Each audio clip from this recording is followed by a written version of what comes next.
Okay, so before we begin, let's talk about this a little bit. Hello, I'm Thor W. I'm going to be your guide through Elden Ring's lore in a playthrough. You're going to watch me play through it and then sit down and talk about the lore anytime we find something intriguing. I'm also going to give everyone a heads up right now. I am going to overlevel like crazy. Don't leave. The reason being that I would like to wield as many different weapons and spells and incantations and all that as possible throughout the playthrough so I can show everything off. Also because personally, I like being able to swap between this and that every so often for fun. And in order to do that, you need to meet minimum requirements on strength, dex, int, faith, arcane, yada yada. And that requires a lot of levels. But trust me, guys, Elden Ring is the kind of game that you can be at, like, level 700 and enemies will still hit you for, like, 80% of your health in one hit if you're not stacking a bunch of buffs on yourself. So it's not going to make the game super easy like it would if I were to hyper level on, like, a Dark Souls. As for how we're going to do this, I'm going to try my hardest to hit every single quest line that we can, to show off as much dialogue as we possibly can, to show off as many items and weapons and spells and incantations, everything that I possibly can, all the enemies. We're going to kill every single boss, all of it, which we're going to see quite a few ulcerated tree spirits. Look forward to that. And we're going to pick up pretty much every single item. Read every item. There's a lot to do in Elden Ring. There's a lot of potential lore to talk about, and there's a lot of stuff that I'm sure a lot of people, even if they did play through the game, even if they read everything they picked up, slipped through the cracks. Because, as I was just saying, there's a lot. Elden Ring has a ton of stuff in it. An astronomically large amount of stuff. It's like all 3 Dark Souls games put together in size and the amount of stuff there is to pick up, look at, and ponder over. So, this may take a little while, and it may take some time for us to completely finish off certain quest lines, just because in order to not break one quest line, I have to start a few others and progress a few others in whatever order, this or that. So that way we can get all the stuff. So, we'll keep a running tally of what I did last and all that stuff. I'll be able to tell you guys what has and hasn't happened so far. Don't worry, I got you. So, without any further stalling, let's hit that new game button and get ourselves started in character creation. So right here, we just have our classes, and I will do a quick little gameplay thing here for you guys. There's actually, like, not any lore for one reason or another on these classes. It'll just let you know that. View controls. Oh, thank you. So, yeah, unlike the other classes, the only lore you're going to get is through the armor pieces when you read them. Unfortunately, we're not going to be able to, like, take a look at, say, The Prisoner, for example, and get a tiny explanation that says this is a direct reference of Griffith from Berserk. It even has his helmet. It's literally Griffith. Literally Griffith. This is one of the few things that I can point at and say, well, that's just Berserk. That has nothing whatsoever to do with Elden Ring. They just threw Berserk in there. But anyway, I'll go over at least the stats here real quick to give you guys an idea of what we're working with. Vagabond here is, I believe, the highest health starting character in the game with some solid strength to it. And Dex, it is very much a swing sword kind of character. It has a nice shield to start with. Pretty nice. It's very similar to Hero, only Hero focuses a little bit more on the strength aspect as opposed to Vagabond, which is a little more on the health and defense aspect. Warrior is a very quality build, which has a lot of little bit of everything. Some focus on dexterity there. It starts, I believe, with a curved sword. We've got Bandit, which is very much a well, I was gonna say it's very much like a dex build, but it's more like an arcane bleed build-up kind of character. You want to be able to build up bleed or ice or rot, some sort of status effect, because that is what arcane governs over. Then we've got Astrologer. This is I am the big smart and I cast magic. That's where your mind, which is your mana, and your intelligence, which is your magic damage, come in. It also has a bit of dexterity, because in this game, dexterity comes into effect with your casting speed. Then we've got Prophet, which is your faith build. Do you want to worship God? Here you go. You can worship God as a prophet. Then we've got Samurai, which is a quality build that is focused, or leaning, I should say, a little more into dex rather than strength. Samurai is actually probably the best starting class in general. It comes with a really good set of armor, a very good weapon, a longbow, and some good arrows. Samurai's extremely good, straight up. Then we have Prisoner, which is a slightly int-favored build. It is more int-dex combo, which is a build you can absolutely go in Elden Ring, and it works pretty darn well. It also comes with that lovely hat, which I said before is just a Berserk reference. It is straight up just punished Griffith. No faith whatsoever, by the way. Lowest faith starting that you can get.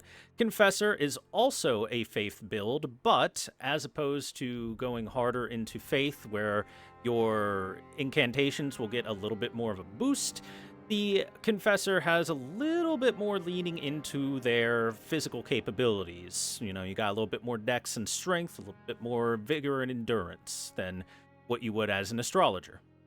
Or, I mean, a prophet. My bad. And then finally, there's the Wretch. Your classic, I am level 1 and I have nothing but balanced-ass stats build, which every single Souls game has. You start with a club and a loincloth. Good luck. The Wretch is actually, in a way, a pretty good starting class, only because it starts at level 1 and it has a lot of stats. Which means that the higher level you are, just speaking a little gameplay-wise, the higher level you are, the harder it is for you to level up. The more levels that you want, the more you're going to have to invest. Which means that starting at level 1, you'll be able to get to, say, level 10 here with the Confessor, and have much higher stats than what the Confessor has at level 10. Much higher stats than what the Samurai has at level 9. You start with less, but you can build into more, and you can build into it pretty quickly because, aside from the equipment that you're not going to start with, you do have much better starting stats compared to all the other classes. But if you would like to start with something useful and not hate life early game, I would suggest not picking the Wretch. Especially if you don't know what you're doing, don't pick the Wretch. Probably pick the Samurai. In fact, we're going to pick the Samurai. Alright, let me just... So here we go. Now we get a tiny bit, a smidgen of lore, a crumb of lore that we can start with, and that is our base template, which is these various, essentially, races that we can choose. Background races. So we've got Warrior, the most common face among the Tarnished. After all, they were all warriors once. Truth Seeker, the face of an austere pilgrim. There are many roads to truth. The Aristocrat, a regal face found among those who claim noble blood in the lands between. A Loner, a face found among a proud and seclusive tribe of folk well-versed in ancient legends and heresies alike. The Northerner, a face found among the hardy people of the unforgiving North. Some say they're descended from giants. The Seafarer, a face of one who wanders the seas in search of their home in the lands between. The Reedlander, the face from a faraway, isolated land of reeds where blood is a familiar sight. Japan. Sorry. The Draconian, the stony face of the people of the ancient dragons, among whom life is typically short. The Night Folk, Features of those known as Nightfolk, few in number, they were said to bleed silver long ago. And the Newman, the face of the Newman, supposed descendants of denizens of another world, long lived but seldom born. So, a smidgen, a teeny tiny bit of lore that we get from this is just that there are places outside of the world of the Lands Between, which is where Elden Ring takes place. On top of that, Elden Ring's lands seem to have a relatively diverse set of cultures that show up in the area. After all, we've got seafarers, sailing the seas and finding their way there. We've got people from the Far East land of reeds, which every single Souls game has something like this, and you never get to go there. I guess if you play Sekiro, you get to. You've got the Draconians, which show you that there's some sort of descendants of the dragons that are available. Nightfolk, they bleed silver. Why would they bleed silver? I don't know. And then Newmans, who are said to be denizens of another world. Just straight up tells you there's other worlds. Period. So, like I said, we get a smidgen, a teeny tiny crumb of lore. Now then, we're gonna be this guy. There he is. It me, basically. All right, let's put my name in there. I am Thor. I did it. That ugly son of a bitch. It looks just like me, except extremely muscular and not fat. As for keepsakes, keepsakes give us another tiny little bit of a level of, I guess you could say, role-playing and just an ability to buff yourself in the early game. So you can either start with the Crimson Amber Medallion, which increases your max HP, but it increases it by this much. You can barely see it. So I would not take that. A Lands Between Rune, this is just your level up money, your buying power money, that kind of stuff. This is worth almost nothing. I would not suggest that either. A Golden Seed increases your flask. That, I would suggest, 1,000,000%. 1,000,000,000% even. Some Fanged Imp Ashes, which allow you to summon allies in difficult battles, essentially. Little Fanged Imps. They're okay. They're actually not bad. They're pretty solid early game, especially. Cracked Pot, which you can use to put throwable items in. Stoneward Key, you can, or Stone Sword Key, sorry. So you can use these to unlock barriers, open doors, and stuff like that throughout the game. You will be able to find more than enough through the game. You do not need to take this in order to open all the doors, so this just gives you +1. A Bewitching Branch. So what this does is it allows you to charm an enemy to fight alongside you for a short period of time. Said to originate from the demigod Mikola. Hey, that's a name we'll see a few times.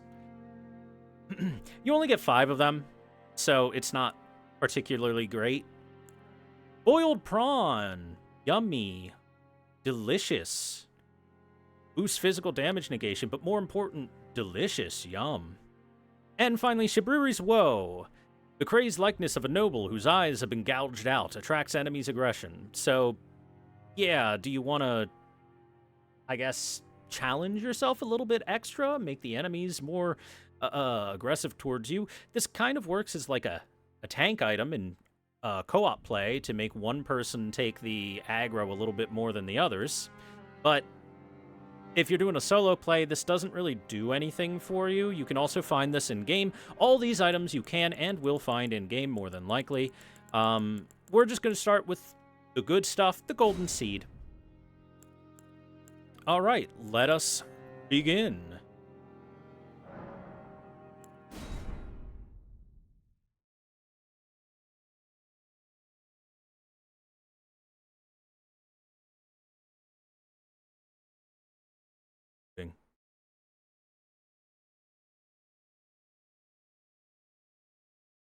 Still loading.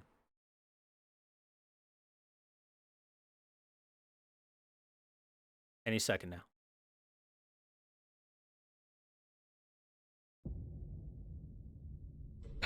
Oh, there we go.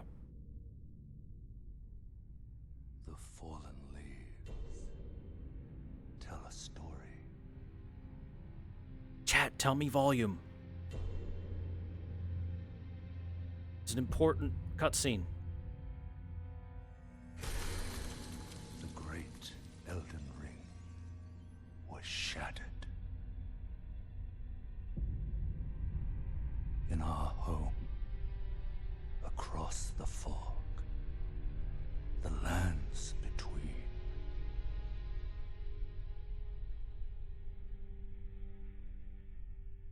I cranked that shit. Now, Queen Marika the Eternal is nowhere to be found. And in the night of the Black Knives, Godwyn the Golden was first to perish. I literally can't turn it up anymore. I hope this is good enough. Soon, Marika's offspring, demigods all, claimed the shards of the Elden Ring.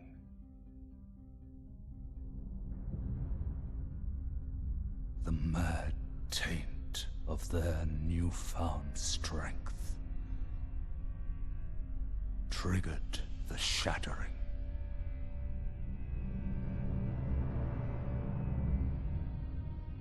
Snake. A war from which no lord arose. Look at all this concept art.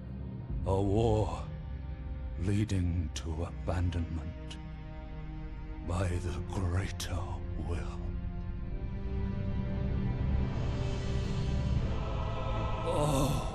Oh, rise now, ye tarnished, ye dead who yet live.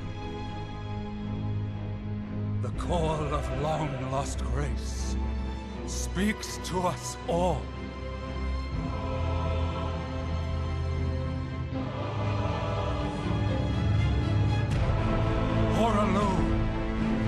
Chieftain of the Badlands, the ever-brilliant Gold Mask, Fear, the deathbed companion, the loathsome dung-eater, and Sir Gideon Ofnir, the all-knowing. I love that intro. That intro is great.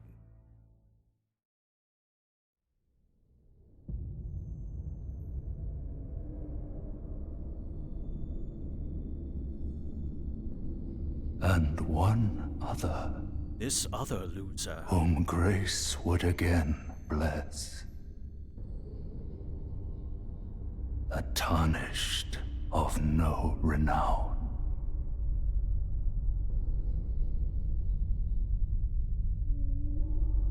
Cross the fog to the lands between, to stand before the Elden Ring and become the Elden Lord.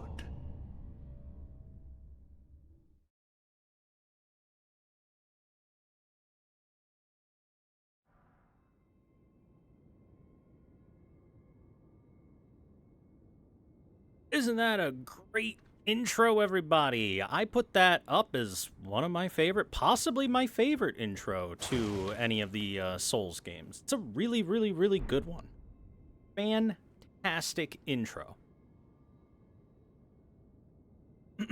So, it does give us a teeny bit of background. Essentially, what the intro tells us is that shit's fucked in the lands between. The demigod children of the previous goddess Marika have all fought each other to a standstill. Nobody's been able to claim any sort of victory, and thus we're at a stagnated situation here in the lands between.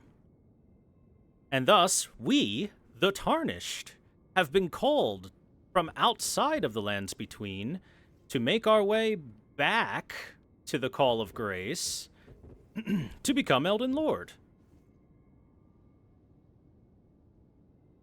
And then it named off a few of the important tarnished. It also showed off some lovely screenshots of all the various demigod children of America, and gave us like little hints of stuff we're going to see a lot more later on, and we'll talk about them when we get to them. But for now, all you need to know is that we are some random-ass loser that nobody's ever heard of before, with nothing more than a prayer and a hope.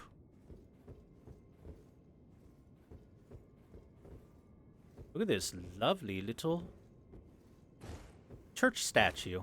Isn't it nice?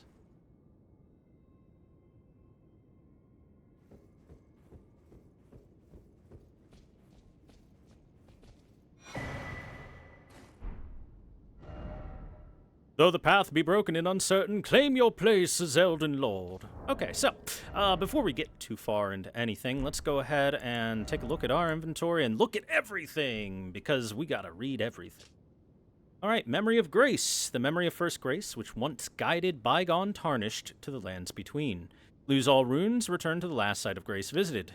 It is merely a cycle. Stand before the Elden Ring, become the Elden. So, this is your standard Souls game. I want to go ahead and return to wherever I was, and I don't care if I lose all my money. Simple as that. Lore-wise, as for what it is, this is essentially, well, it's exactly what it says. It's grace itself. And we'll get a little bit more into that when we get the chance to. Tarnished Wizened Finger. This is an online item used to write messages. They will be conveyed to other worlds, allowing other players to read them. A finger of corpse wax, so emaciated the bone is visible. It is a relic of those who came before, left to help those who would come after. So, personally, I find it very difficult to assign any kind of actual lore to any of these online-only items. Usually they give a teeny tiny bit of it that just is there to be like, hey, here's, I guess, a tiny reason as for why you can play with other people. It's mostly just a gameplay thing. Leave messages, people can read them, and like them. Here's what we started with, a golden seed found at the base of an illusory tree, which increases a sacred flask number of uses. When the Elden Ring was shattered, these seeds flew from the Erd Tree, scattering across the various lands as if life itself knew that its end had come. So this is kind of important. This basically suggests that these seeds of the Erd Tree are not something that normally would be found in any way, shape, or form. And they were only found after the Elden Ring was shattered, and almost as though a passing on mechanism of the Erd Tree to try and spread its offspring elsewhere. So basically, the Erd Tree thinks it's going to die. So it does what all things think to do before they die, and it tries to recreate. Uchigatana. Everyone's favorite. A katana with a long, single-edged curved blade, a unique weapon wielded by the samurai of the Land of Reeds. The blade, with its undulating design, boasts extraordinary sharpness, and its slash attacks cause blood loss. Skill, unsheath. Skill of the swordsman from the Land of Reeds. Sheath your blade, holding it at the hip in a composed stance. Follow up with a normal or strong attack to perform a swift slash attack. Basically, it's an EI draw. Simple as that. Not much to say here other than Japanese steel folded over 10 billion times. A longbow, made to fire arrows over great distances. Compared to a short bow, arrows fired reach further and deal more damage. Bow arrows must also be equipped. With the skill Mighty Shot, archery skill performed from an oblique stance. Ready the bow, pull the bowstring to its limit, and enhance the power of the shot, penetrating the enemy's guard. Basically, penetrating the enemy's guard means it has the ability to knock away smaller shields, deal more damage to their guard. It says that it can knock the shield out of the way. Arrows, just normal-ass arrows. Fire arrows. Normal-ass arrows, but on fire. A red thorn round shield, a small wooden round shield. It is light and easy to handle, but cannot offer the damage negation of a metal shield. Its emblem is an ancient thorn design. Though it isn't much, it boosts some fire damage negation. Skill, parry. Use this skill in time with a foe's melee attack to deflect it and break that foe's stance. Then you can riposte. Not much here either. Land of Reed's helm. Helm made from strips of iron fastened together, worn by warriors of the lands of Reed. Or Land of Reeds, sorry. The Land of Reeds has long been locked in a miserable civil war, during which time it has remained alienated from the cultures of its neighbors. Little wonder that the entire nation has succumbed to blood-soaked madness, or so it is said. It's the Warring States period of Japan. There you go. Altered Land of Reed's armor. Same description there. Gauntlets worn by warriors of the Land of Reeds. Greaves wrapped in tough leather, worn by warriors of the Land of Reeds. And I think that's everything. There we go. Yay! Bam. Scratch my butt. Alright, let's go. So, one thing I want to point out right away. Notice that on the doors of this church, which is clearly a church, you know, you got a steeple and all that stuff, are depictions of a great tree. Yes. That one right there. That's a big fucking tree. That is the Erd tree, which is clearly worshipped to some degree, which, to be fair, if you also saw a giant fucking tree glowing golden in the distance, you'd probably say, huh, that seems like some god stuff over there. Welcome to the Chapel of Anticipation. I'm pretty sure there's not a dang thing over here, but I'll take a quick peek. Nope, bunch of nothing.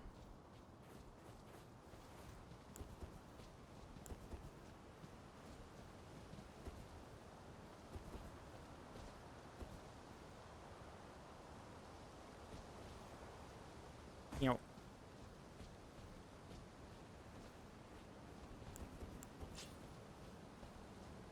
So, let me just say, before we walk over to it, there is a boss right over here.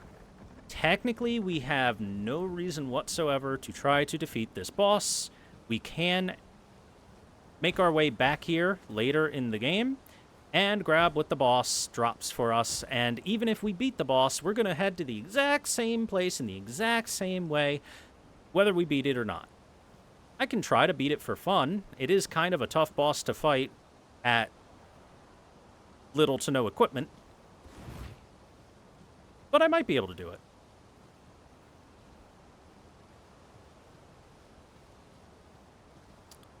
Statue weathered by age. Just two statues flanking on either side, just because that looks nice. But more importantly, look at that statue. That one right there. The one of a giant lady with her arms spread out and some, I guess it kind of looks like roots behind her. She seems important. Anyway, if you're completely new to the game, I would suggest not even trying to fight this enemy and just jumping off the side right over there the second that the music starts. But let's give it a shot.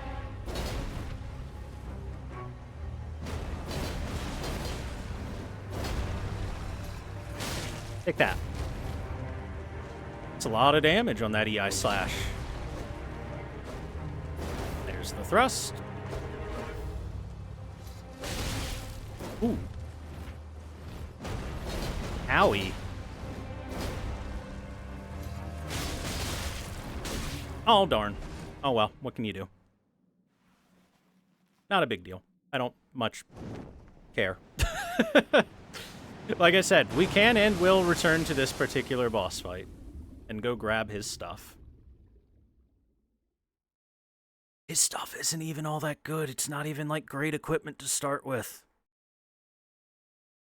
It's a waste of time and energy to try and kill that guy. As your first enemy.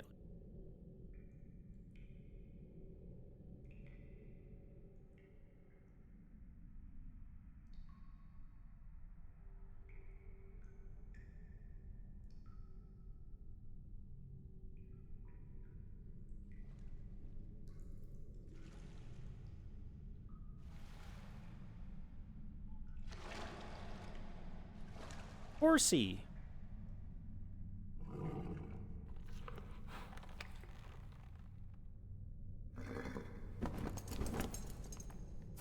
Oh, I'm sorry. Look at those horns. It's a goat. Don't worry, Torrent. Fortune is on his side. We found him here, after all.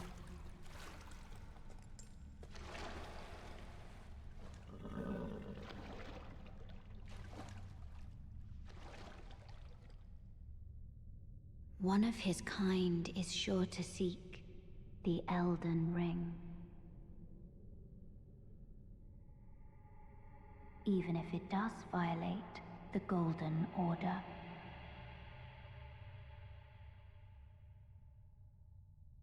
Thank you for the title drop, ma'am.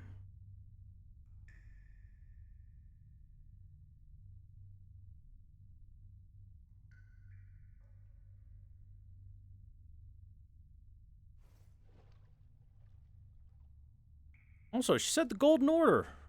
That we're gonna violate it. I love violating things.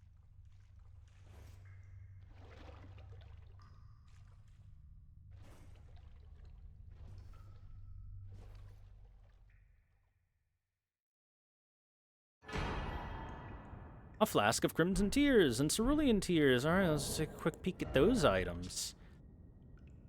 A sacred flask modeled after a golden holy chalice that was once graced by a tear of blessing. Filled with crimson tears, this flask restores HP with use. Rest at a site of grace to replenish it. The one washed up on the grave site was sure to die until this flask offered its gift of rejuvenation, to seek the Elden Ring. And Cerulean Tears, which is the exact same thing, only it heals FP, which is your mana. So, basic little lore that you can get with this is that at some point in time, there were these chalices made that could then be blessed, graced by a tear of blessing, which allows them to essentially store some of the power of the Erd Tree itself for use at a later time. At least that's pretty much what I can understand from how these things are supposed to work. Is they're taking a little pinch of Erd Tree power, storing it, and then you take a sip, and it makes you feel all better. Which is also why flasks get empowered by things such as picking up the golden seeds of the Erd Tree and using those. Cave of Knowledge lies below. Brave Tarnish, take the plunge of learning and remembrance. Recall the arts of war and your warrior's blood. But before that, look at this big shiny branch. This is essentially what the Erd Tree looks like. It's kind of ethereal in a way.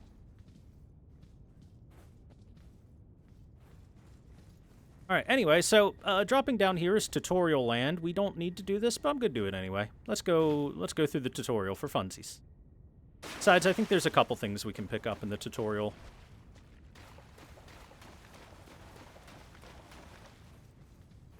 Touch Grace. We did it, chat! Here's our bonfires for the game. Grace. Anyway, I can add a charge to my flask with my golden seed. I'm going to do that. You can also allocate your flask charges. Right now, we don't need a whole lot of FP, so we are instead going to a sacred tear. We don't have it. We're instead going to just keep it at a 4-1. The reason I'm going to keep 1 at all is because these moves here, like this EI draw, which is quite strong and does way more damage than anything else I could do right now, do take a little bit of your FP if you noticed my mana bar there. That's why I think it's called FP. Focus points. Boink. Take that.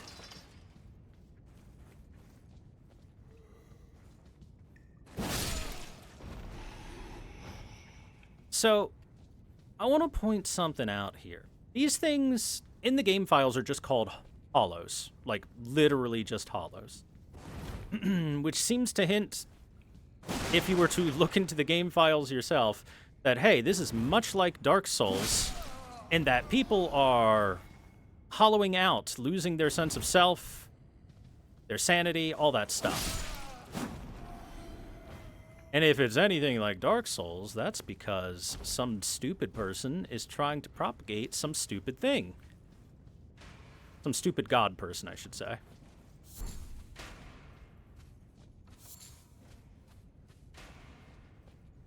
Stop that, you.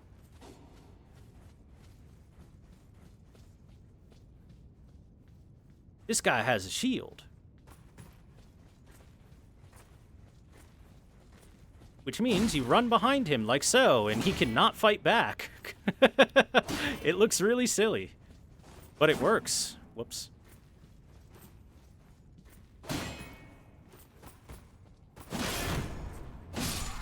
There we go, we broke his guard.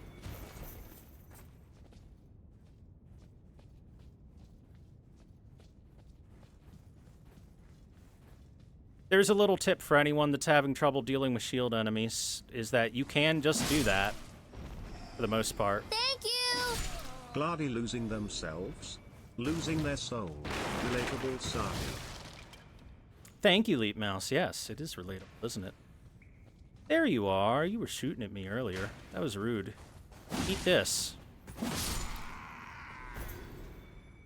So, hey, this guy's dressed a little differently than the others. He actually has colors to him, like a real uniform.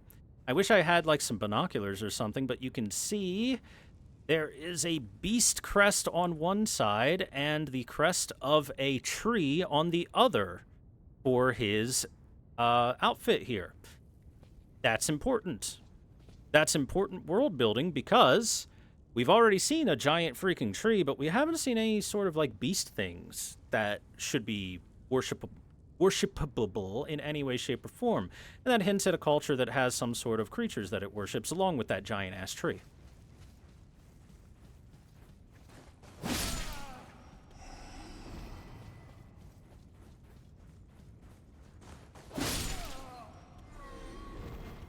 Alright, this is supposed to be the sneaking tutorial. You can sneak through the trees. You know what the absolute best thing Elden Ring did? Add a dedicated jump button. Oh my god, the dedicated jump button is my favorite. Thank you, Elden Ring. Be sneaky. That guy was tough. I didn't remember that guy. Hey, look at this. This looks somewhat familiar, like that giant statue lady we saw before. Only she has no arms this time.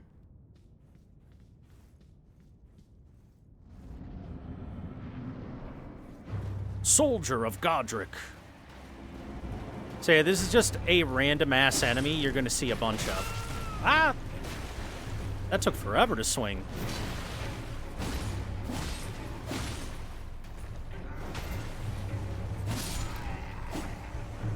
And he's dead.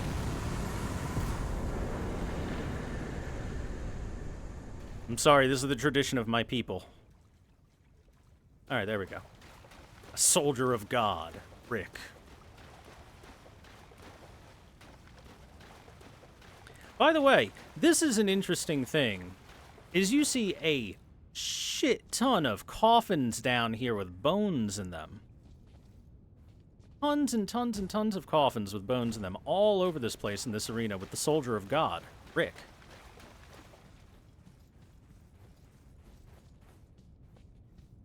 By the way, here's that item that we saw on that hilltop. Strength. Whee! There's also one way back there. Oh, shoot. I forgot to go back and pick that one up. Well, I can always come back. Not a big deal. Look, lots of coffins in here as well. With remains in them. A lot of them. Not all of them. Some of them are empty.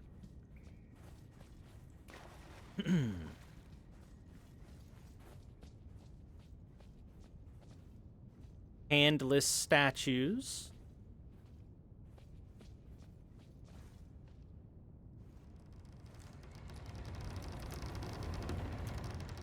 And for some reason, every freaking door in the universe has to be so heavy and hard to open. Anyway, it's clear we are in some level of mausoleum that we start in. And there's all sorts of coffins and whatnot. Most of the coffins have been opened. Some of them are empty. Some of them are occupied by bones. Basically, what I'm saying is we are essentially a zombie. We have been awoken from our slumber of death. The game is being very, very, very aggressive in showing that to us in our starting area. And this is what the stone sword would be used for. The stone sword key. As you can see, there's a big old fog wall that we cannot pass through. And if we had enough stone sword keys, sometimes it's one, sometimes it's more than one, then we could open right into that. This one, I believe, takes 2? So we wouldn't be able to enter through there in the first place, so don't worry about it. Finger Severer. Tarnished Furled Finger. These are 2 more online items. The Finger Severer. Use as a host of fingers to select a summoned player and send them back to their own world. Use when you have been summoned to another player's world to return to your own. This phantom blade severs the link formed by a furled finger, but the maiden scorn those who abuse its use. And the Tarnished Furled Finger. Creates a summon sign for cooperative multiplayer. Arrive as a cooperator, a furled finger with the objective of defeating the area boss of the world to which you were summoned. A finger of corpse wax, furled like a hook. It is a relic of those who came before, left to help those who would come after. Again, we got a lot of online stuff. However, the online stuff does have a little bit of lore significance, and that is that they are all fingers in some way, shape, or form. Or, in this case, a finger severer. That'll be important later. Fingers are slightly important in Elden Ring. Up we go.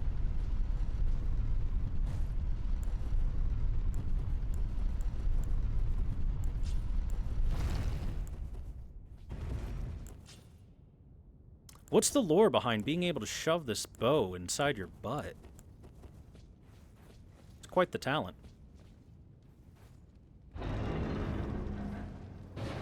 How come we can open that thing much easier than the freaking double door wooden doors? The double wooden doors took us all our effort. Meanwhile, this huge metal door we just lift like it's nothing. Welcome to Limgrave! Look at that tree. Here's our map. Yeah. Here's our map, guys. It's a big map.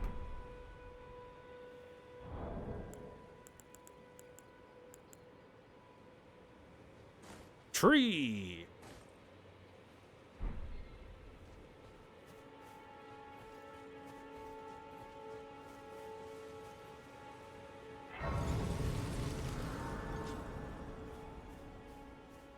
Our first friendly face. Let's talk to him. I bet he's going to be our best friend ever. Oh, yes. Tarnished, are we? Come to the lands between for the Elden Ring? Hmm? Yes. Of course you have.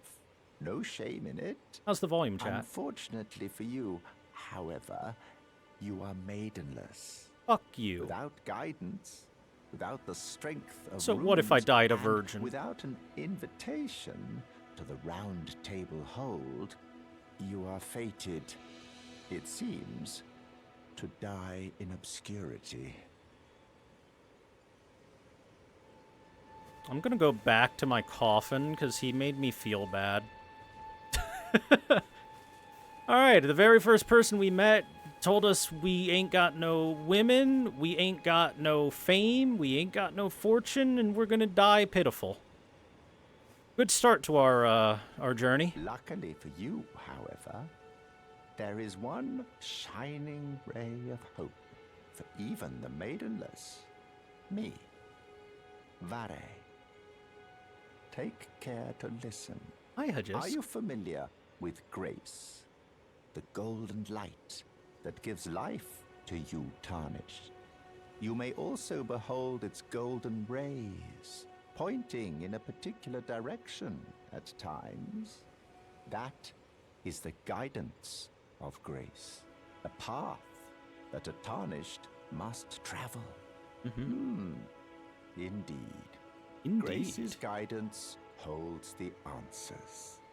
It will lead you tarnished to the path you are meant to follow, even if it leads you to your grave. Okay, so he tells us that we are alive because of the grace. And the grace will give us guidance into our destiny, essentially. So follow these golden pathways. Grace's guidance will reveal the path forward, most certainly. To Castle Stormvale, over on the cliff. Right there. The home of the decrepit demigod, Godric the Grafted. Hey! Our first tutorial boss was one of his soldiers. It's time you set off, I should think. To Castle Stormvale on the cliff, where Grace would guide you, if you seek the Elden Ring, maidenless as you are. Stop insulting me. Maidenless. So hey, before we get too far, he called us tarnished. What is a tarnished? Anybody? Class? Anybody want to raise your hand? So, a tarnished is us. Look at that beautiful, horrible face. It is a person who lost the grace of gold, the grace of the Erd Tree. It is also a nice play on words, because something that is tarnished is something that has lost its shine, lost the shine of its gold, usually, was what tarnished was originally meant to mean. So, hey, very wonderful name there. Now, the question is, why have we suddenly been given our grace?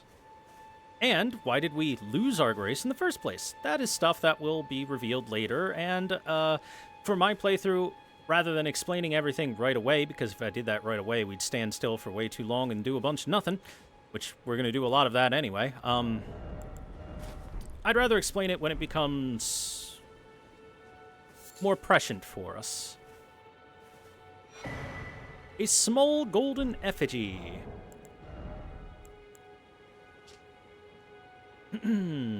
Item for online multiplayer. In cooperative multiplayer, your objective will be to defeat the area... Like, literally, zero lore. The only lore you get is the imagery that we've been shown here and on that item we picked up and over there of a person who seems to be hanging from a curved pole, branches, something, an arch of some sort. Oh, right, we also picked up a consumable, row of fruits. Berry-like red fruits that grow in shrubs, material used for crafting, easily found everywhere. It has a wide variety of uses. There's lots and lots and lots of craftable stuff that we can pick up. Like a ton of it.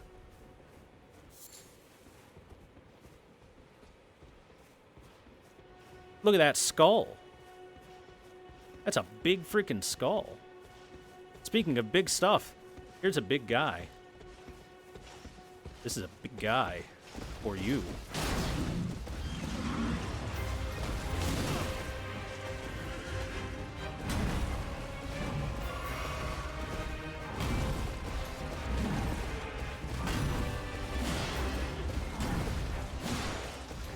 Take that.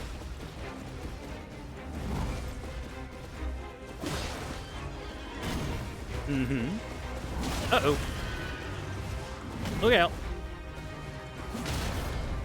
So I would advise those that are new to the game, or actually pretty much anyone, to not fight this guy right away when he shows up. This is not a boss you're supposed to fight right away. He is very much supposed to kick your ass if you try to.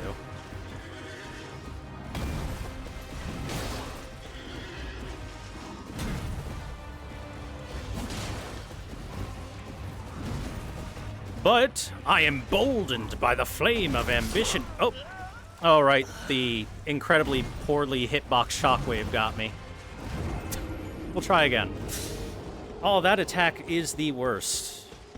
So that attack can hit you even if you're not supposed to get hit by it. Like, I rolled that properly. I wasn't within the the AoE that should have been able to hit me, but oh well. We'll just give it another go. If I get my ass beat a little bit too much by this guy, we won't spend too long. Like I said, you can always come back to him.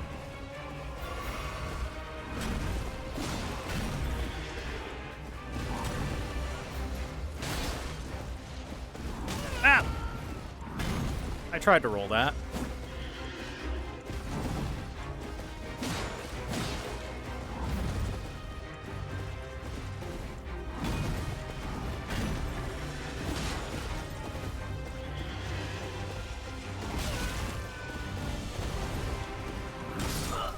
Ooh, that was a bad roll. That was a really bad roll by me. Terrible roll.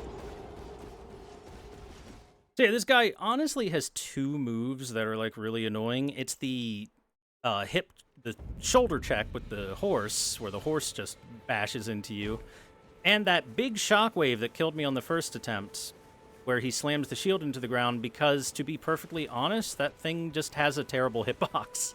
It's just not well made.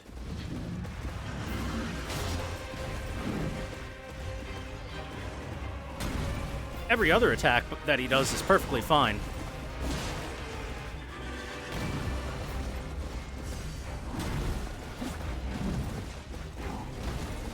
The shoulder check from the horse is just kind of quick. Drink.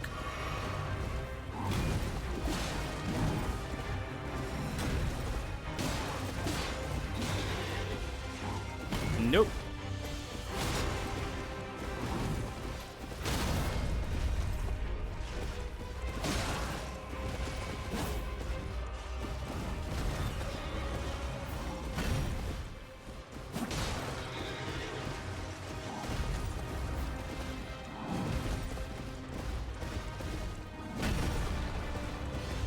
Okay, can we get it to a slightly better position than the really weird hill? Fighting him on the hill is not the best place to fight him. Big thrust. Big thrust got big punish, though.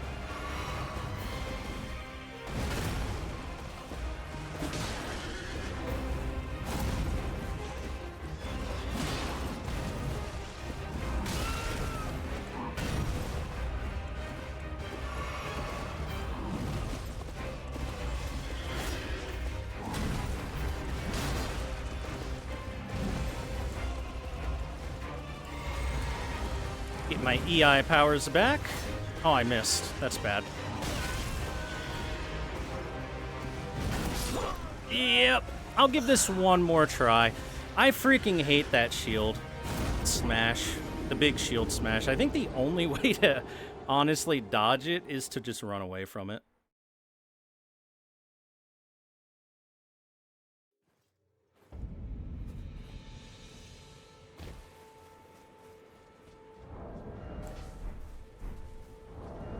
And make myself slightly less heavy. I don't think it's going to matter too much. We'll give this one last try.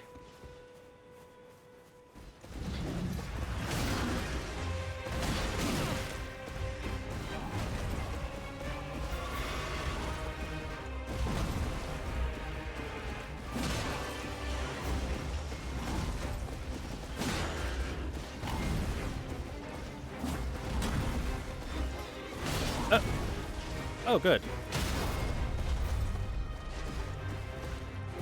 Big damage.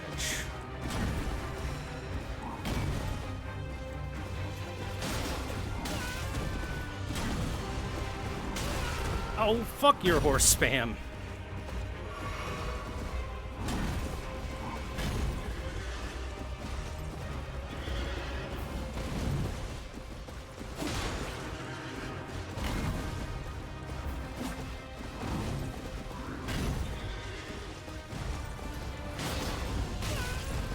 hate it.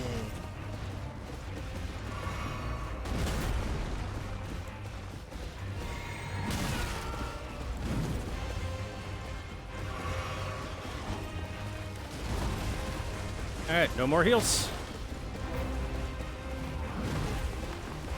No more mistakes allowed.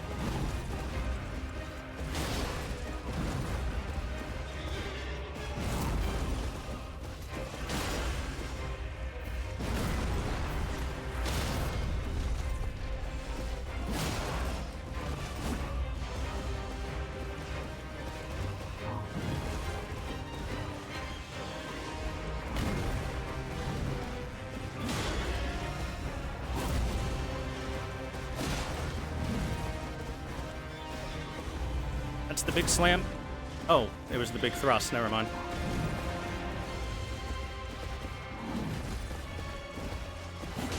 No! You input reading bitch.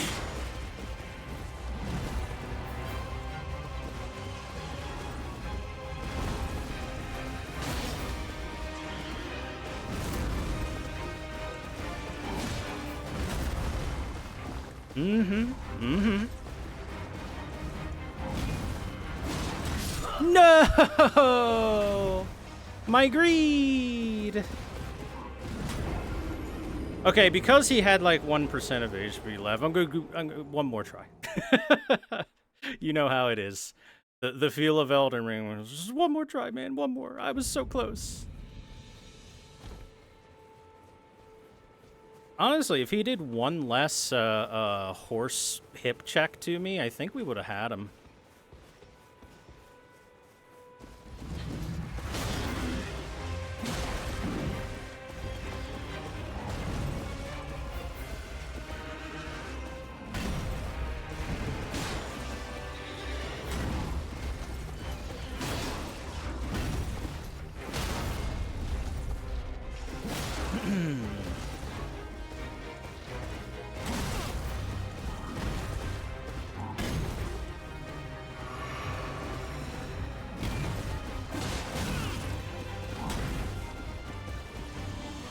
I gotta stop being greedy for that. It's gotten me hit too many times.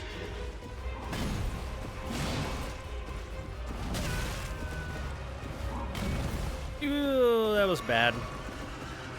This attempt is going worse.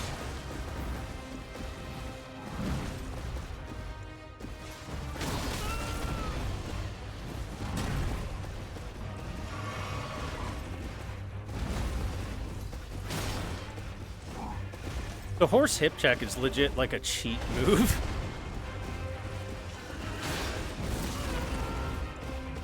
With how fast it comes out. Well, we're pretty dead here. So... come on, give me a good attack. It's a good attack. Unless you follow it up like that, usually.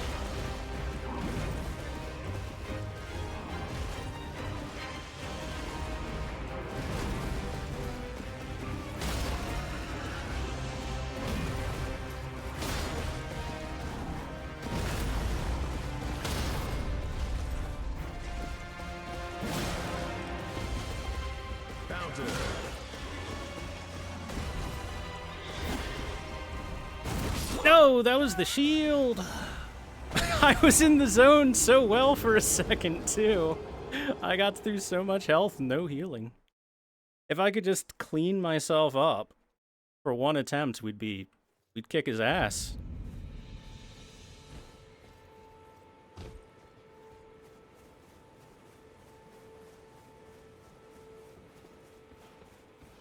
I want to beat him so bad, guys. You don't know.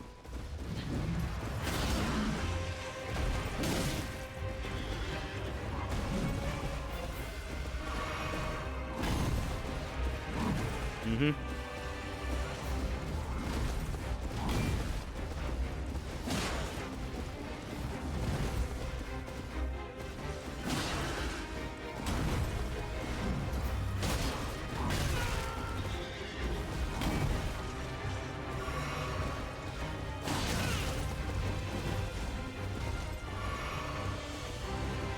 Sir? Where are you going?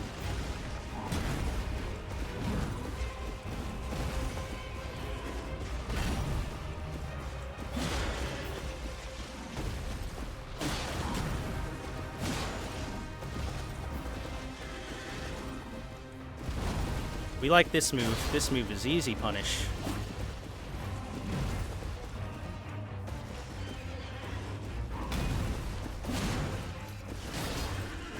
How did that not stagger you yet? There we go.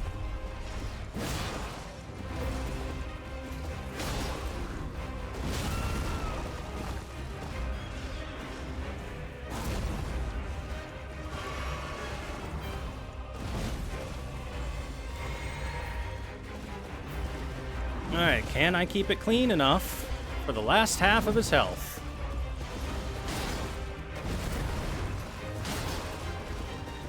I'm gonna say probably not. And if this is a failure, it'll be the last failure for now.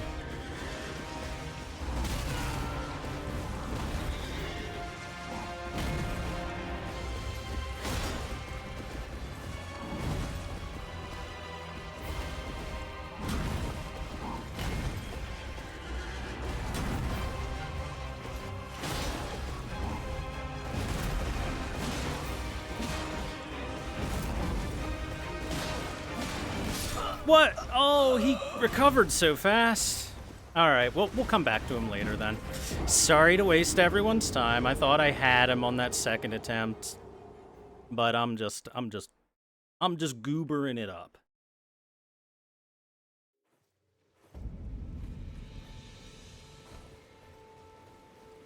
There's a lore playthrough.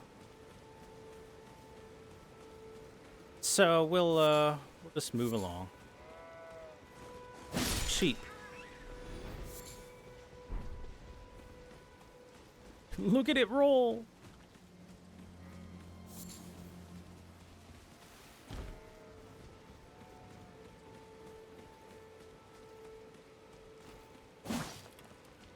Take that, rock. Hey, look. An anvil and a fire. And a smithing stone. Our very first smithing stone. But more importantly, we can touch grace here.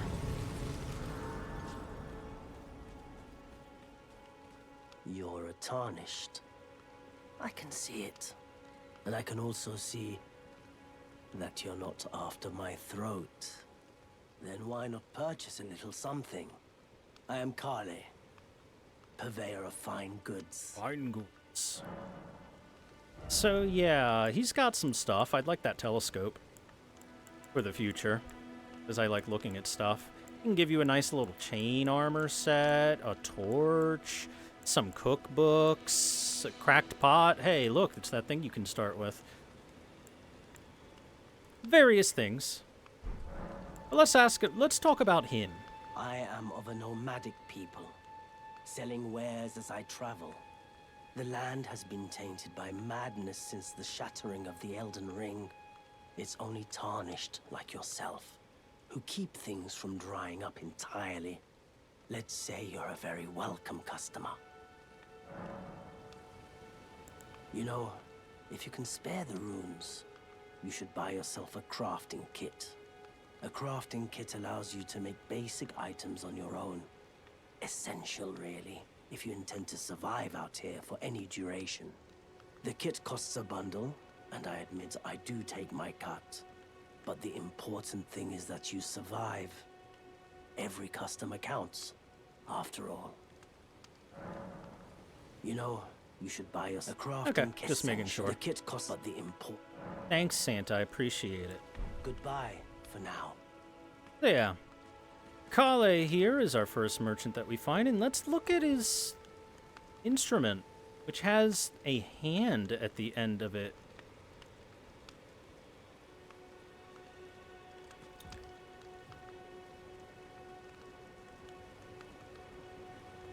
You can see the tuning areas for the strings there. String. You can see that I'm standing in his fire. Unfortunately, he's not playing it right now. Bad. And here's his horse. Or donkey, I should say. That's a donkey. Tell by the ears.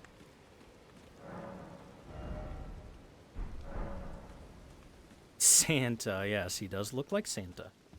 So, by the way, if we sit at this grace, we're at the Church of Ella,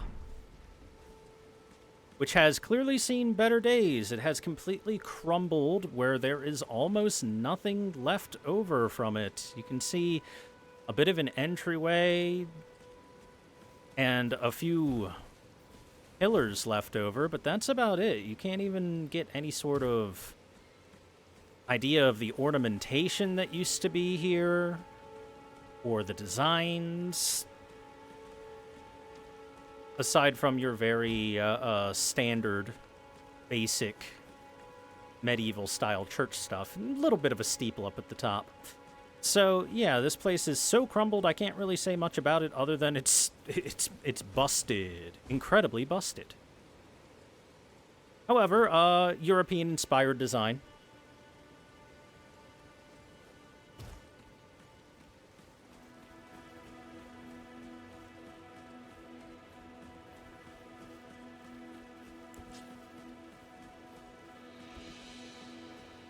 Hey, look!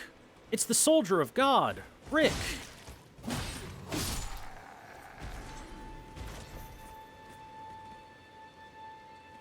It's another Godric soldier. Exactly what we saw before when we were down in the tutorial dungeon. Can't really do too much with him to take a look at his stuff, unless he were to drop it for us. Oh boy, I gotta tell you, crafting is not something I've ever done a whole lot of here in Elden Ring.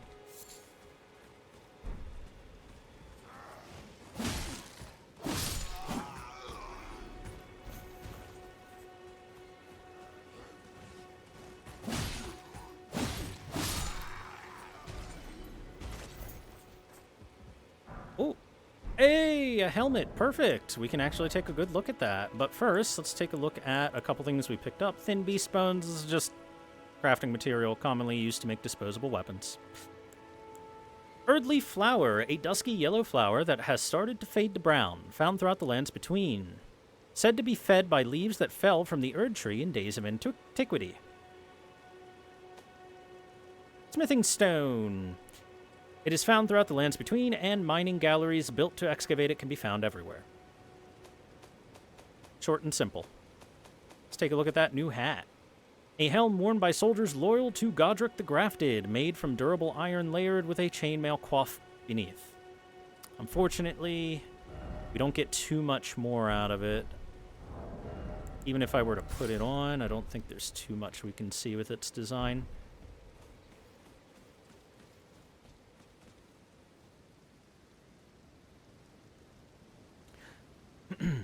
There you go. You can basically see that it has some motif of tree vine leaves, maybe roots, maybe a little bit of snake in there as well.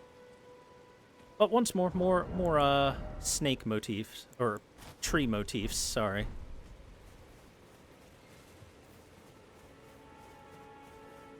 The snakes are elsewhere. Pig.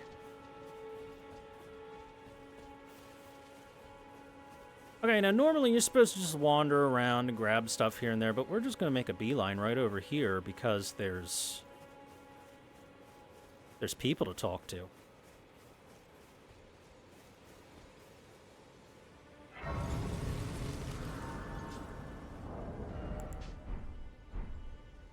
Let's have a seat.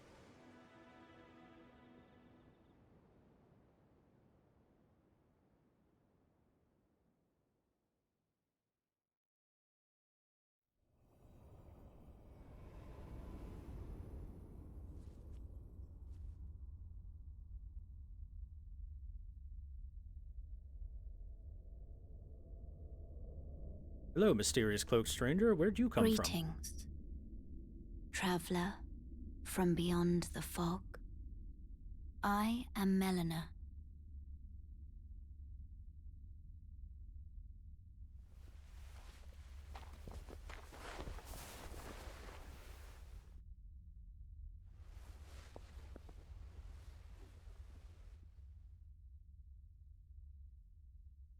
I offer you an accord.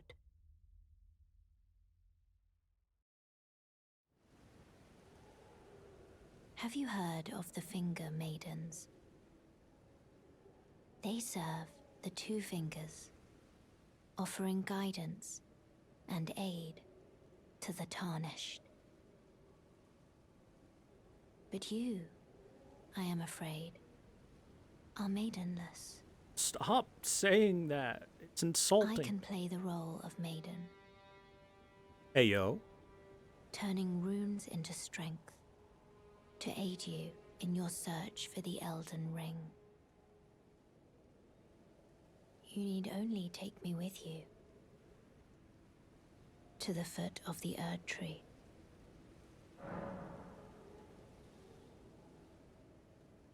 Darn. I can't look at the Erd Tree right now. I mean, that sounds like a good deal. Why are her knees floating? Because she's magic. Then it's settled.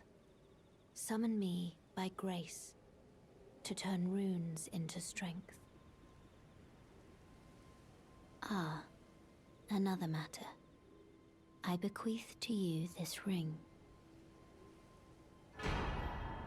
The spectral steed whistle.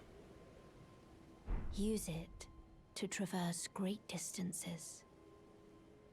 It will summon a spectral steed named Torrent. Torrent has chosen you. Treat him with respect.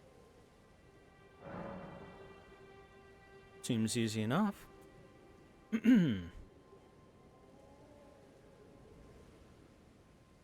So, let's talk about a couple of things. It is heavily hinted at that any tarnished that has made their way here has had some sort of maiden available to them. A maiden who is capable of doing exactly what Melina said, turning runes into strength. Now, as for runes, what are runes? Runes in gameplay terms are your currency to buy things and your experience to level up. But if we take a look at it in a greater picture, if we look at it in the historical context of our world, runes are a writing system and also sort of a very ancient magic system, which you can see in several different European cultures, like Scandinavian, the Gaelic, stuff like that. Generally, they are considered things of great power that are essentially able to influence how the world works. So, we're taking that sort of concept of what a rune is and applying it here in this game, because by using runes, we're able to influence how we ourselves function and empower ourselves. So they are words of great power, essentially. Shall I turn your runes to strength? Let my hand rest upon you. For but a moment, share them with me. Your thoughts, your ambitions, the principles you would follow.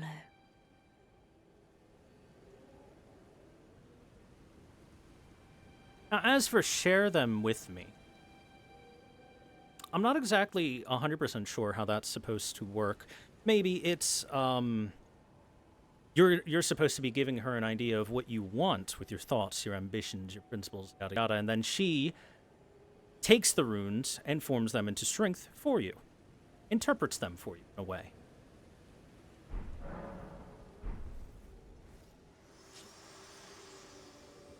And there she goes.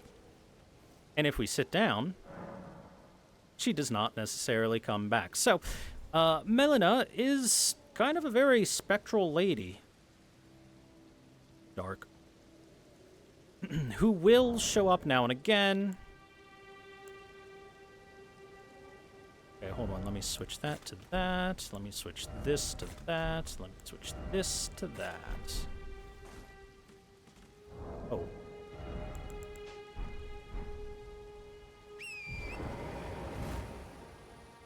Arise, ye torrent. We have a horsey now. However, I want to point out that this horse... Take a real close look. Has horns and has those, like, sideways eyes. This ain't a horse at all. This is a goat. Just calls itself a horse.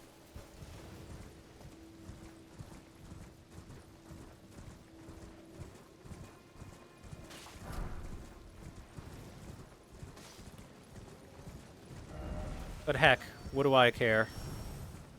It's a yak? You know what? You're right.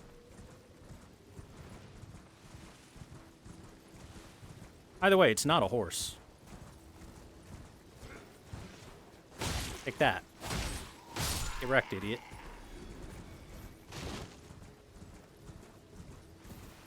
Now then, we should be able to now meet up with... Oh? Is it perhaps the wrong time of day? How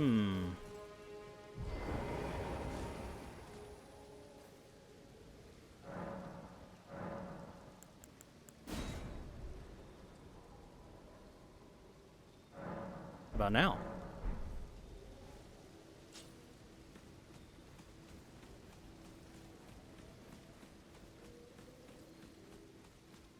She's not here.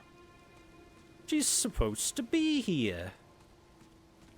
Unless I had to teleport here, which is possible.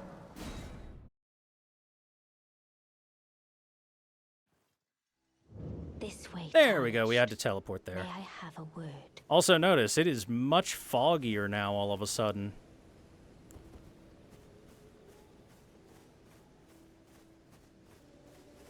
Nobody can call us maidenless now. We have two pretty ladies calling us. A pleasure to meet thee, Tarnished. I am the witch Ranni.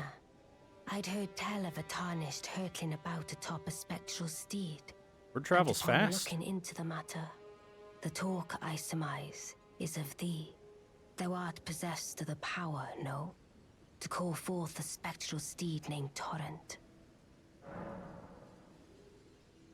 So, two things I want to say here. One, like I just said, word travels fast. Boy, we barely rode that steed for, I don't know, 20 paces.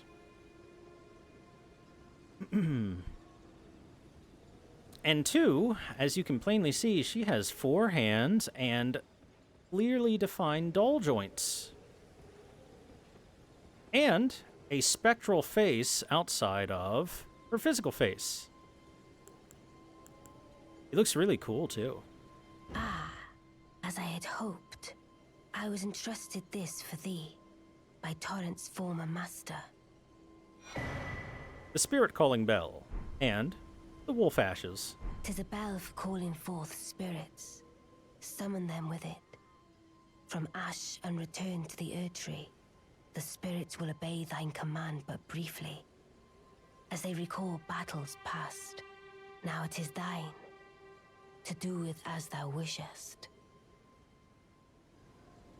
Let's take as good a look at her as we possibly can right now. Can't... there we go.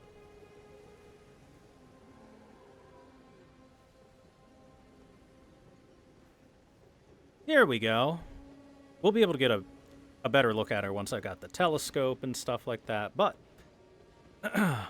our witch here, Ranni,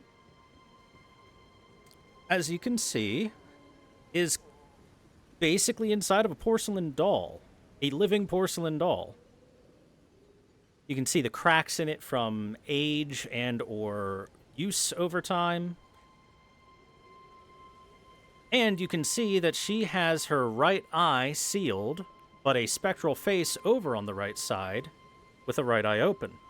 Melina had her left eye sealed, by comparison.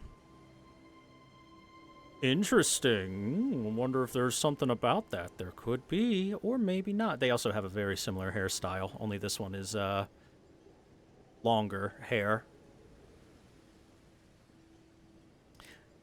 Anywho, we'll definitely be able to get a little bit more lore about the witch Ranni here. But first, let's just talk to her some more. Forgive mine intrusion, Tarnished. I doubt we shall again meet. But all the same, learn well the lands between. How long will it be, I wonder, before the Tarnished tire of obeisance to the two fingers? And wow, she disappeared exactly the same way Melina does. Wonder why that is. And oh look, now that she's disappeared, the fog is gone, and our bro here is now awake. He was asleep before when the fog was here. Which means she was casting a spell, essentially. That fog was probably some sort of sleeping spell meant to keep this guy asleep while she was talking with us. Which would indicate that she probably is a mage of some sort. I mean, if the giant witch hat and the name The Witch Ranni didn't give you some sort of hint of that in the first place. But beyond that, she said, I wonder how long until the Tarnished tire of obeisance to the two fingers. Now, for now, we don't know what the two fingers are, but she seems to not like the two fingers. Not necessarily be on the side of the two fingers. So we'll have to wonder about that in the future. Oh, so, on the left, right over where it says kick there. Whee.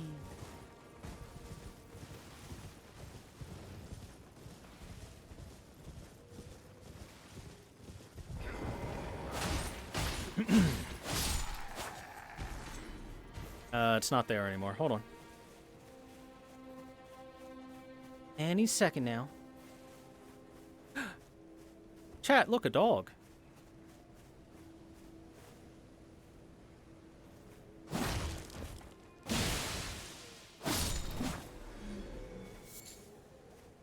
Yummy turtleneck meat.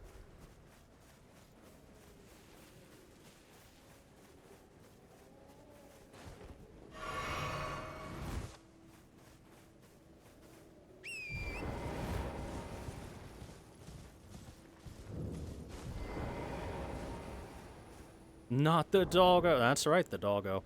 Honestly, I think maybe I'll remove that one.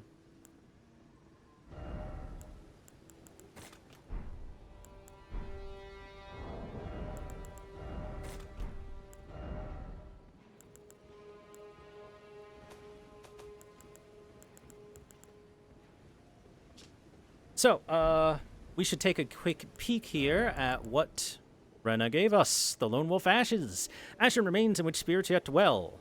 Used to summon the spirits of 3 lone wolves. Spirits of wolves chased from their pack. They later encountered a nameless Tarnished who welcomed them as hunting companions. The wolf spirits overwhelm enemies with their agility, aiding the summoner in combat.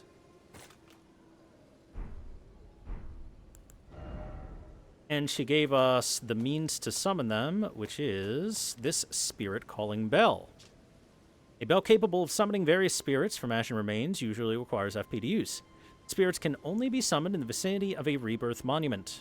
When summoning is possible, the monument icon will be visible on the left side of the screen. That's what we saw earlier. Only one type of spirit may be summoned at once, and none may be summoned during multiplayer. So, this gives us a teeny bit of lore that it didn't... That is easy to just kind of brush over, and that is that these are the ashes of remains that did not, as Ranni put it, return to the Erd Tree. Which means that it is probably normal for dead things to return to the Erd Tree in some way, shape, or form, and you have to consciously make a decision to not have them return in order for them to become these spirits. Strip of white flesh. Strips of flesh taken from a bloodless creature. Yummy. It boosts resistances. Turtleneck meat, considered an especially nutritious ingredient in the south of the lands between. And a golden rune. Grace that dwells within the inhabitants of the lands between. The lingering trace of gold. Used to gain 200 runes. Runes are nourishment for the development of any tarnished, provided a finger maiden can be found. Yummy.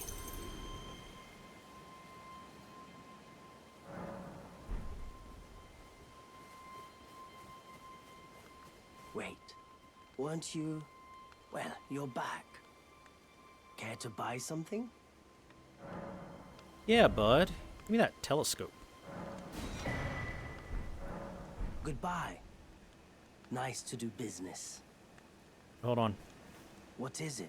Let's talk. There are others of my people who yet survive in these lands.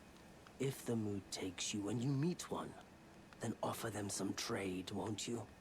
My people, wanderers all have long been spurned by the grace of gold, which is why we cannot settle, but instead are forced into this pitiful, unceasing journey. But thanks to that, things are not so different for us now, though the Elden Ring is shattered. I think this makes us kindred spirits of sorts. Your people, the Tarnished, and mine. Perhaps you don't need to hear this, but see that no harm comes to my kin. We have a saying, we wanderers. Lament not your solitude. Expect no sympathy, no regard, nothing. But if anyone dares harm us, show them no mercy. That is our code, so to speak. Just the way we are, deeply unforgiving. Goodbye for now. So, he says that his people have been persecuted by others here in the lands between for quite some time, and asks us to treat them kindly. Fair enough, they're merchants, they got stuff for me. Why would I do anything bad to them? I ain't got no dog in that fight.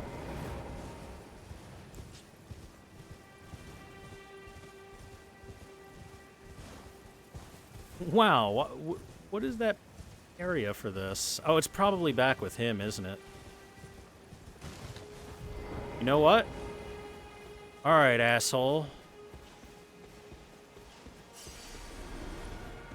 I summon wolves in attack mode. Get him.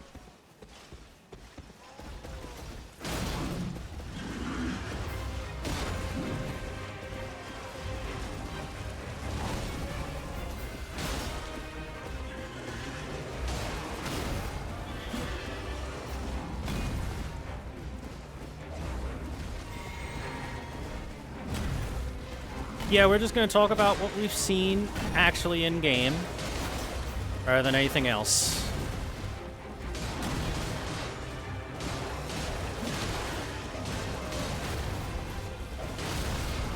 Beat his ass, doggos! Dude, look at the dogs go. Doggos, no! What the hell was that hitbox? Lingering as hell.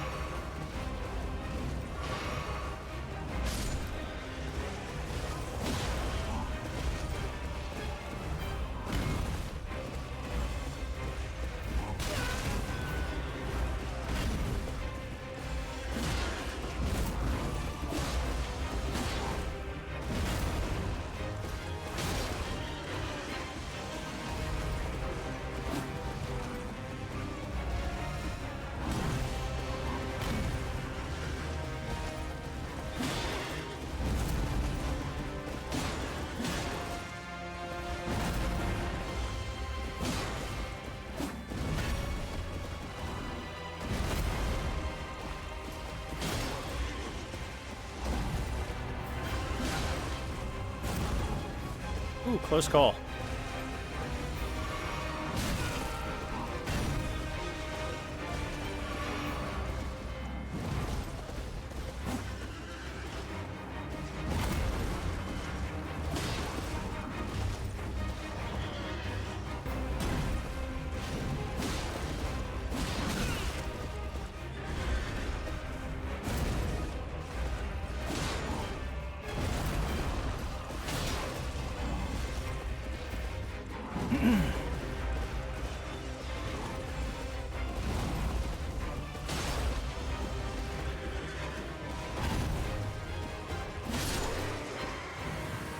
That's for hurting my dogs, asshole.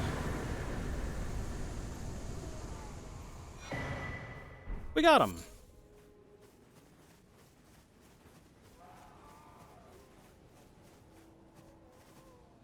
The hell is screeching out there?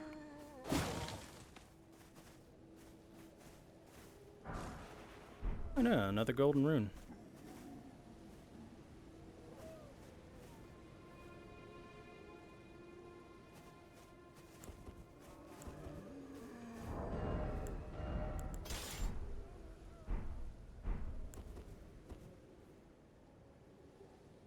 Is it you?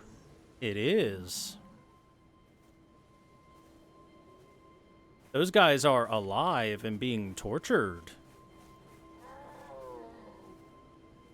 They seem to be having a rough go of it, huh?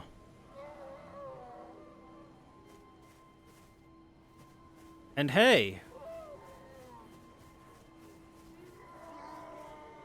I want to point out,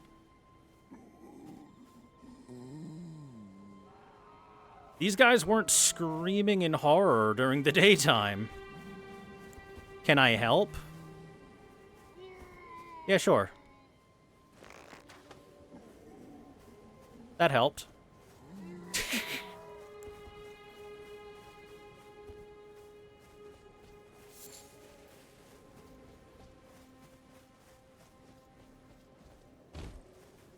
So notice that during the daytime, these were all statues, and during the nighttime, they are all horribly tortured people.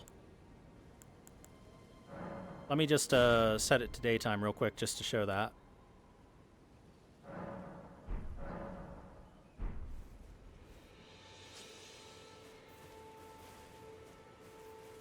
Maybe it needs to be like noon.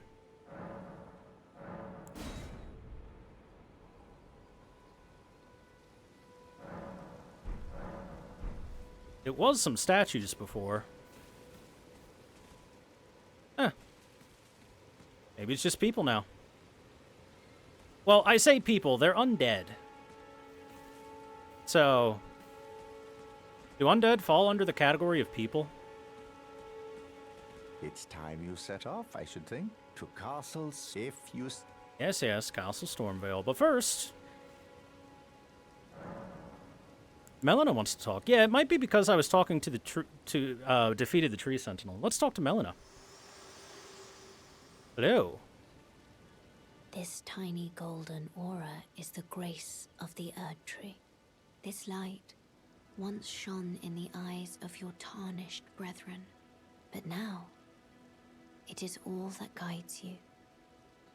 Or so I hear. You can see them, can't you? The rays of grace that guide you through your burden. Maybe.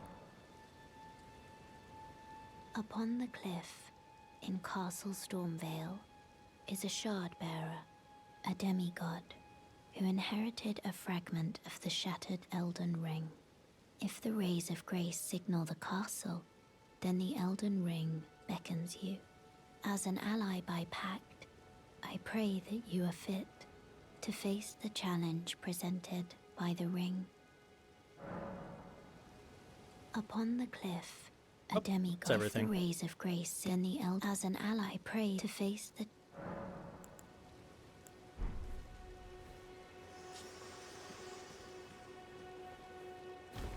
Yeah, I'm starting to think maybe it was the tree sentinel being here that was the reason that it was less about undead being strung up and more about the imagery of someone being strung up.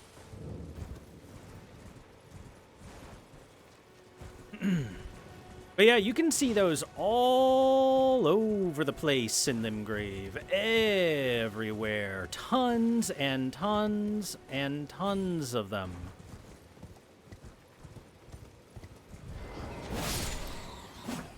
Oh, one shot.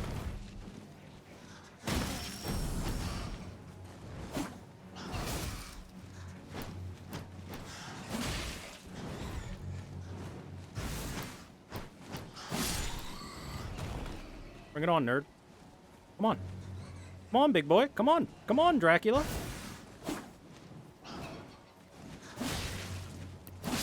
Gotcha. Freaking bats.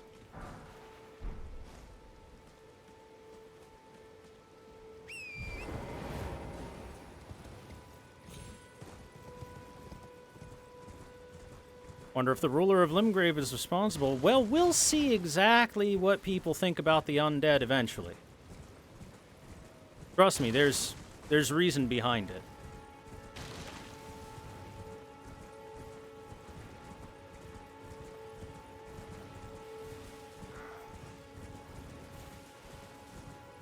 What you got there? It's mine now. A kukri. Kukri's actually nice. Am I being chased? Doesn't look like it. Alright, let's take a peek at that. A large knife used for throwing. Its curved blade is sharp enough to slice flesh cleanly. Throw it at enemies to inflict damage and build up an onset of blood loss. This heavy throwing weapon is unsuitable for swift attacks, but is able to inflict heavy damage. So a kukri is a very good scaling throwing knife that does a fairly good bit of damage. Golden rune level 2. It's just 400 runes.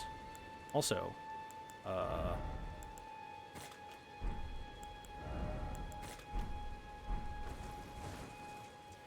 by the way, we have this teeny tiny little, well, former fortress at this point, which is essentially like your first little challenge area, the Gatefront ruins.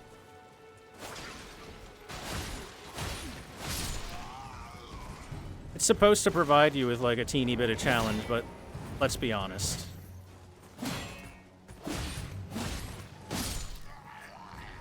These guys ain't gonna do much. Ruin fragment. Stone fragment found near places where ruins have fallen from the sky. From the sky, you say? These shards of stone are believed to have once been part of a temple in the sky. They glow with a faint light from within. Temple in the sky? I don't see no temple in the sky. How about you guys? No way, right? No way. There is, in fact, a temple in the sky. We'll visit it eventually. Just sneak up on this guy. Sneaky, sneaky.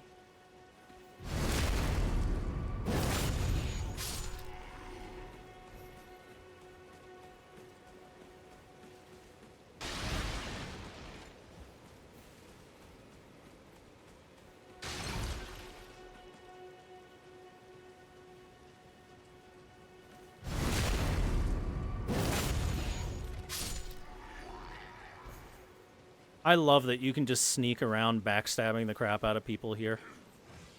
Oh, not you. You saw me.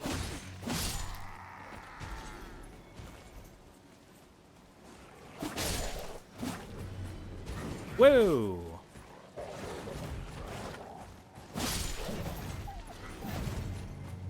Oh, they all saw me. That's a lot of people seeing me.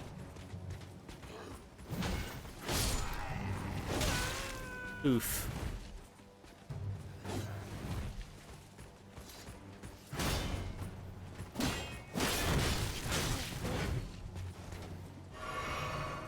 Your backup helped you too much, sir.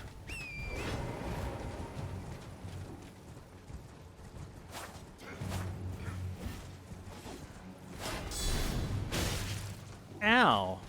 He counterattacked. Stabbed my horse right in the butt.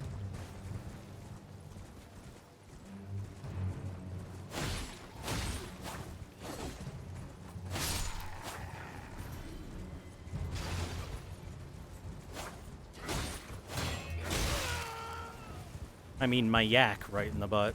We've already established this is no horse.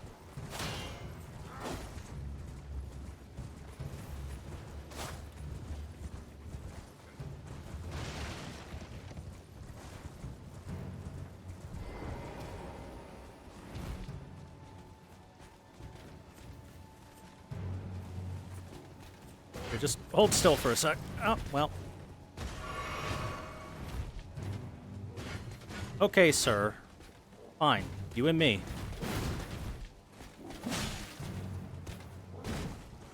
Let's go. Trust me, I'm better than you.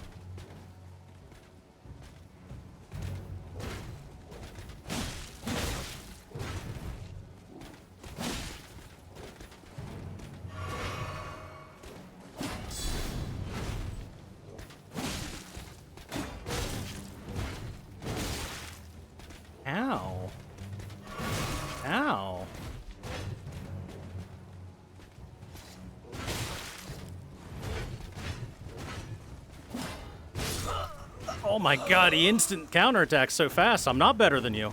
You got me.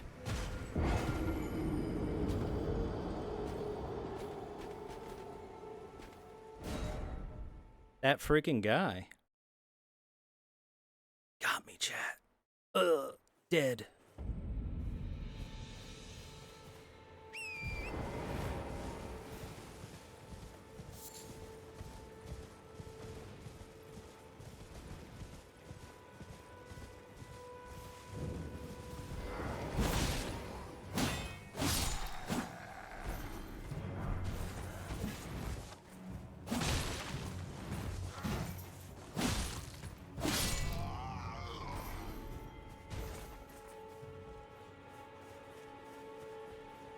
Oh yeah, hey, I ought to grab this. This is a map.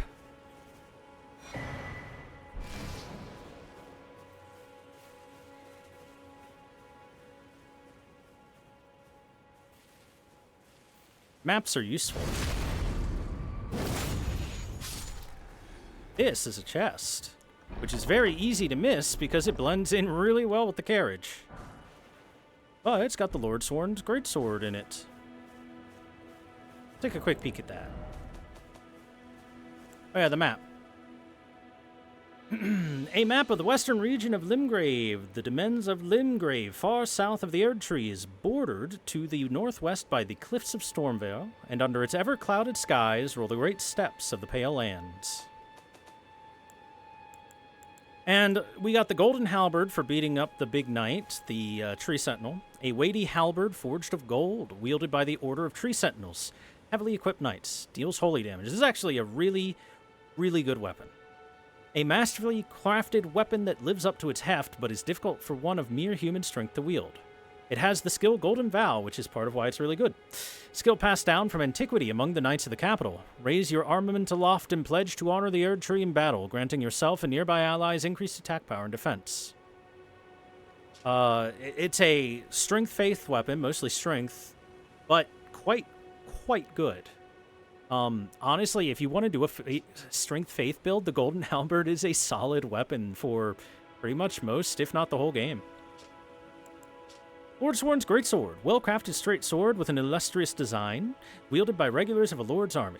Though blackened and damaged by years of use, it appears to have otherwise been kept in a serviceable condition, despite the soldiers having long since lost their minds. Skill stamp. Brace the armament, step into a low stance that prevents recoil from enemy attacks, and then follow up with a strong attack for an upward strike. Preventing enemy attacks basically means that you're not going to get knocked out of your stance and you're going to be able to finish the attack. Generally.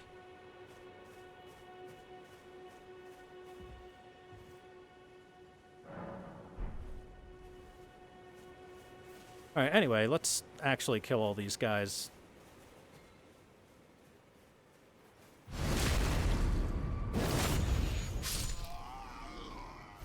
Get the stuff I haven't got yet. You see, this guy has a horn.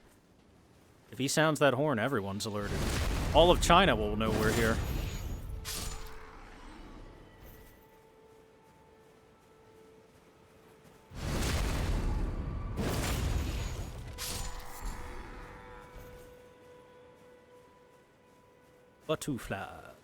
Butterflies.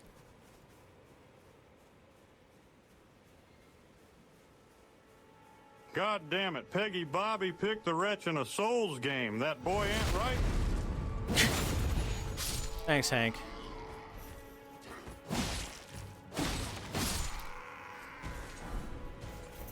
Oh, we got a shield. Brass shield. On the larger side, for a medium-sized shield, the face has been covered in brass, commonly employed in the shattering. The shattering is capitalized. No skill. Just straight up, no skill.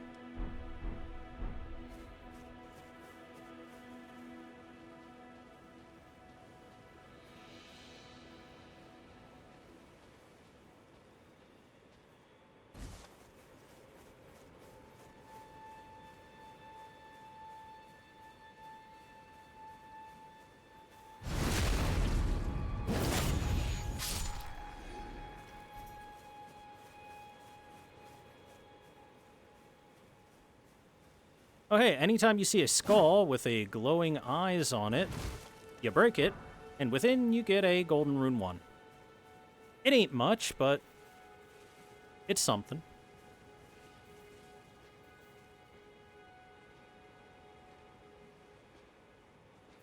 Alright, big boy, I'm gonna start our fight off with a backstab. That's right. Peekaboo.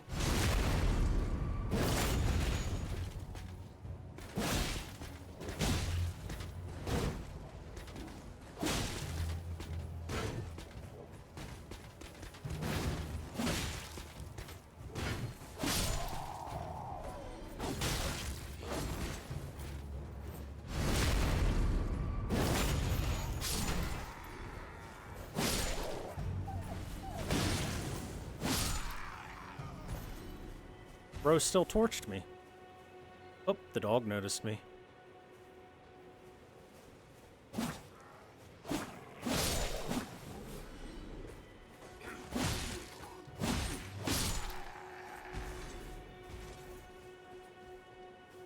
Hey, look, they were protecting some stairs.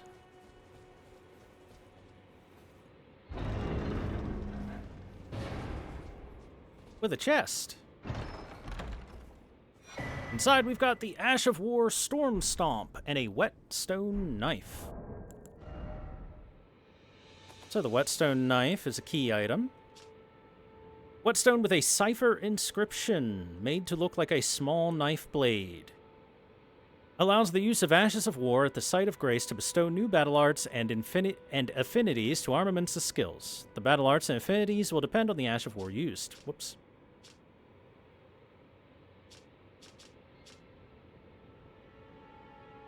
And the Ash of War we got was Storm Stomp. Grants an armament the quality affinity and the following skill. Storm Stomp, one of the skills that channels the Tempest of Stormveil. Stomp hard on the ground and kick up a momentary storm. So, Ashes of War, these are abilities that you can use to add to your equipment, such as this Unsheath, for example. Some of them are quite good.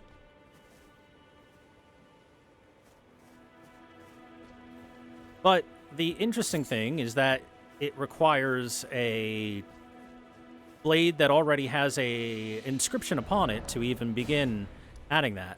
There we go. Here's Western Limgrave. There's the entryway up towards Stormveil Castle.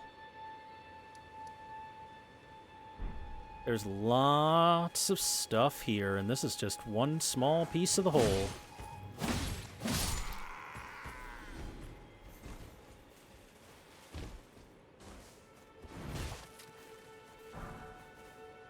Oh, excuse me. Okay, I gotta take care of these guys so I can go grab the other item over there.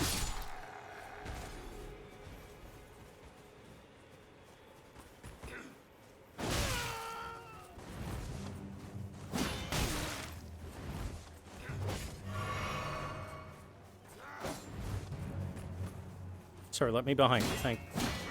Yep.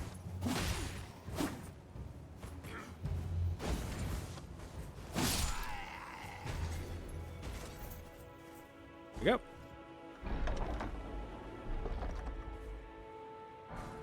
And we got a flail.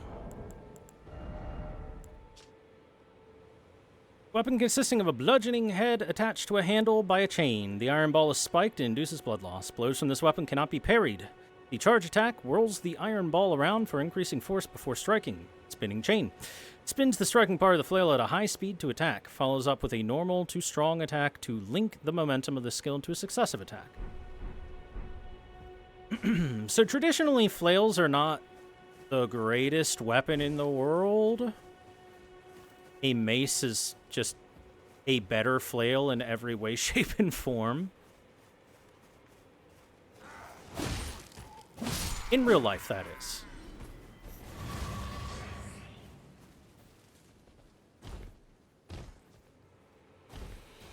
Okay, we've cleared out this little area. I know I took a little while to do it. Sorry about that. But, let's go talk to Melina. She should have something for us to talk about now. Yep, there she is. Me. I'm searching for my purpose, given to me by my mother inside the Erd Tree, long ago, for the reason that I yet live, burned and bodiless. There is something for which I must apologize. I've acted the Finger Maiden, yet can offer no guidance. I am no maiden. My purpose was long ago lost. Tiny bit of backstory of Melina. So her mother was inside the Erd Tree at some point in time. Which means her mother must have been quite the big shot. And she herself is burned and bodiless, she says.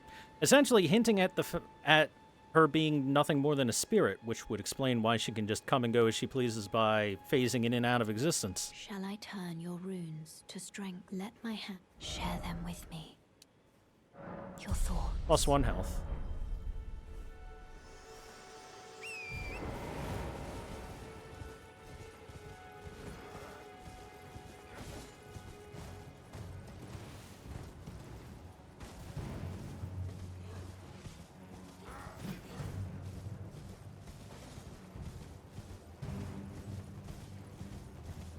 Boop, boop, boop, boop, boop, boop.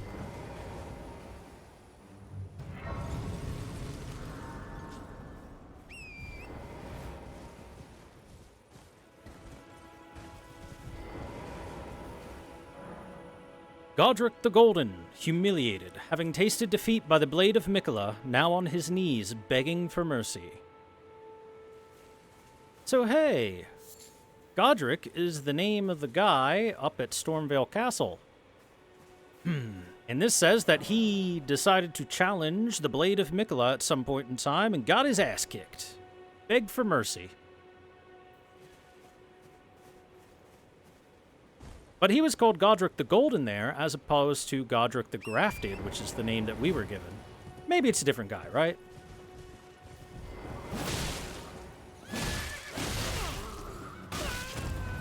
Ow, that horse kicked hard.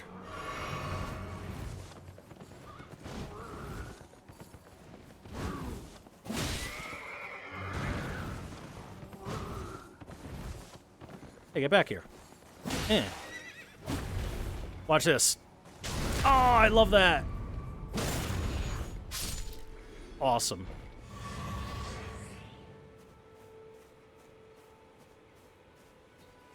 That's why I jumped off my horse to fight him, by the way. I love nothing more than knocking an enemy off the horse and getting that riposte while they're on the ground. It's such a cool riposte.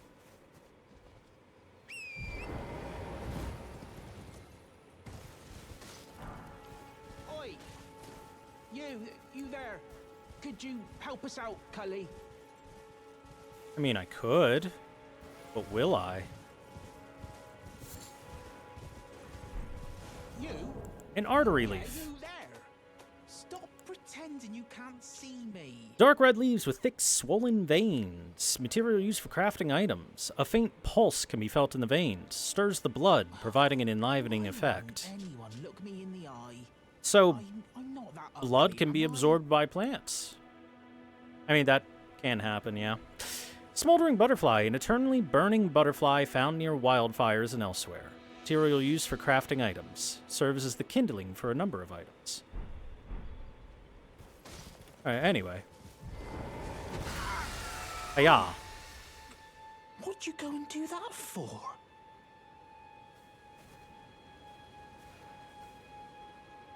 Look at him. They added a Skaven to the game.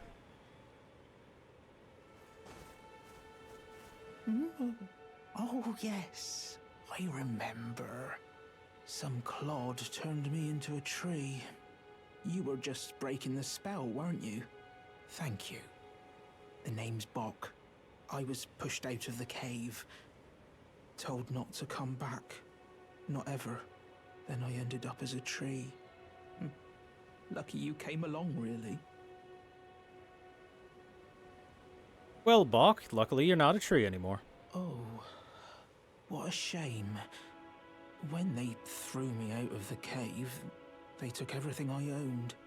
And so this is all I have to express my thanks. I hope you can forgive me. A mushroom. Times 10. Or, well, if you can afford to wait for a while, I could sneak back into the cave and bring back something of actual value. Then I'd be of some real use to you, I reckon. Right, but I'll need a moment. I'm frightened of them, so I have to gather myself. My knees start knocking, just thinking about that god-awful cave on the shore. Cave on the shore, you say? Right, Alright, seems to be all Bach has to say to us for now. So he is a rat man. Rat jam man, as you can tell, plainly. And as you may suspect, not everyone takes all that kindly to the rat people. Wait a second. Did I not pick my runes up from before? That's possible. So yeah, poor Bach there has been bullied.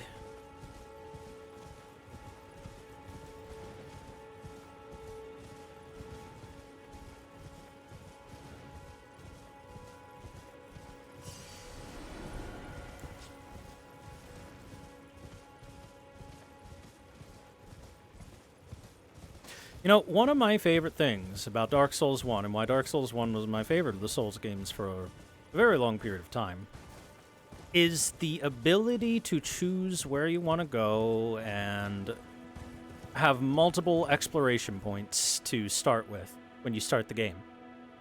Like in Dark Souls 1, when you start, you can go up to Undeadburg, or you can go down into the catacombs if you're a masochist. Or you can make your way down into the New Londo Water Park.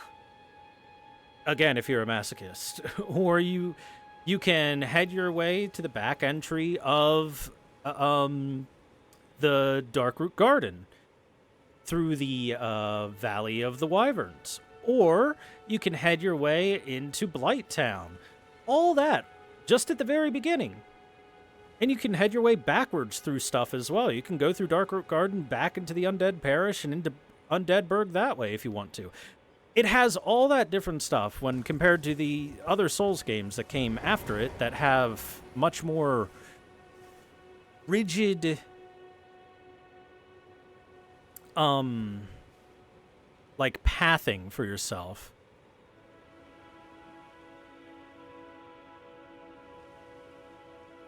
And that's one thing I absolutely freaking love about Elden Ring. Right now, if I want to, I can go almost anywhere in the game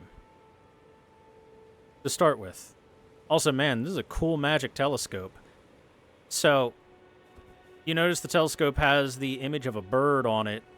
So this magic-ass telescope is doing what the government does, and it made a fake bird that's actually a drone that spies on people. Just like real life. Birds aren't real, chat. Don't let anyone tell you otherwise. Hey, look, that's where we came from, by the way. The mausoleum that we started at.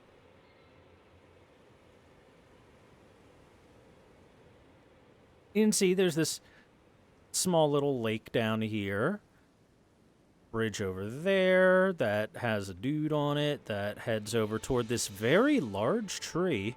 It's not quite Erd tree size because the Erd tree is that, but still, it's a pretty big tree. I really love these bird's eye view telescopes. It's very neat to be able to just take a nice survey of the area.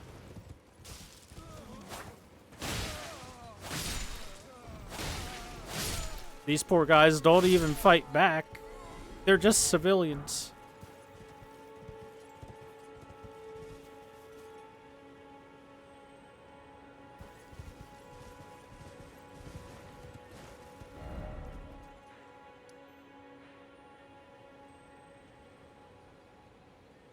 By the way, one thing to look for on your map, or anything that looks like a cave, because it's a little cave entrance.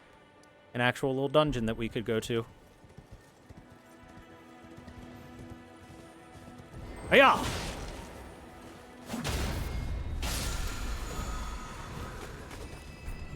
Got an Ash of War, Determination. Ash of War, Undertale.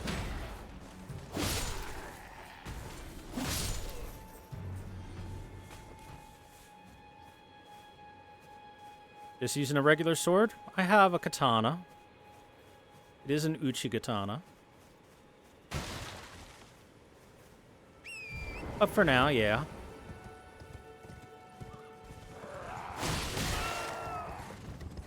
Darn, his blade's bigger.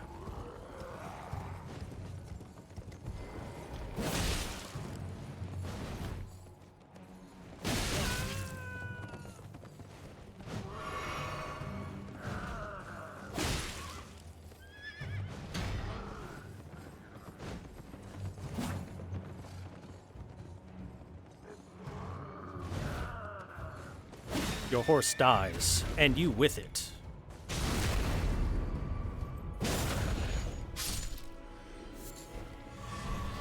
Got some horse meat.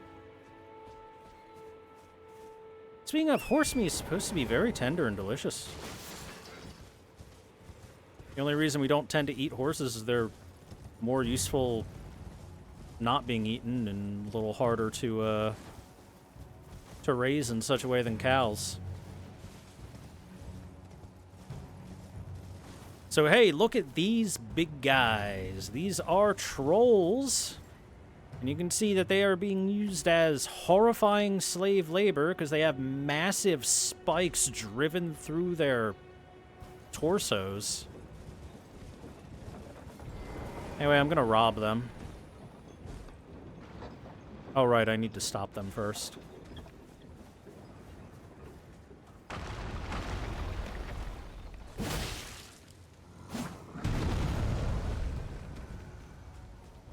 Alright, thank you. Now I can rob them. Haha! It's mine now, idiot!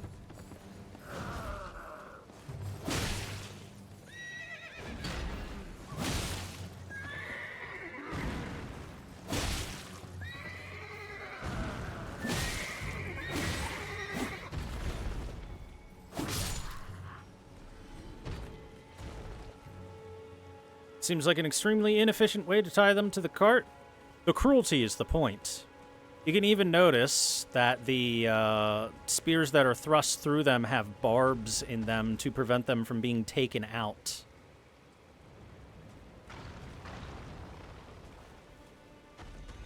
See?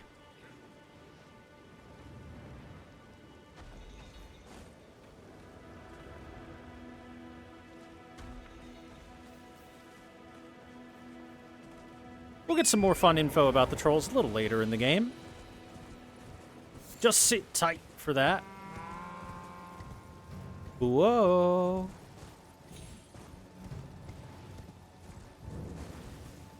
Oh, right, the evil plants. Boy, do I hate the evil plants.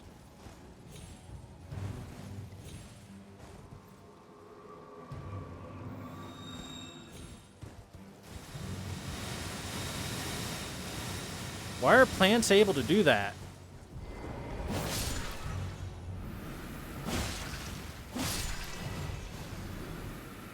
My only thought is that it's borrowing some of the Erd Tree's power in order to do stuff like that. Surprised they didn't fight back? Who, the trolls? Oh, don't worry. At some point in time, they probably did fight back. And lost.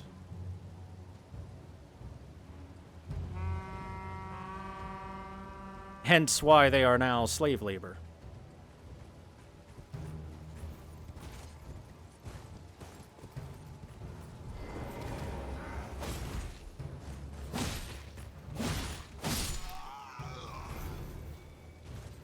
Play that horn for me again, pretty.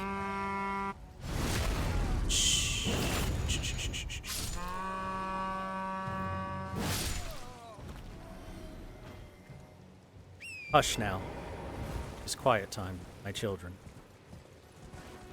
Okay, where are we? Yeah, okay. Whoops.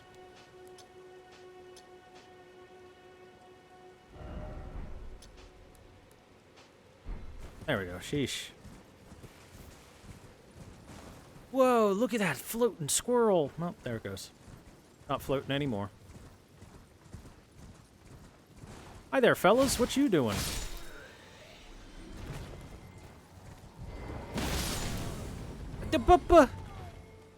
I fell on the torch.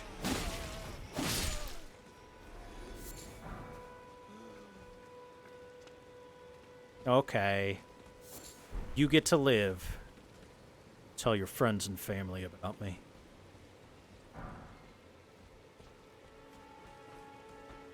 Oh, hey! You're who they called over. A little late.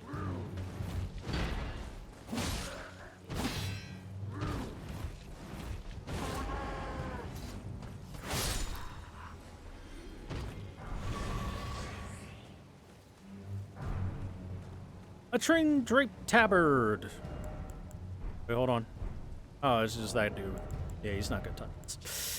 Padded cloth armor with a chainmail shawl draped over the shoulders. Widely issued to foot soldiers in a lord's army.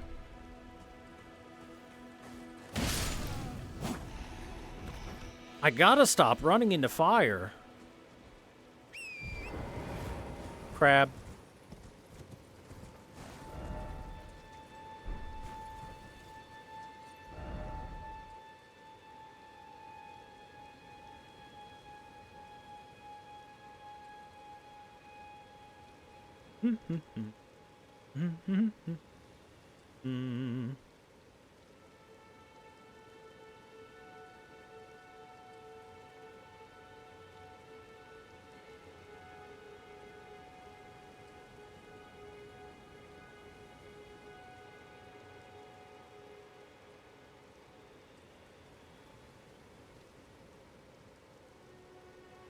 Okay, anyway. There should be a waypoint around here somewhere. Or a site of grace, I should say. Up there it is. Right over here. Never mind, that's a light. I'm blind.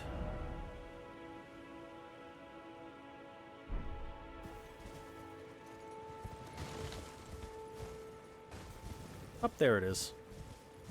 For real this time, there it is.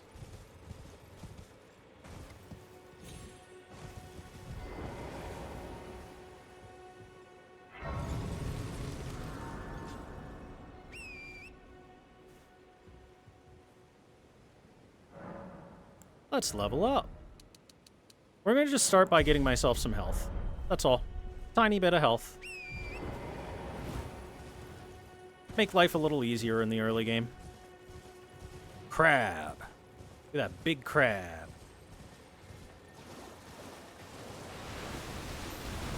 More big crabs. Hey, out of the way. No.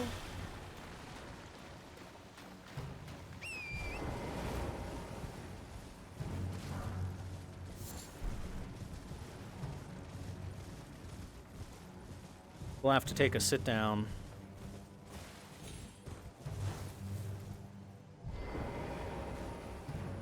Respawn that thing. Darn crab got in the way.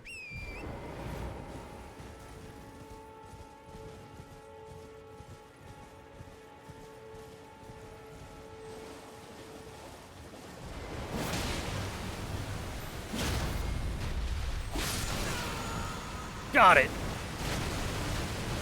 Aha! Get wrecked, crabs. It's my treasure now. Oh, come on. Who alerted you to come over here? Was it the crabs? Oh, my God. Oh, jeez. I got fucking annihilated. I was busy looking at that dude and then crab.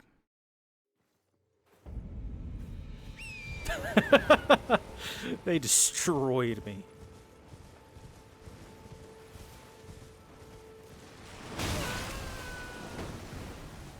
Jesus.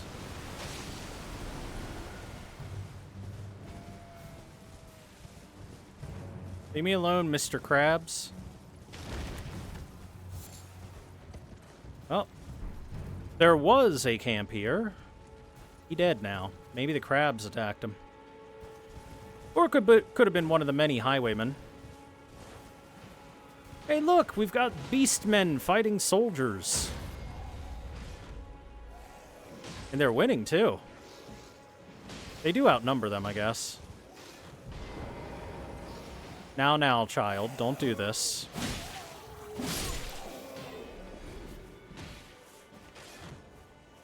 Get a good look at you.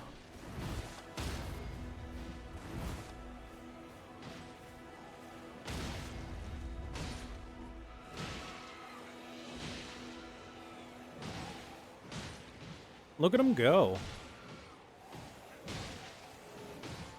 You can see these are pretty similar to the rat man that we saw earlier. Bach. Pretty darn similar. Alright, you crazy kids have fun. You enjoy your mosh pit.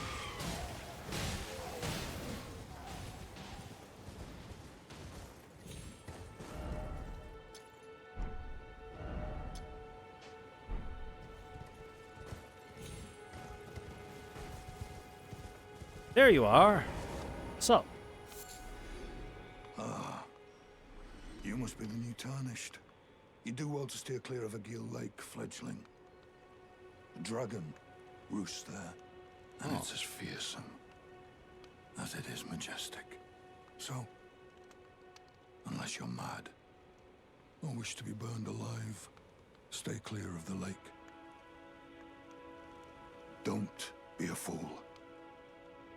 Turn back before it's too late.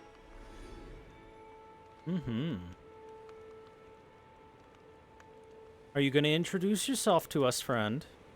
Don't. I guess not. For now.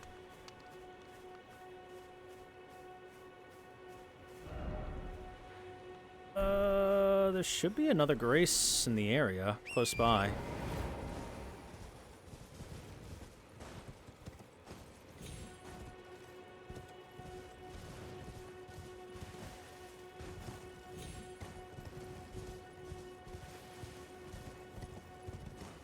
Let me up. Ah. I wanted uppies. No, seriously, there should be another grace, like, next to me. Am I blind? I could be blind. Yura, Hunter of Bloody Fingers. He hasn't introduced himself yet, but we have his name. Thank you, map. Magic map. Oh, here it is. It's over here.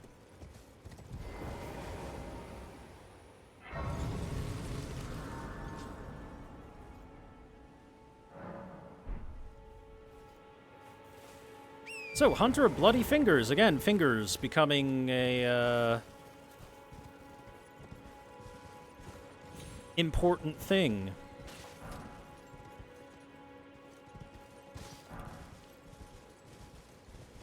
And he said there's a dragon here. The wagon. I don't know if I believe him. I don't see no dragon. How about you guys? You see a dragon?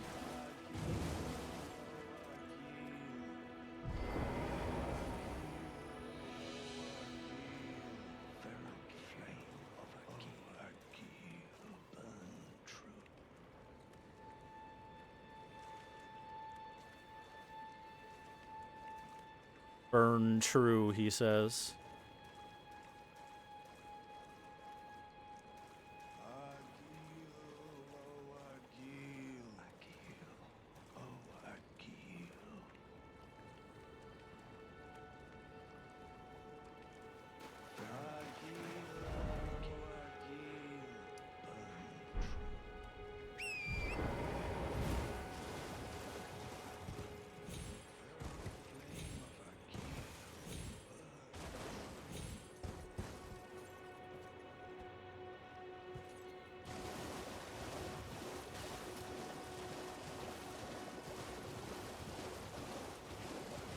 I don't know what to tell that guy. I don't see any dragon anywhere. I feel like he's a liar.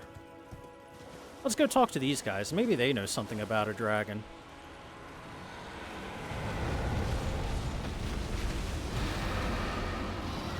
They did know something about a dragon. Thanks for the info, guys. I see, there is a dragon.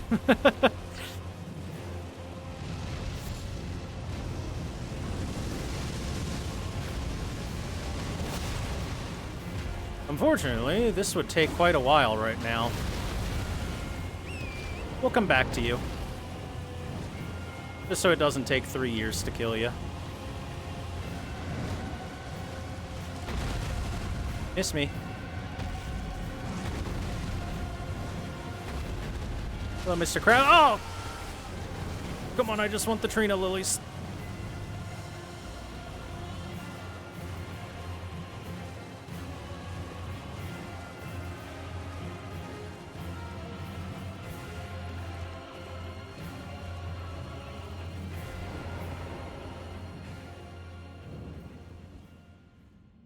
Ow. So, hey. Remember when I said if it looks like there's a cave on the map, there is a cave for you to explore? Behold, a cave. The Limgrave tunnels. Oh, look. An alternate path.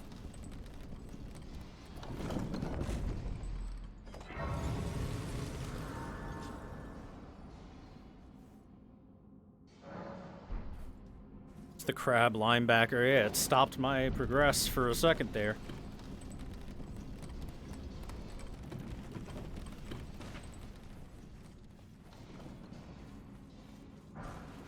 Golden Rune 4.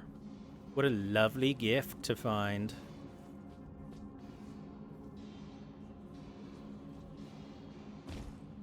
Well, that's unfortunate. We slipped. We slipped off the edge.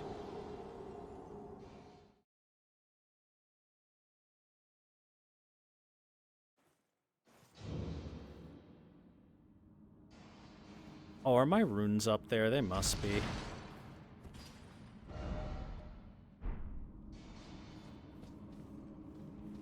Don't you hate when you're like, you land on a platform, but not quite fully on it, so it slips you off and you just fall to your death? It sucks, don't it?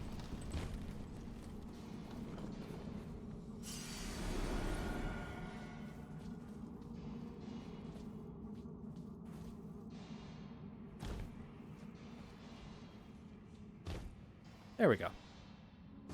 Hi, Lemon Thunder. The runes go fine. Summoning pool is now functional. By the way, these are called Stakes of America. Stakes of America. America, wait, isn't that the name of the lady who was the goddess? Queen America? What you minding there, friend? Mind if I cut in? Haha, get it. He does not like puns.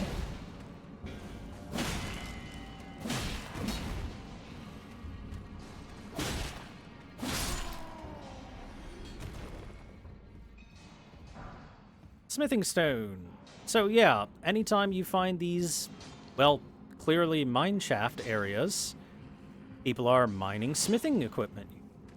Smithing stones and such.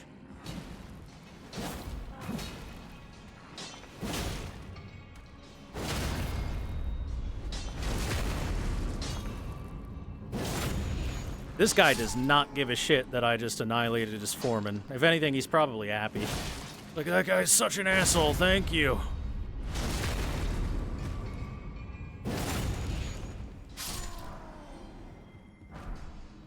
Ah, they dropped me a pickaxe, that's nice. Large pickaxe designed to crack thick bedrock. Tool of sturdy miners. Not originally designed as a weapon, but very adept at piercing armor. Little wretches, do you think your armor harder than stone? With the Endure skill, assume an anchored stance to brace for incoming attacks, briefly boosting poise. Damage taken when using this skill is reduced.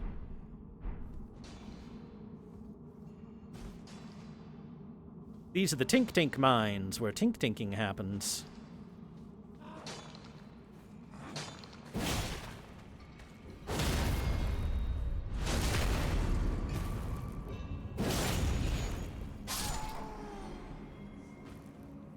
And I'm happy to be here because I want all this upgrade material. Certainly do. Rat jam. Whoa, where'd that guy come from?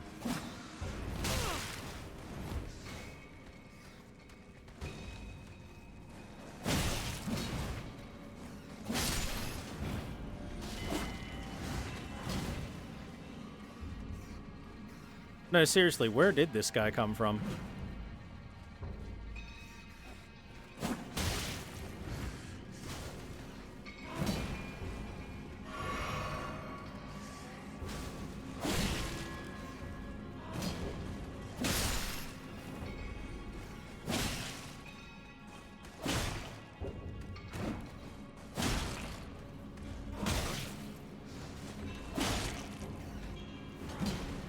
There we go, got them both that time. Big swing!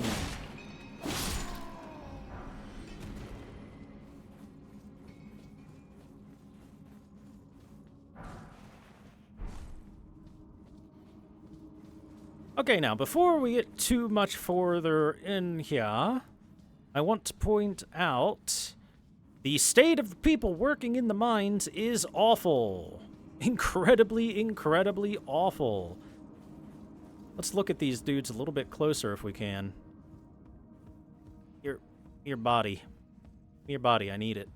Come on, buddy, roll over. Come on. Come on, you little ragdoll, roll over. As best you can.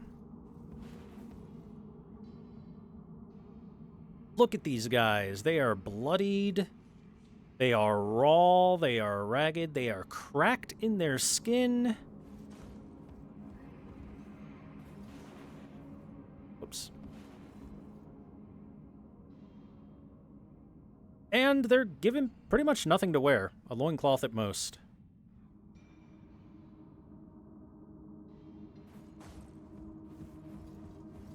Suggesting some level of, essentially slave labor with these dudes.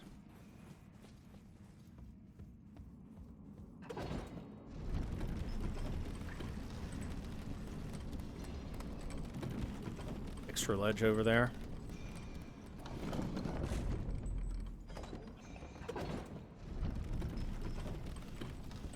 Most of these dungeons, when you're on an elevator, will have an extra ledge you can drop to, like so. Ah, it's the other side. The other side has progress on it.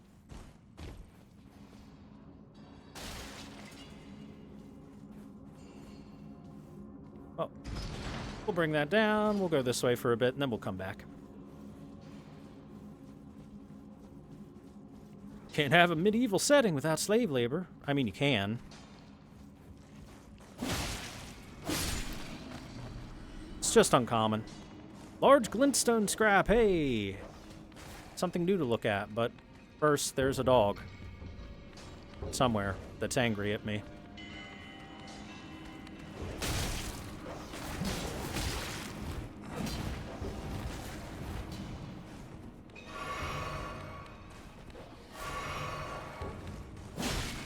Ah!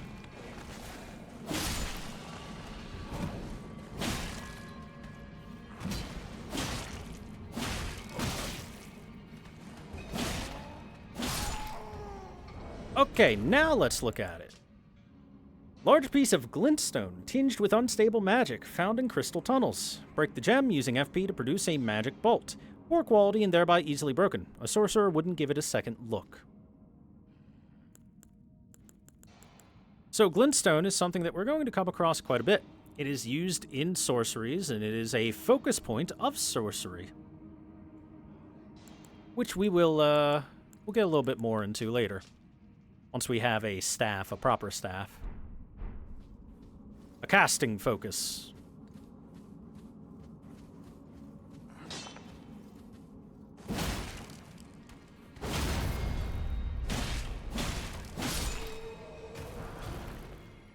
them smithing stones.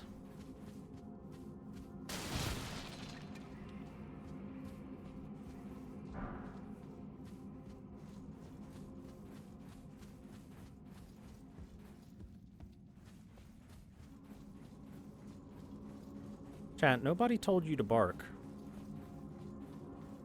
Stop it.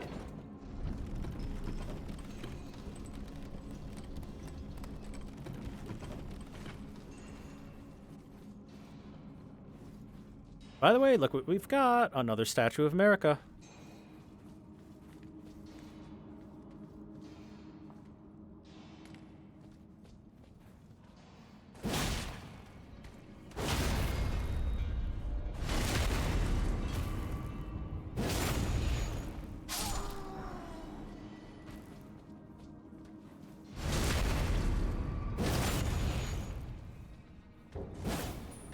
How did that miss?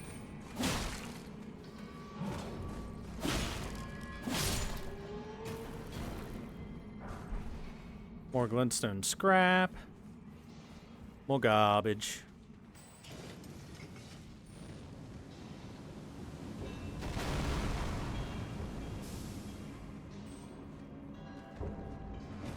Yo!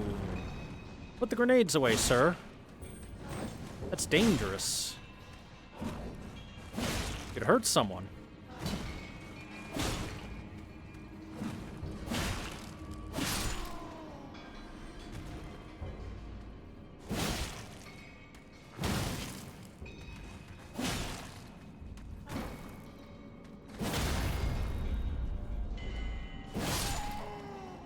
Finish it.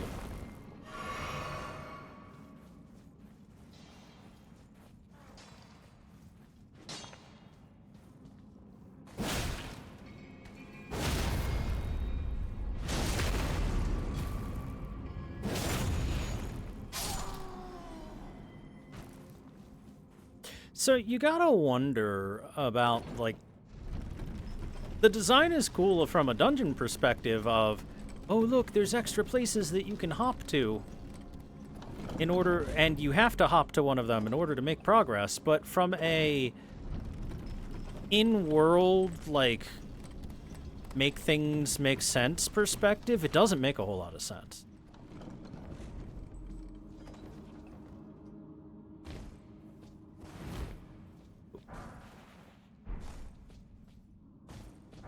Got ourselves a somber smithing stone. That's a new type of upgrade material. Strengthens special armaments to +1. Special armaments with unique characteristics cannot be strengthened with colored smithing stones. Number of steps and amount strengthened differ from standard equipment. So, regular smithing stones will take you all the way to a +25 weapon, and somber smithing goes to a +10. Hence why somber smithing stone weapons are usually the better ones to go with, because it doesn't take nearly as many materials to max out.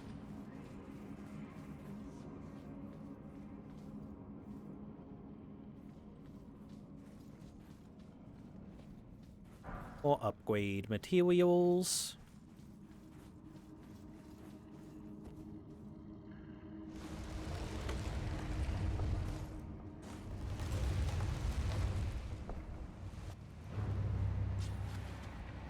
Hey, look, chat, a troll.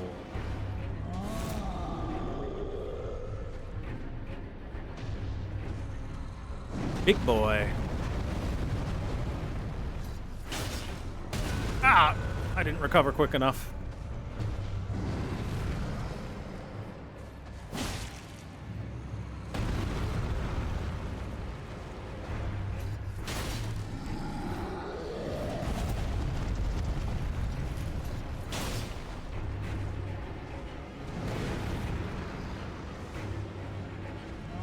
Here he comes. Bang, bang, bang.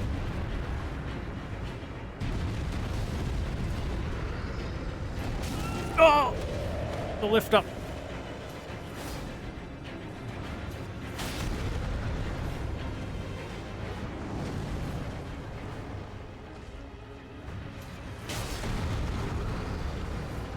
Chopping that leg down, sir.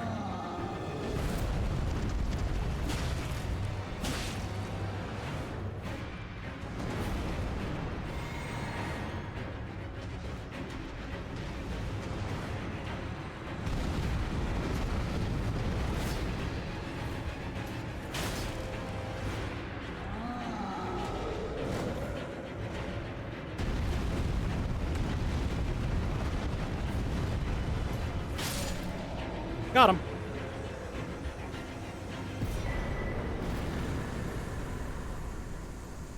And we got the Roar Medallion, our very first medallion. A bronze medallion depicting a roaring giant enhances roars and breath attacks. In ancient times, the giants were mortal enemies of the Erd Tree.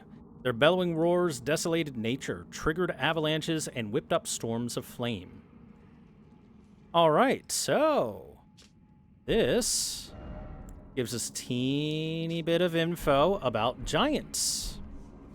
And that the giants were not allied with the Erd Tree forces, at least in ancient times, or so it says. Trolls are clearly some form of giant. They're like lesser giants, basically.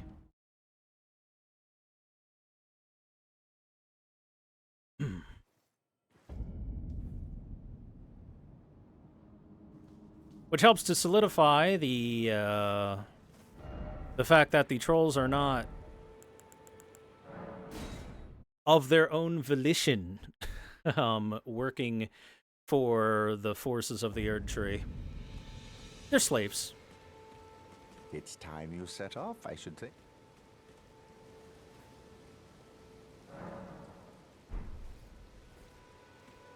Oh yeah, let's take a better look at this guy. See, he's got a mask on. He's got some rags on, blood splatters all over him. He actually looks very much like a field doctor with a mask on.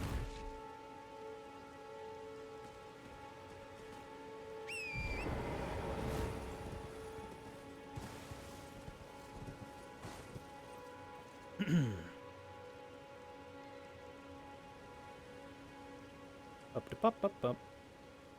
Beep, beep, beep, beep.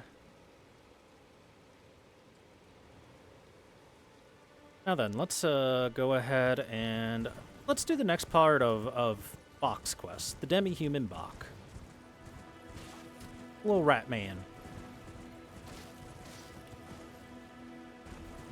His next thing is over by the coast. He told us about a cave on the coast. Let's go find a cave on the coast.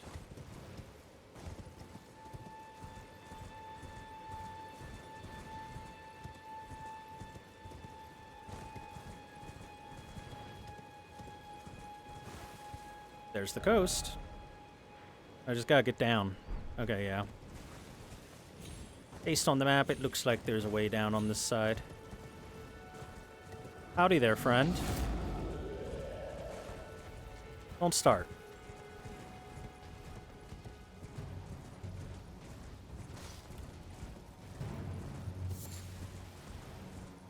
I was kind enough to say hi.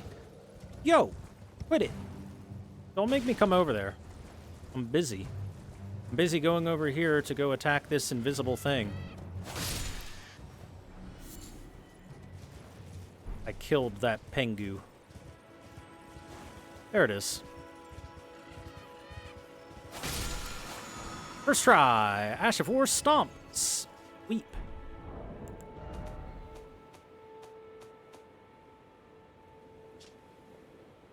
Stamp Sweep. Brace your armament and step into a low stance that prevents recoil from most enemy attacks, followed with a strong attack or a sweeping attack.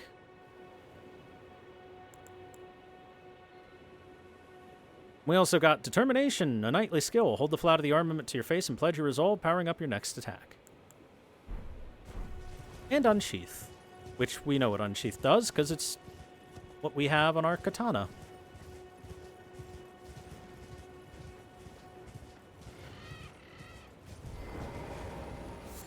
Howdy, friend.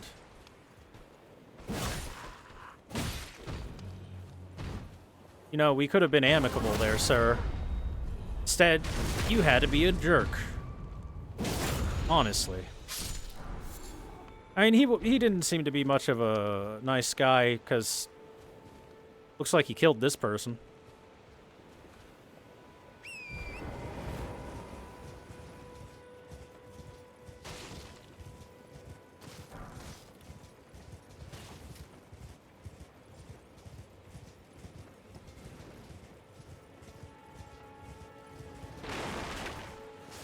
Look, chat, it's an octopus if H.P. Lovecraft designed things. And I say that, but real life sea creatures are sometimes horrifying themselves.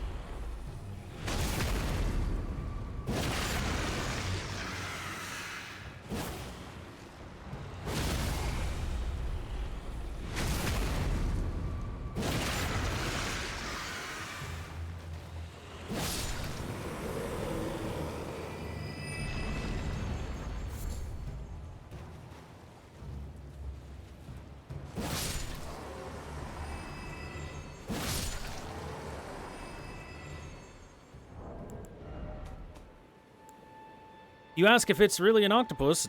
Land octopus ovary. Puffy, milky, white ovary of a land octopus. Material used for crafting items. Land octopuses eat humans in order to bear young, and theirs is the blood that runs through these ovaries.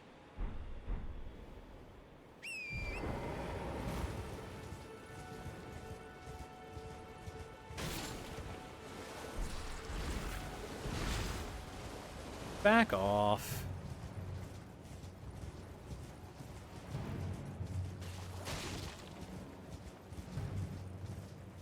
Turtle.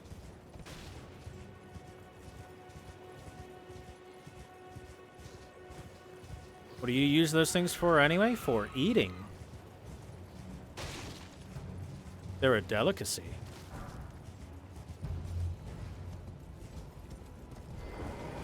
Hey, look, another merchant. What do you need? I don't want any trouble. What do you got? Got a broadsword, a club, a short bow, arrows, bolts. Poison build-up, bleed build-up, and sleep build-up, boluses. Thank you! Oh shit, Elden Ring. Oh shit. Thank you, Artesian.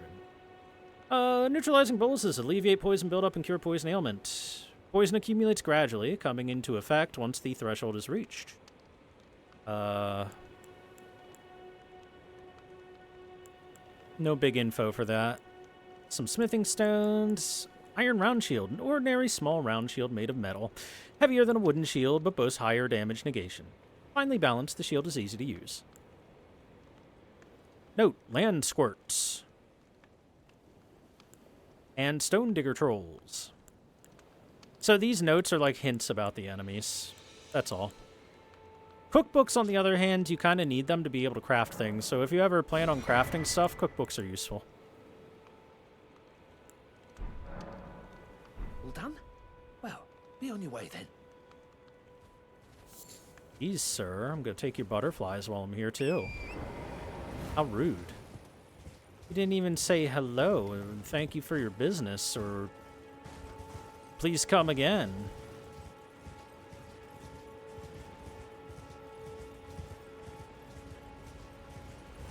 Look, chat! It's disgusting goo. Everyone's favorite enemy, slimes.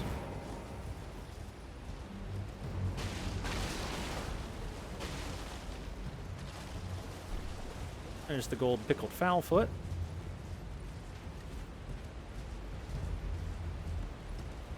And there are some skeletons. We'll get more lore about them later. For the time being, let's go find that cave and deal with that cave and advance box quest a little bit.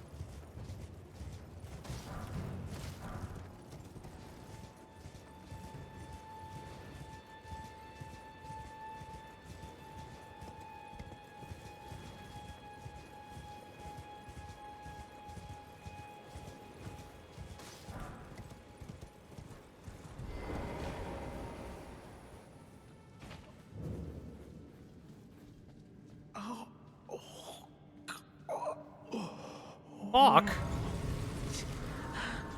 What are you doing here, little friend? It hurts. Oh. What are you doing here? You must leave this place at once. They'll rush in and beat you to a pulp. You'll end up just like me. Oh. End up just like you.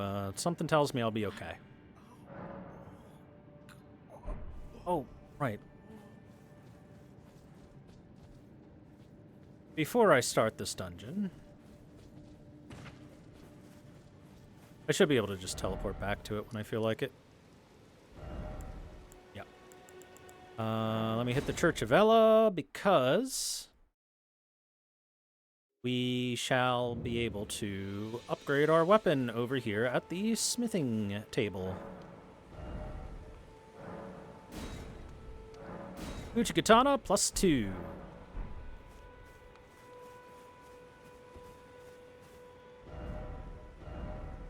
Alright, back to the coastal cave.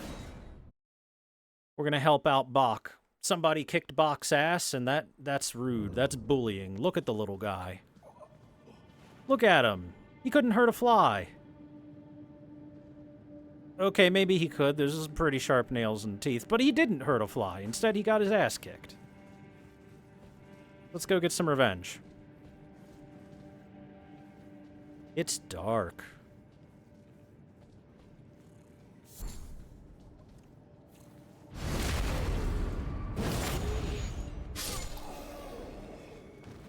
Already getting that revenge.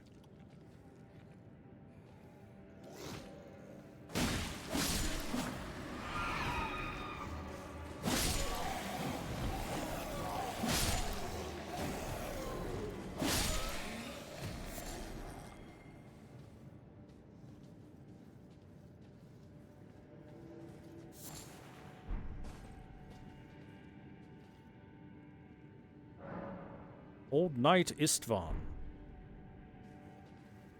Should we summon in Old Knight Istvan? You know what? Let's do it. Come on in, Istvan.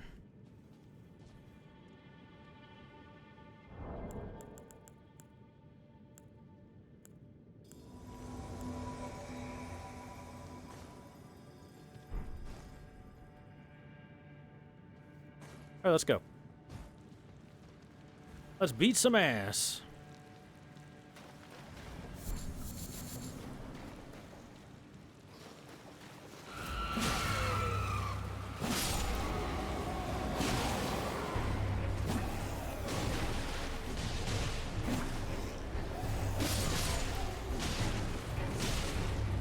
Demi-human chief.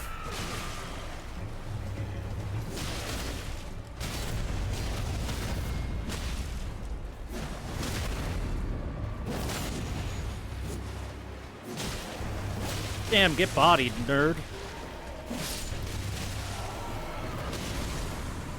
Absolutely bodied.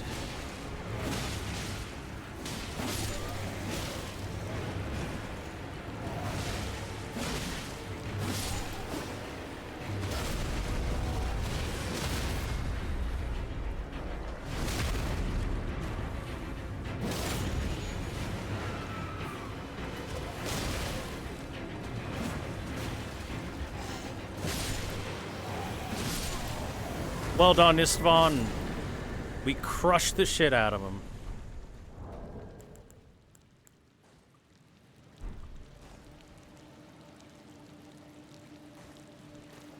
Easy peasy.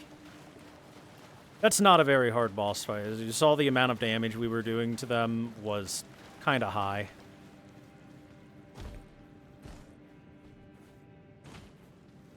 That's where it came from. Don't be dumb. Use your brain. Oh yeah, we did pick up some stuff. We picked up some, oh,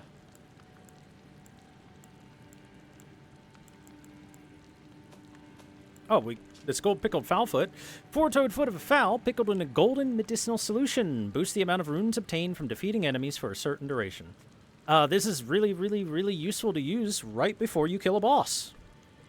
It's worth a lot of bonus runes.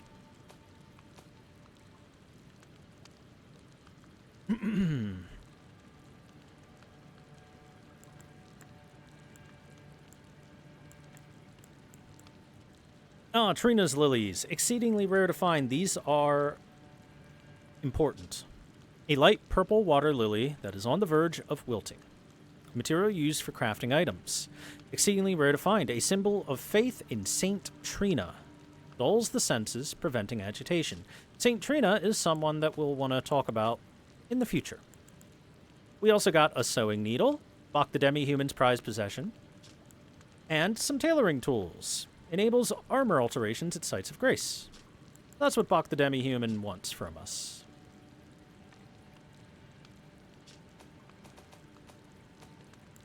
He's a seamster.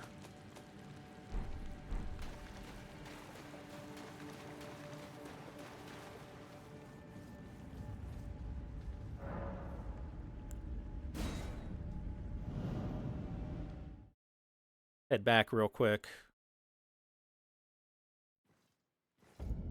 Talk to my boy Bach.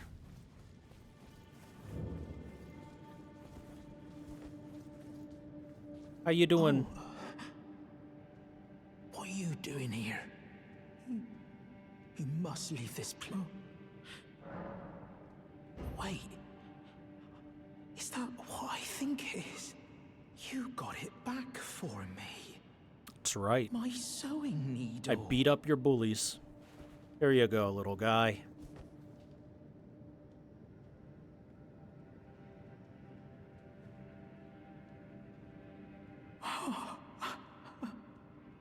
What made you go and do a thing like that? My mum was a seamstress, and that sewing kit was all I had to remember her by. I always wanted to be just like sweet old mum. Then I suppose I can't just curl up and die, can I? Thank you. You're very kind. I always wanted to be a seamster like my mum. Then I suppose I can't just curl up and die, can I? Thank you're very... I always want... Then I suppose All right, we'll visit you again later.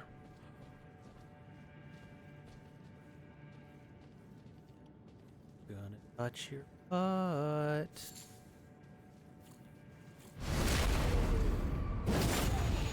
But successfully touched.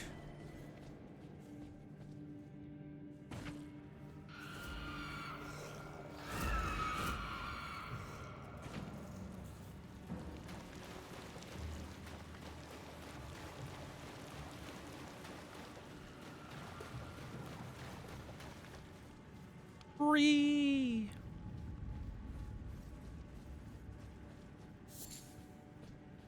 I have given him hope to live.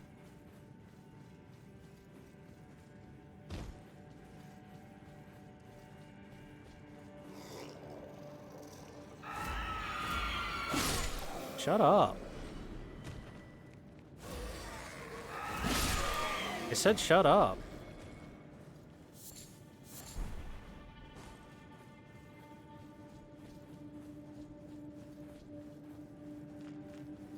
Boy, it's dark in here. I can't see my hand in front of my own face. Hey, look! We got across the beach! Yay! Now for the real prize of going through here, aside from helping out our bro Bach,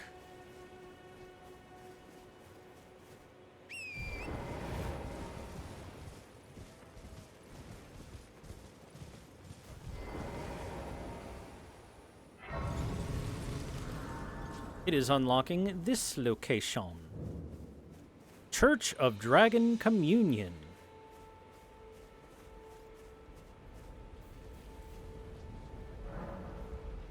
Ritual of Dragon Communion, which exchange dragon hearts for dragon spells. Dragon Fire. Transforms the caster into a dragon to spew flaming breath. Incantations of those who have hunted dragons and feasted upon their hearts. Theirs is a pure and overwhelming power. Dragon Claw. Transforms caster into a dragon to tear through foes with dragon claws. Allows a follow-up. And Dragon Maw. Transforms caster into a dragon to bite enemies before them. And of course, we've got a dead stone dragon here. Miyazaki loves his stone dragons. But overall, this place is completely destroyed, wrecked, annihilated, busted.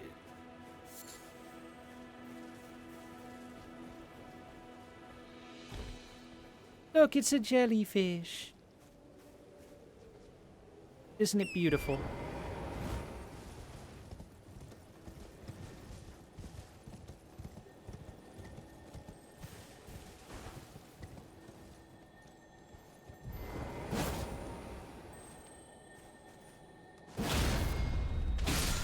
There it is. I was wondering where the heck that thing was. Another somber smithing stone 1.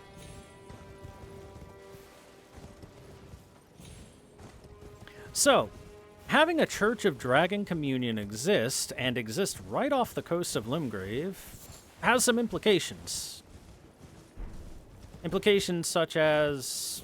Well, it raises some questions, true. Such as...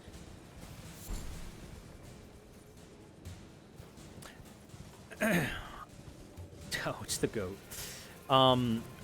Was Dragon Communion a popular religious thing for people to follow through with? How many people worshipped dragons or did communion with dragons in some way, shape, or form? Why is there a giant dead dragon here for you to worship? Was that common for churches of Dragon Communion? I ask this because this is like the only Church of Dragon Communion we go to.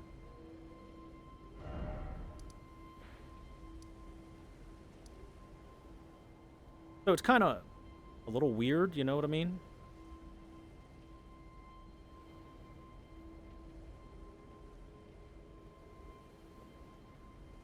I think there's one other dragon shrine in the entire game, and that's it.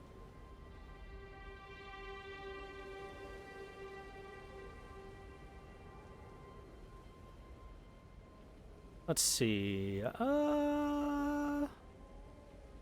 How about... Oh no, I should head to the Misty Woods. Yeah, Misty Woods seems like...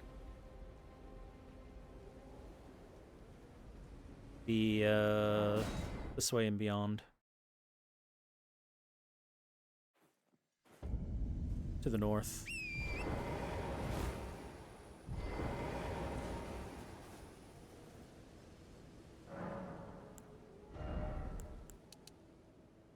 Alright, I'm at 20 vigor.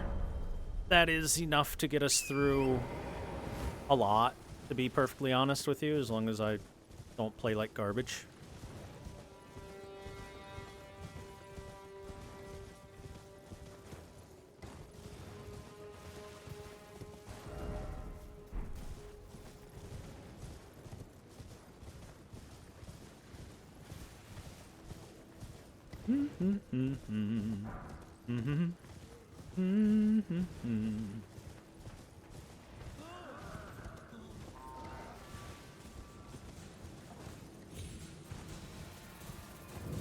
Oh, right. Could enter the Waypoint Ruins here.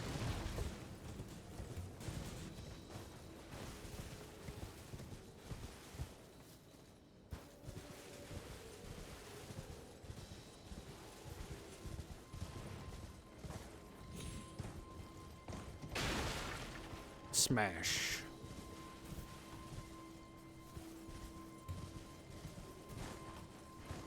There it is.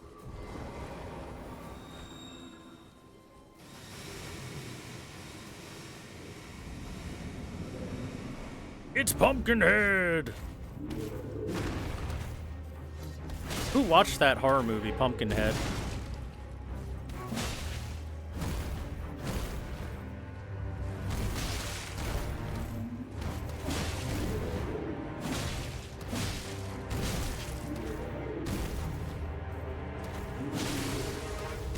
Ooh, the big bleed proc.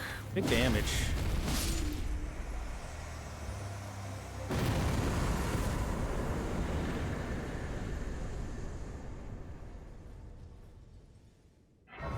I took one hit. Great shame. Look who it is. Hello. Tarnished, are we? I wonder you should turn up here. I am Selen, a sorcerer, quite plainly. Why are you here? I want to know how magic. Ah, a yen for glintstone sorceries. I dare say your proclivities are far from ideal. Oh well, perhaps nurture will defy nature, with a bit of luck. but one must choose one's masters wisely. I was exiled from the Academy of Rea Lucaria as a reviled, apostate witch. Do you still wish to learn from me? Yeah. Well, you are a piece of work. Very well. You are now my protege in Glintstone sorcery. But I refuse to coddle or cast kind words. Never. Anticipate grievances, young apprentice. So, this is Sorceress Selen, and she gave us the nod in thought gesture. She is our first opportunity to start learning how to be a sorcerer and cast magics. Obviously, with our incredibly amazing intelligence of 9, we can cast fucking nothing. Hence why she said, you lack the proclivities, but perhaps nurture will defy nature, because our base intelligence is garbage. But she sells Glintstone Pebble, Stars, Arc, Crystal Barrage, Scholar's Armament, Scholar's Shield. Interestingly enough, no casting focus. No equipment to actually cast the spells, only the spells themselves. But let's take a look at Glintstone and let's dip our toe into what sorcery is about. Glintstone Pebble, the most basic Glintstone sorcery of the Academy of Rea Lucaria. The Glintstone serves as a conduit, launching magical projectiles at foes. This sorcery can be cast repeatedly and while in motion. This is a universal first step on the journey to true knowledge of sorcery. So, the reason it talks about glintstones is because the staves that sorcerers use are simple, they're simple staves up till the end of them, where in the top of them is embedded a piece of glintstone to act as a focus for the sorcery. As it says here, the glintstone serves as a conduit. Glintstone Stars. Fires 3 magic shooting stars that pursue the target. This sorcery can be cast while in motion. A sorcery of Invading Nerijus, which attracts sorcerers from Celia, the town of Sorcery. Glintstone Arc. This is actually a pretty darn solid spell. Fires a horizontal arc of magic that spreads outwards. Granted to sorcerers who depart from the academy to embark on journeys, in order to fend off large groups of would-be adversaries. Crystal Barrage. Fires a volley of glintstone crystal shards. Charging increases potency. A sorcery of the Crystal Cadre. A group of sorcerers who pursue the wisdom of stone. Secrets locked in the faint cogitation of the chrysalids. Scholar's Armament. Enchants the armament held in the right hand with magic affinity attacks. This sorcery can be cast while in motion, taught to the Knights of the Cuckoo by the Academy as payment for their contract. And finally, Scholar's Shield, which is a enchantment for your shield instead of your sword. So, the neat thing about her is in this world, the Academy of Rea Lucaria has several different schools of sorcery. And she has several different schools of sorcery spells available to you. You have your very basic Glintstone Pebble, which is kind of universal, anyone learns it. Then we have a sorcery from the school of Invading Nerijus over here with the Glintstone Stars. Then we have from a school of ascetics that choose to leave the academy and embark on journeys. Then we have from a group that chooses to follow the teachings of the chrysalids, the Crystal Cadre. And then finally, we have sorceries that were taught to essentially a group of mercenaries the Academy hired, the Knights of the Cuckoo, as payment for their contract. So she gives us a little peek into the background workings of the sorcery world that exists here. We'll start by grabbing, I guess, just Glintstone Pebble. One buy. Young apprentice. First things first. You are a tadpole when it comes to magic. Infantile. Without the legs to walk. So, to become a sorcerer, first, you must face your ignorance. Now, shall we start learning? You wish to continue the lesson? Very well. I have time aplenty. So, one of the things that I like about her is that she does have unique dialogue, as you can see, for if you show up without the intelligence to be able to learn sorceries from her and cast them. The ability to cast them, I should say. But she isn't completely a asshole about it, which usually the magic casters and magic teachers in the Souls series are extreme jerks. Oh, you are a freaking moron and you're not worth my time. Go away. But she's like, you know, you don't know much, but I'll give you a shot. You wish to continue very well. And if we take a quick peek around the area here, you can see that she is researching rocks, which makes perfect sense. She even has glintstone. Oh, I didn't do it. She even has glintstone aplenty all over the place, which, again, makes perfect sense because you're researching sorceries, which commonly are using glintstone as your focus point in order to cast them. Unfortunately, we haven't gotten a good idea of what glintstone is yet.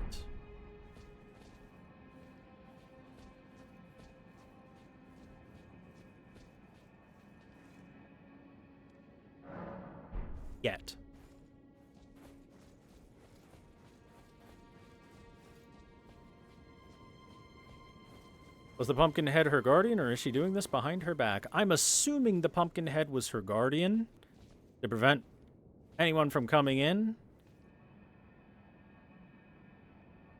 but not 100% sure. Also, as you can tell, her chambers have a magic buff on them. If I walk out of them, the buff will go away soon enough.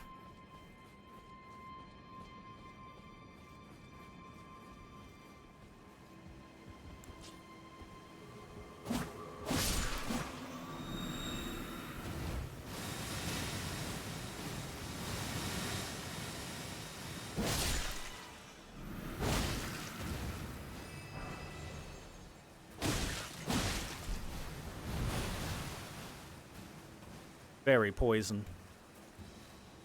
Thank you! Lore Thor. Let's effing go. Thor Rain. What's up, Turbo Baka? I know it's been a few hours, but you haven't missed too much in terms of big lore. We've met a couple characters, talked about a couple things, but as is common with these games, sometimes it takes a little bit to get going.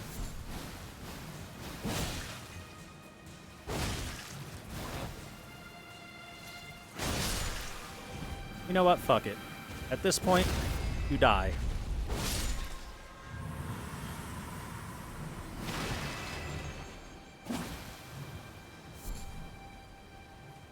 There we go. I got my Poison Bloom and my Miranda powder. We'll just do a quick heal up.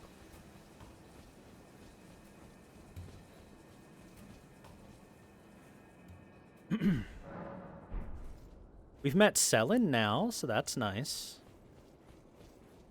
I'm gonna have to make sure to clean out her inventory.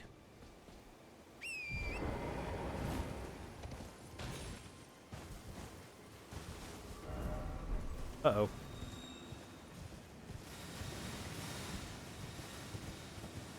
A little too close to the flower.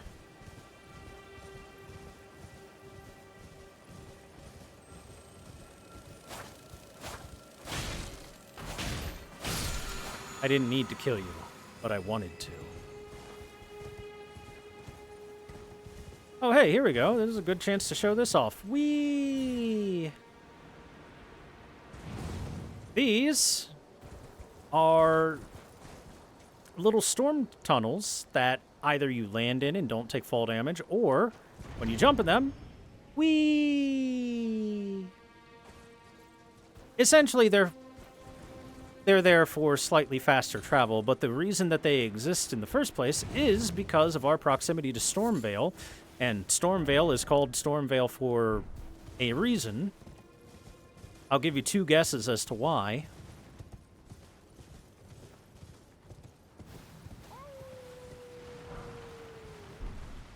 Ow! Is it veiled?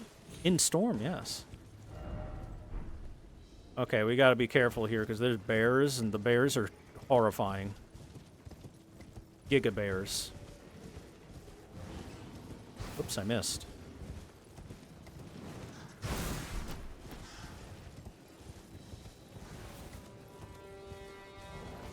Okay, not that bear. That bear's fine. I mean bears like that. It's like a baby bear by comparison.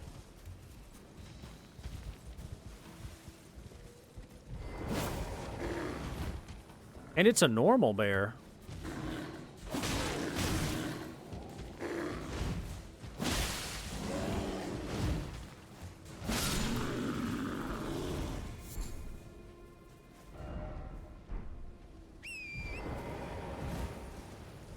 To the east.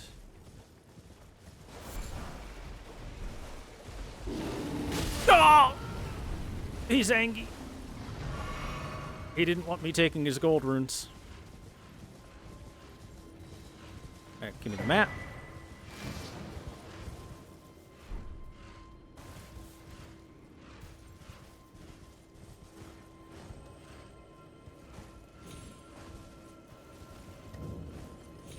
What's the lore behind the bears? They are large and in charge.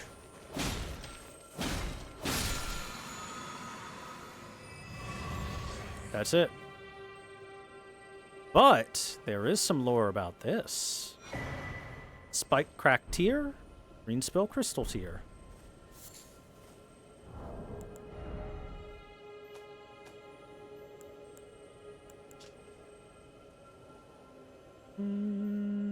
Found near minor Erd trees. There we go.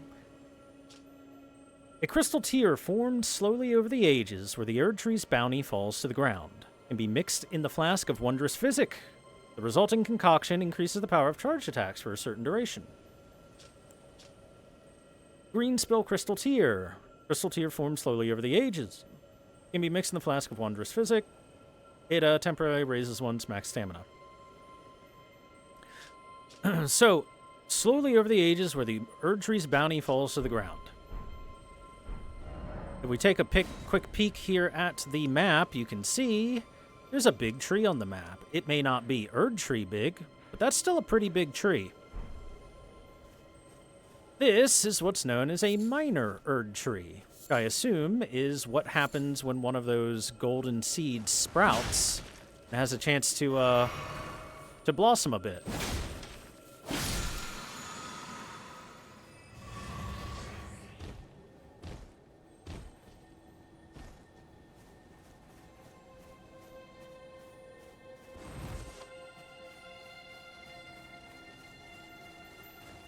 Back here, you. Give me that Ash of War. Butt slam. I mean ground slam. Jump up high in the air, crash down on the ground ahead. The resulting pratfall sends the powerful shockwave in all directions. Butt slam.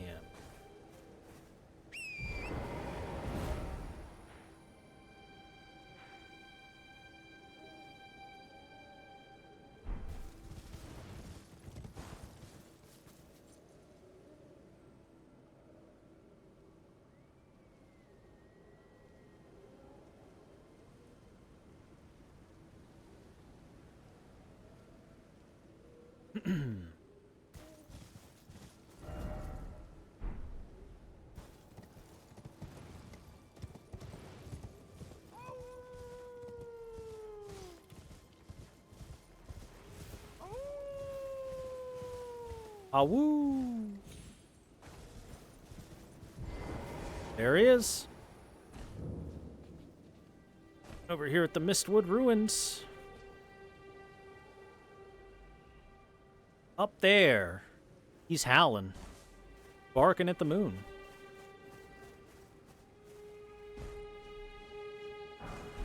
Now, why he chose to do this right above where a big-ass bear is sleeping is beyond me. That's a big-ass bear. Uh-oh. Ah! Help!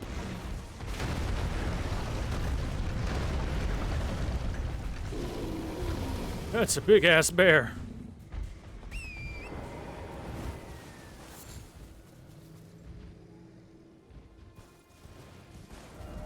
Boy, that's a big bear. All right, back to the Church of Ella for a second.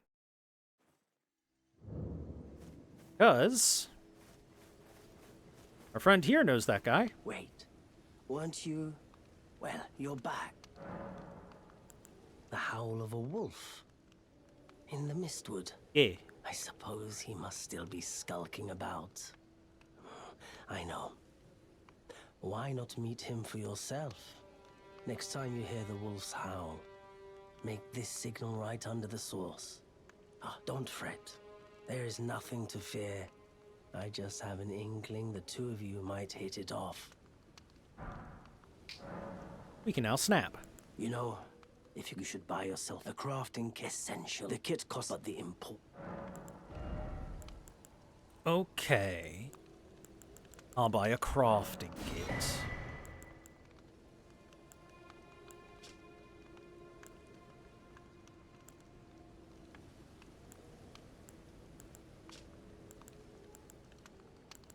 And buying all these freaking things is going to be a bit expensive. Oh well.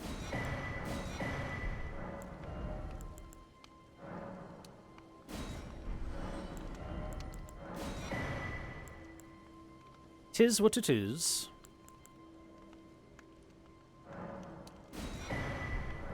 I'm glad you took my warning to heart. You've made an excellent choice. Excellent. What is it? Goodbye for now.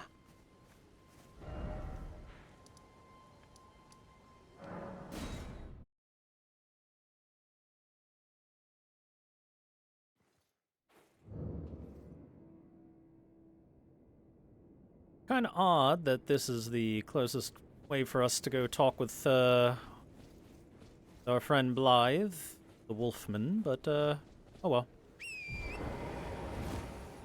Alright, we just gotta head a bit to the east and we're good.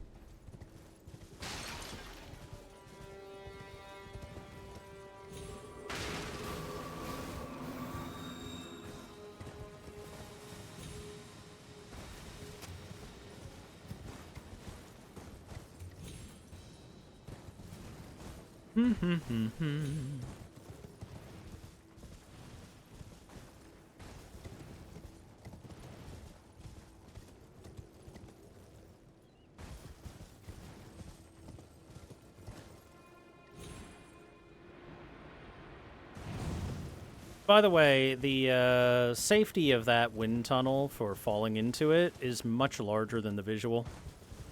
You can be a little bit out of it and still be fine.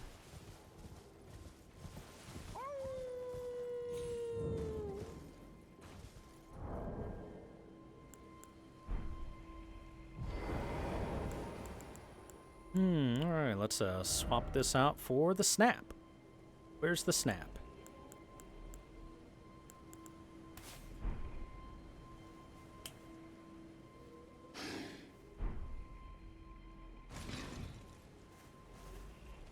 Damn, dude. You good with that fall damage? Who goes there? Carly sent you, did he? Ever the bloody busybody. It me. Maybe to him you don't seem so strange. The name's Blaidd. I'm looking for a man who goes by Darrowell. He fled somewhere nearby. Or so I've heard. Come tell me if you find him before I do. I can offer you ample reward. Let's take a better look here. First off, he's huge. Second off, he's straight up just a beast man. Wolf for a head. That's no mask. That's just straight up his face. Darrowell is nothing but a traitor, and in need of a fitting end to his tale. A traitor, you say? Darrowell is nothing and in need of a... Well, alright. I will assist you with finding this Darrowell. Luckily, I know exactly where he is.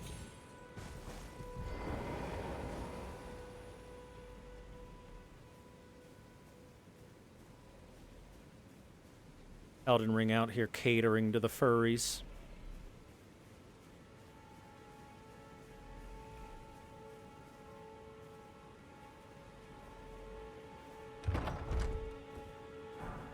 Smithing stone 2. Ooh.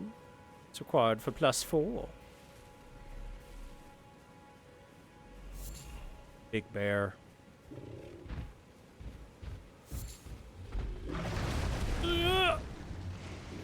Haha. I snuck by.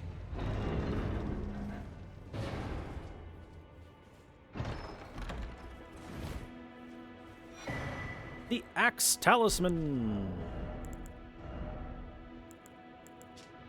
A talisman depicting an axe and a warrior.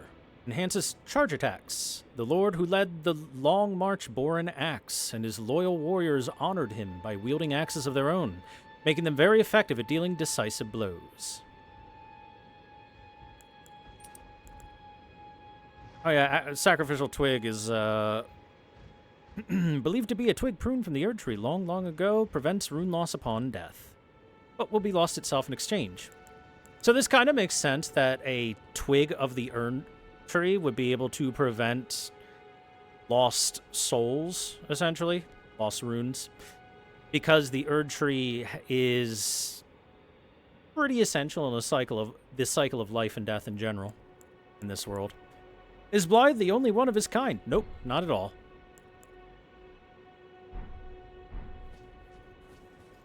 The Lord and the Long March there is hinting at what happened to the Tarnished themselves. That's right, the axe-wielding Lord is our Lord, the Tarnished Lord.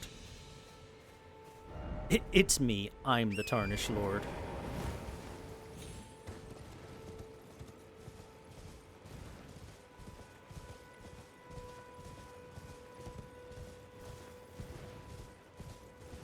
Anyway, let's help Blaidd out.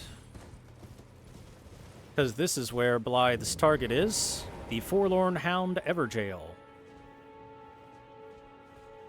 Evergaol, by the way, just means it is a jail forever. It's as literal as it can be.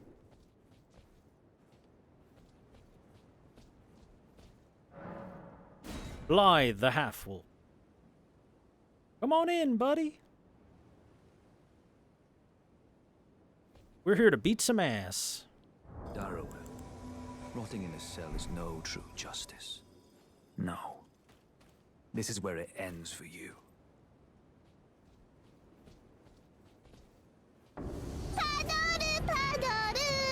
Thank you for the gift subs. All right, Blaidd, you got this, boy.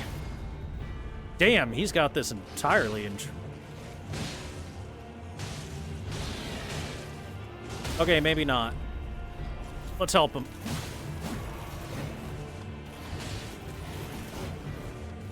Never mind, Blaidd is healed back up quickly. So, we've got the Bloodhound Knight, Darrowil, versus the Half-Wolf Blaidd. Is also one of the best weapons in the game.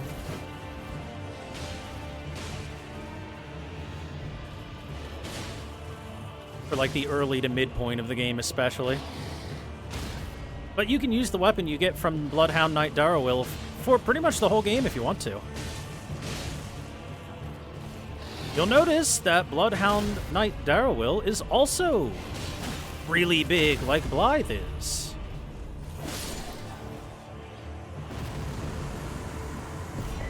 I did it. It was all me. I kicked his butt.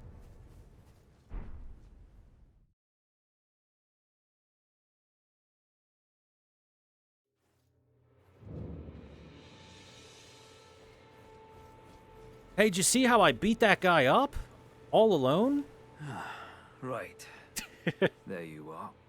Had to work for it, but it's done. Don't say I'm not a man of my word. Here's your prize. Somber Smithing Stone 2. That's actually a pretty good prize at this point in the game. Thank you. Oh, yes. I should say, if you venture north to Rea Lucaria and come across a venerable blacksmith who's a little on the large side, tell him I sent you, and he'll be sure to treat you right. I owe you one, I reckon. Aw, That's thanks, enough bud. chit-chat for now. It's time we parted ways. That's enough just time we parted.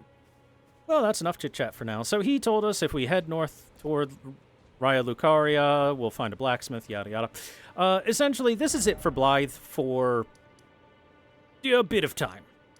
Until we go past Castle Stormvale and into Raya Lucaria.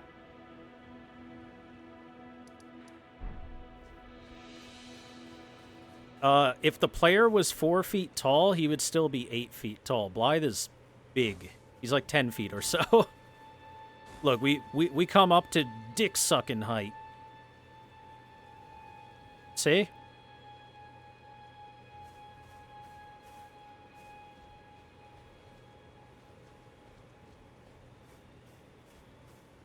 The best thing about Blaidd is his sick-ass cloak. I want his cloak so bad. It's such good fashion.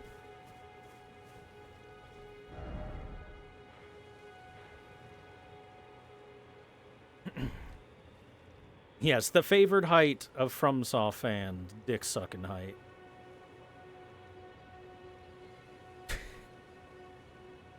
Oh, chat. Oh, chat.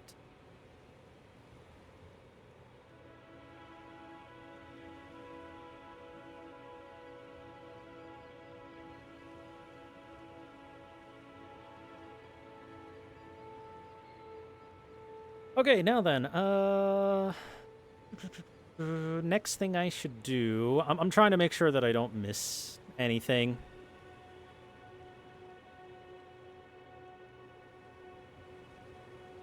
Could head towards Stormvale, or I could go do, like, another couple dungeons, like... Oh, yeah. Actually, I should kill that dragon.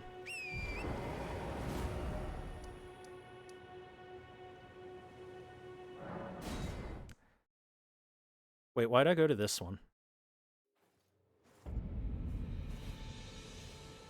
No, never mind. This one's fine.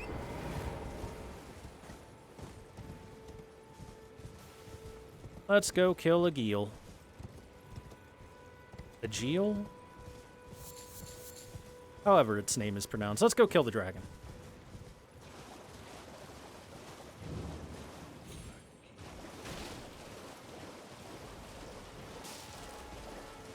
Oh, a Geel. Ding ding.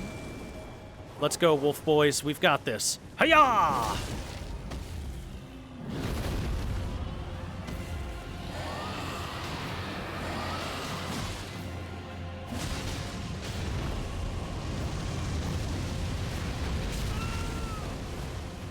Ow.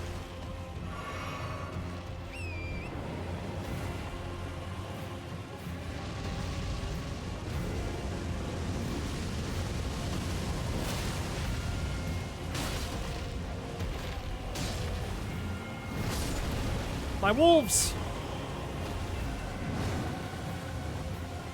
Shockingly enough, wolf does not beat dragon, it would seem.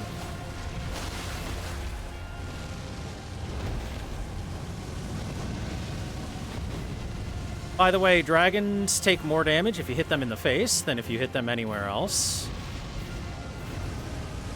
It's just usually a little bit harder to hit them in the face.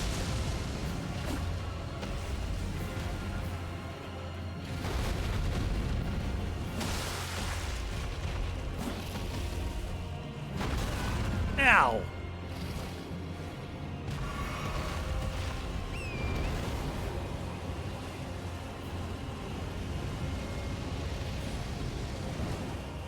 Flying around burning the countryside like that Yu-Gi-Oh card. You know the one.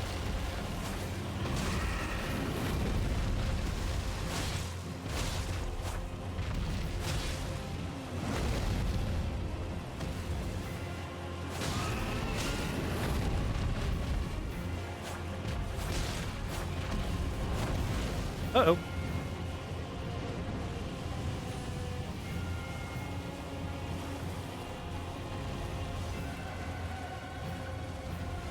Yeah, Burning Land, that's the one. Where's my Dragonator?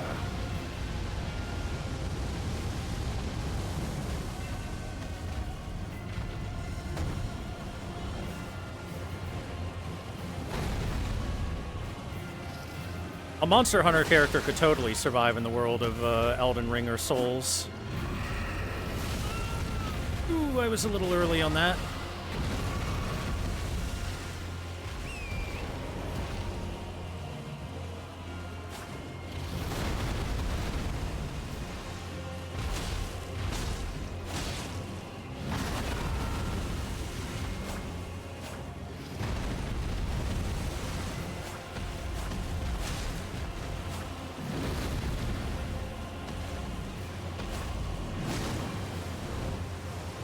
Stomp the ground.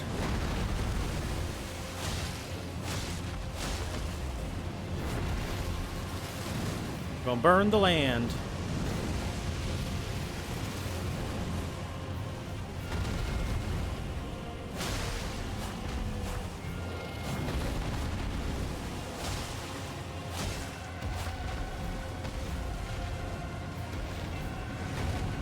Torrent, you may not be an actual horse, but man, you are a great mount.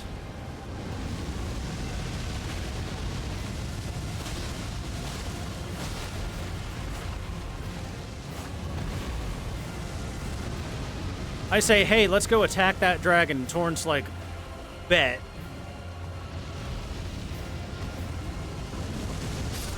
Oh! Damn it. I did not think that would hit me. Thought I'd go under it, to be honest. That's my bad.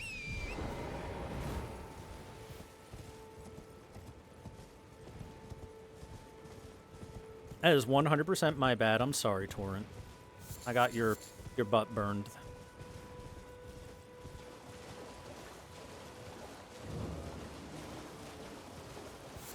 By the way, these guys are currently sitting there worshiping Agil, or at least praying for Agil to come over and burn them to death. They want to be dead. They're just like me, for real.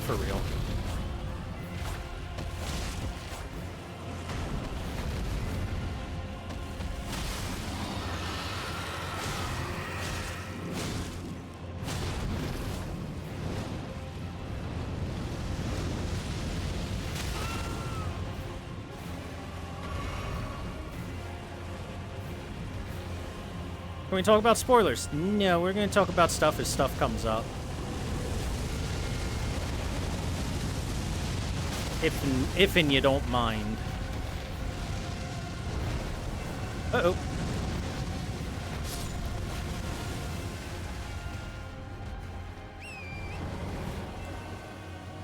To me, my wolves. Let's get them.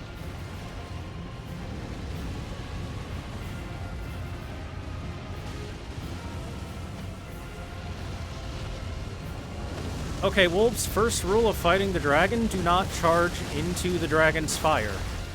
It is a bad idea.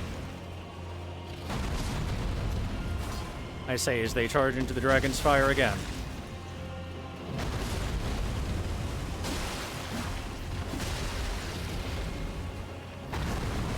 Dude, keep doing that. Thanks, big boy. Eyeball. Oh, that's the big damage right there.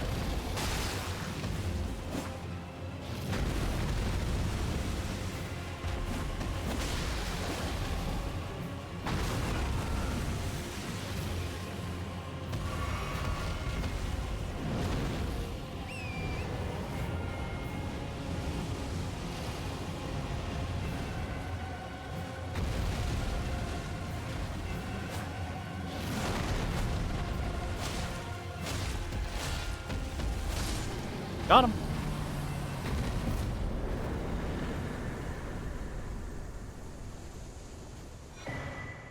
And we got a dragon heart.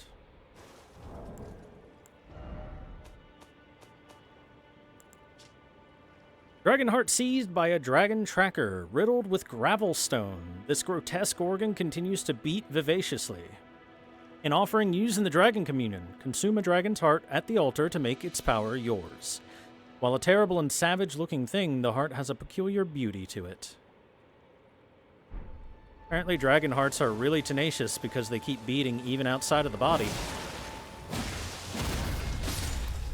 And of course, they have gravel in them and stuff because Miyazaki loves the thought of stone dragons.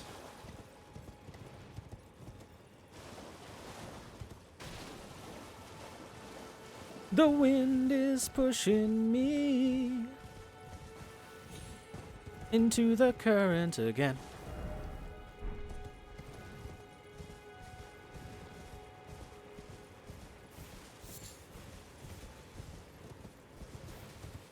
Literally, I don't think there's actually, like, any lore reason behind dragons being stone in this particular game. I think it's just because Miyazaki thinks it's cool. Beautiful work. Felling that dragon. Yeah. But as such, there's something you might like to know. The heart you brought back. It's used in Dragon Communion. If you should find yourself overcome by hunger for the heart, yearning for its strength, then seek the decrepit church on the little island off the western coast. Been there. Let's take a quick look at this guy.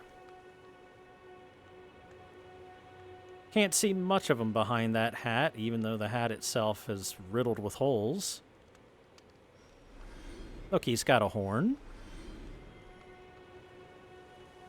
Some pouches and such. You must not forget, though, those who partake in Dragon Communion will one day shed their humanity, their hunger for dragon, their yearning only worsens until the floodgates burst, unleashing eternal torment, the strength of a mighty dragon. Magnificent, but deadly. It's no surprise that Dragon Communion is ruinous. The yearning.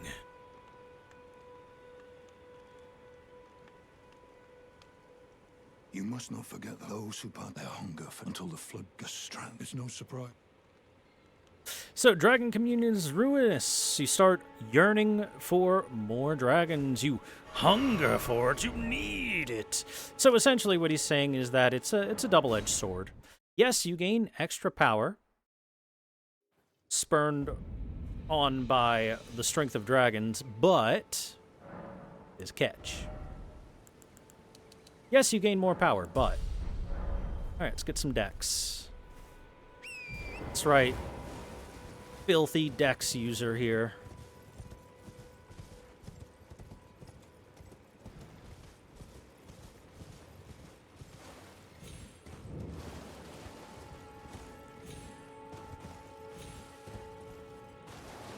So the Dragonburnt Ruins has some stuff that I can pick up, but I'm gonna do that later. They're still over there going, Agil, save us, Agil, kill us. Meanwhile, Agil's pretty dead. Also, hey, look what they did. Isn't this lovely? They were having a barbecue with these horrifying dead people.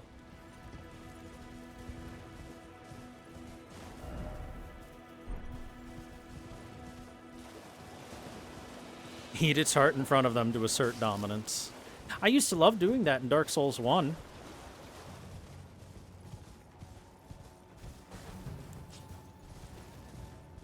Kill somebody, then someone's like, may I have their soul to honor them, and just eat the soul right in front of them. Yum. Fire grease. Oh, wait. Hold on. We got some skeletons.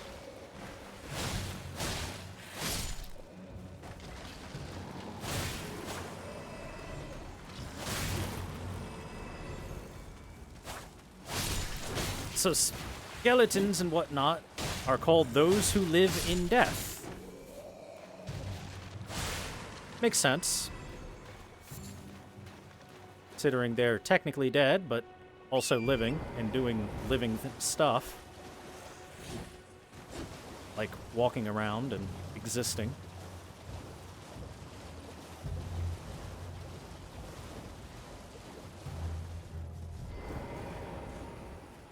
Here he comes. Alright, invade me. Where are you? Bloody fingered Nerijus. There he is.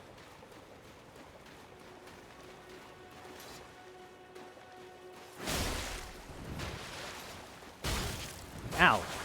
Gotta be careful with this guy. He's a DPS machine when he wants to be.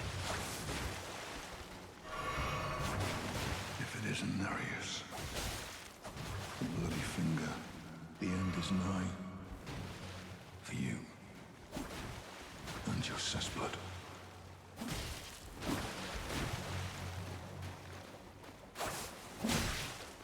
Take that.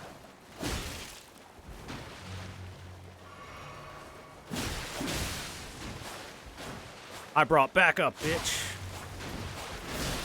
Now I could have and would have just killed him myself, slowly but surely.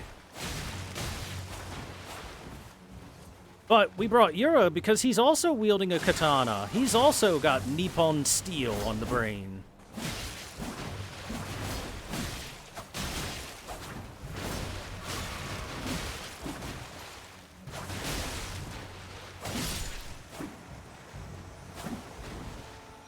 Only his is bigger. And we got Reduvia. New weapon, Reduvia, is actually a pretty darn good dagger. Jagged dagger with a distinctive curved blade, used by the noble servants of the Lord of Blood. This dagger rips the flesh as it enters, inflicting blood loss with sickening efficacy. A proud testament to the success of its vicious design, this weapon is perpetually coated in blood. Unique skill, Reduvia Bloodblade. Slash with the wicked dagger, transforming its never-drying bloodstains into airborne blades that cause blood loss. Can be fired in rapid succession. So that was what he was doing when he was shooting little blood shots at us.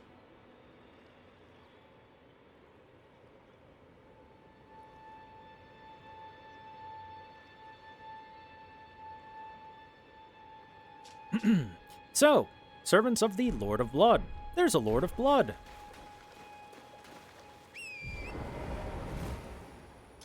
If you know, then you know. We actually got to see the Lord of Blood in the opening cutscenes, too.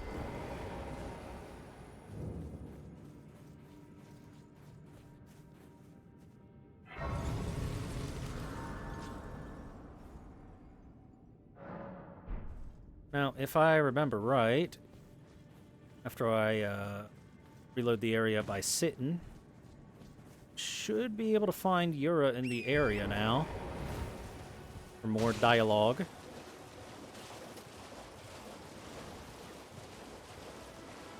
I think he's up here somewhere.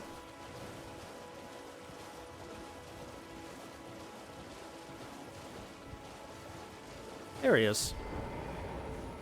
He loves hanging out under overpasses. Ah, we meet again.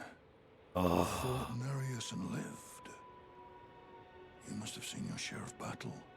I am Yura, as you might recall. Hunter of bloody fingers, tarnished, held in thrall by cessblood.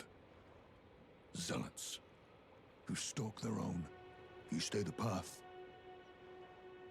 You're certain to face more of them. Just remember, no kinship with their ilk remains. Their madness precludes it. Don't let your emotions stay your blade. Be on your way. Perhaps we will meet again. If fate permits. Be on your perhaps we will.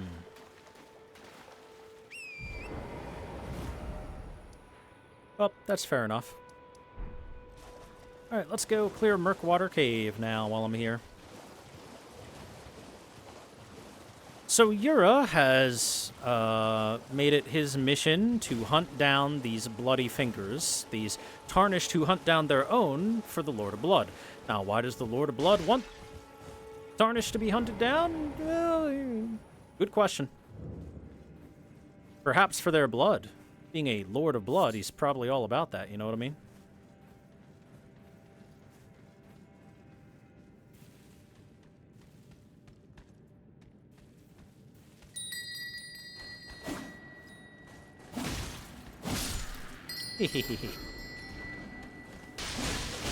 Oh, the insta-poison.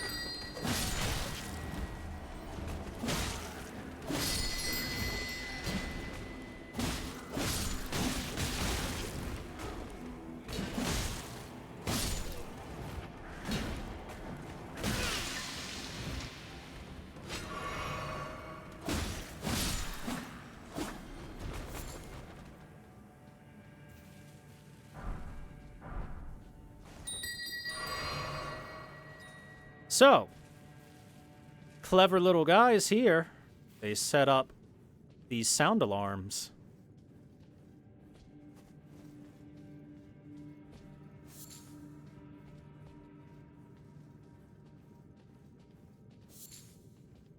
Oh boy, a chest.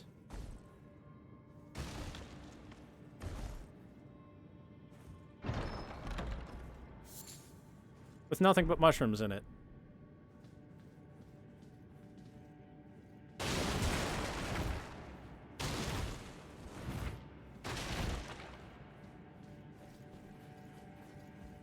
Good trick. Mushroom chest. Well, darn, guys. All we found were some mushrooms.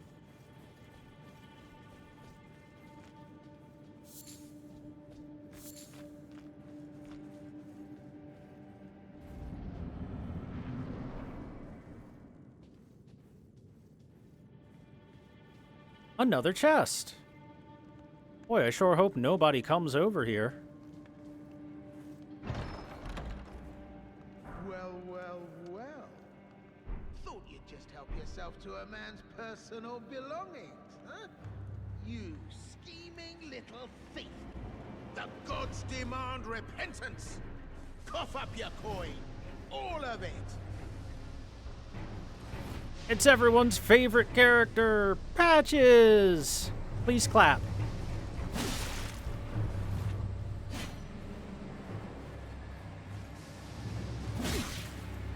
Stop spitting poison. Well, rot, really.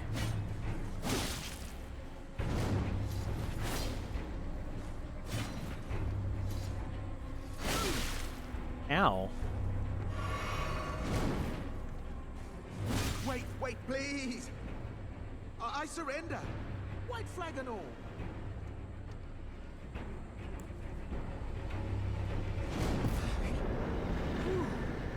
Well, finally come round, have you? I knew you would. You're a man of reason. True and true.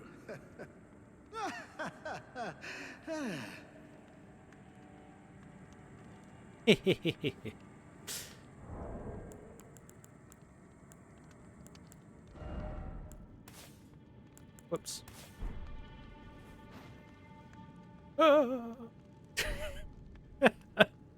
I love that you learn how to grovel for mercy from Patches. Ah. Well, what do you know? You're tarnished, like me. Now, how did I get that wrong? I took you for a demi-human or some such. Uh-huh. An innocent mistake, I assure you. Well, water under the bridge. Now we're squared up. How about we play nice from now on? So, Patches is a recurring character in FromSoft games. He is always a little shit that does little shit things to you. And this is no difference. Patches was clever enough to set those sound alarms to get those, essentially hollowed out people to fight for him. And then he set up a chest with fake treasure in it, specifically so that he could get the drop on you, or anyone that came this way. And if he lured in someone weak enough, he would kill them, take their belongings, and then resell them. But if someone's too strong for him, then he does exactly what he did with us. Grovel on the ground and say, wait, an innocent mistake.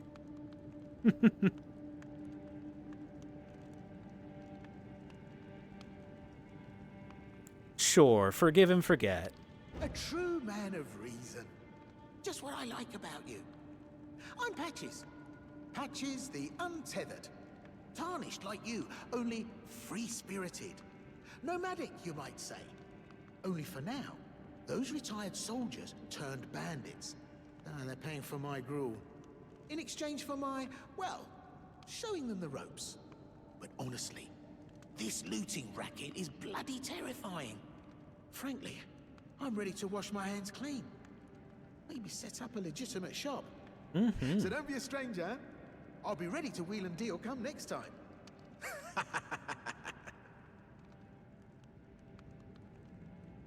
Don't forget to pop back for another visit, friend. I'll be ready to wheel and deal come next time.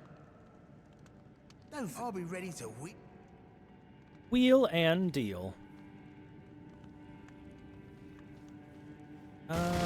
Shouldn't we have another chest nearby? He should, yeah? Not yet, maybe when I come back. Legitimate businessman Patches, yes. So yeah, Patches' whole thing is essentially to be a bandit that does bandit things, steals from people, tricks people into deadly situations, and if they die, then he'll scavenge their equipment and then resell it to others. And if they don't die and prove themselves a little bit too capable for Patches to handle, then he'll grovel on his hands and feet and be like, I didn't mean it. It was all just an innocent mistake. Come on now. You're a man of reason, aren't ya? Yeah, just a prank, bro. Like, literally.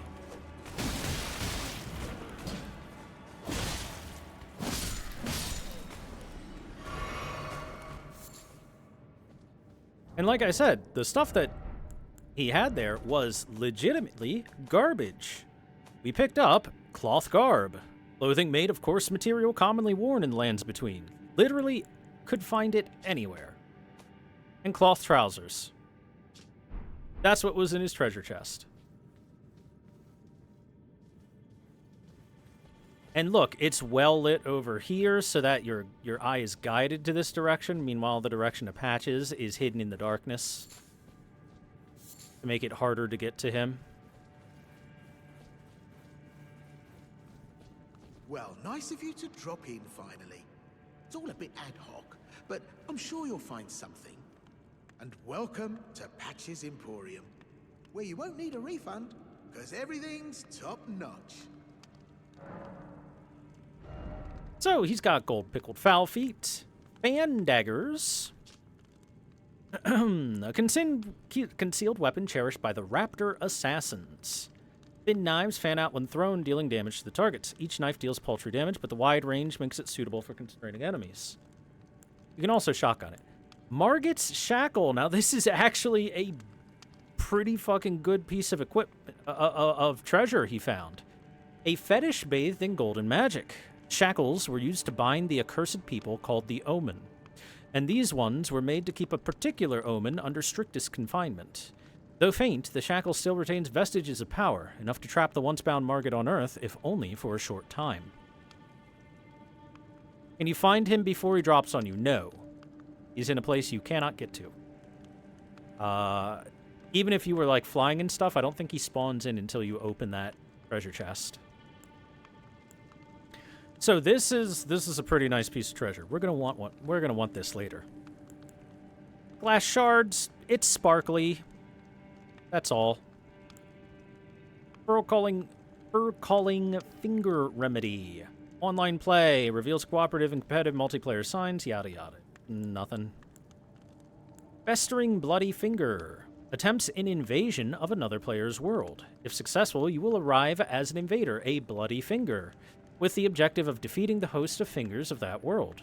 This furrowed finger is blackened with blood congestion. It seems to have been chopped off rather unceremoniously. Hey, bloody fingers! That's the thing that attacked us earlier, and that's what Yura is hunting.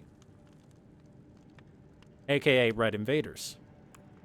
Stone Sword Key breaks the seal on imp statues, but remains embedded in the statue after use, meaning it can only be used once as an item.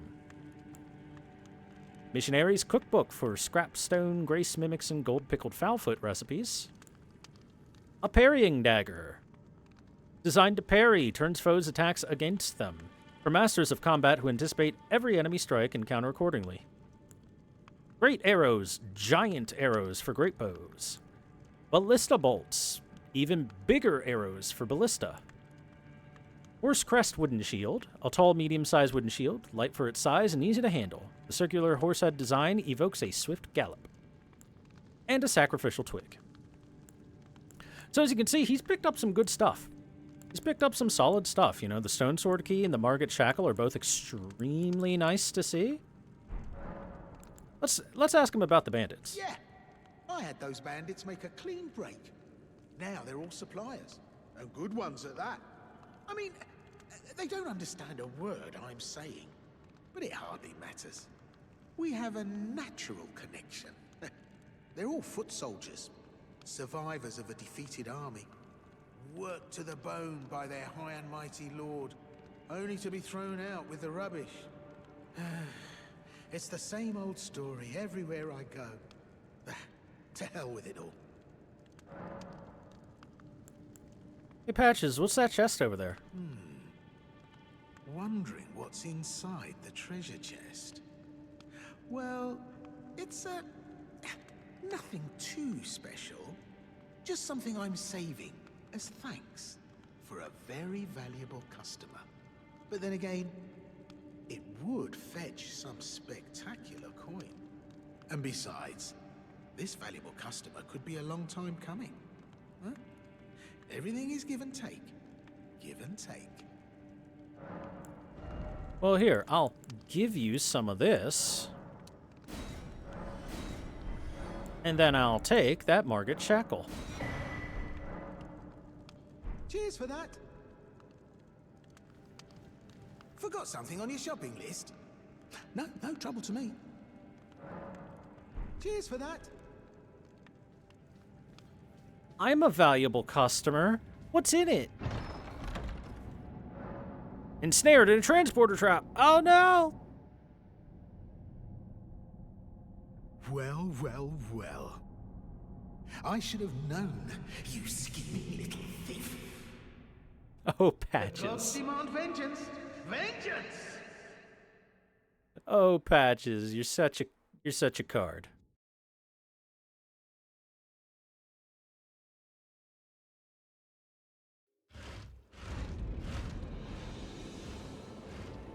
Well, look where he sent us. Sent us over here to the Mistwood, where there are big angy bears. Big angy bears. Now, luckily, we don't need to worry too much about being here, because not too much to be scared of, as long as I just don't mess with the bears. Let the bears have their fun.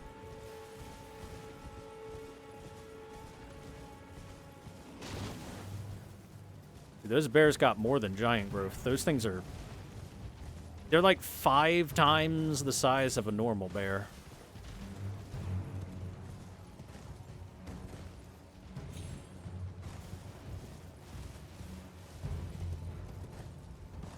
Do.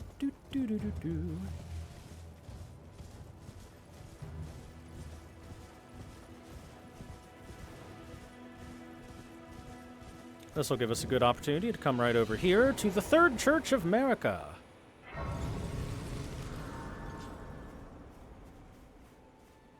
Hey, look!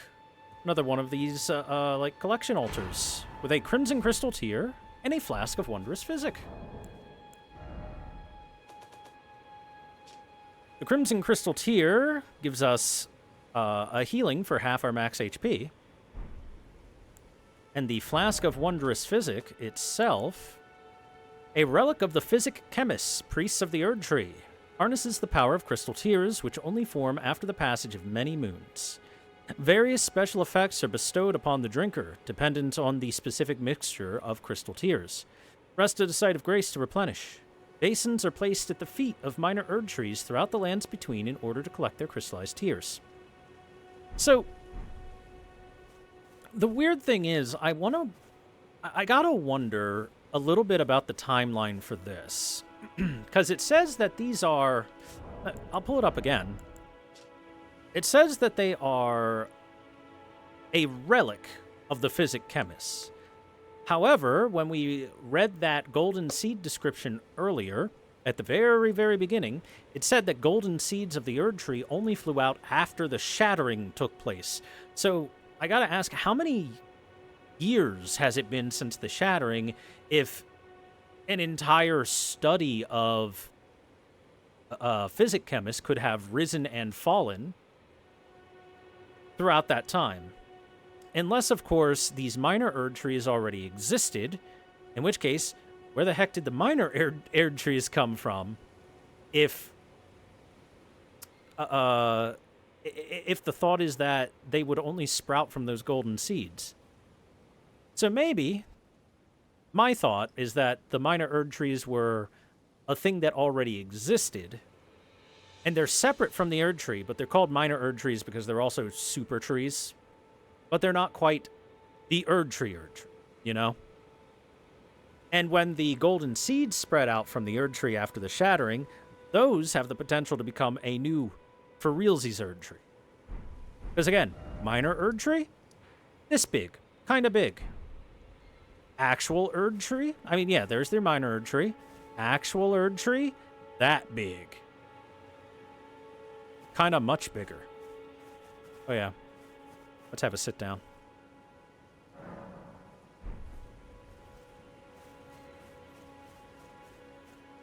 And we've got ourselves a sacred tier.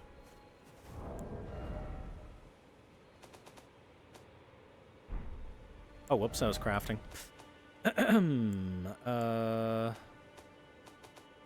Oh, there it is. Blessing of the Erd Tree, worshipped in the churches of all lands. This is but a faint vestige. Increases the potency of a sacred flask's restorative effects. During the age of the Erd Tree, these tears were used to spread the faith, for theirs was once a certain blessing. So,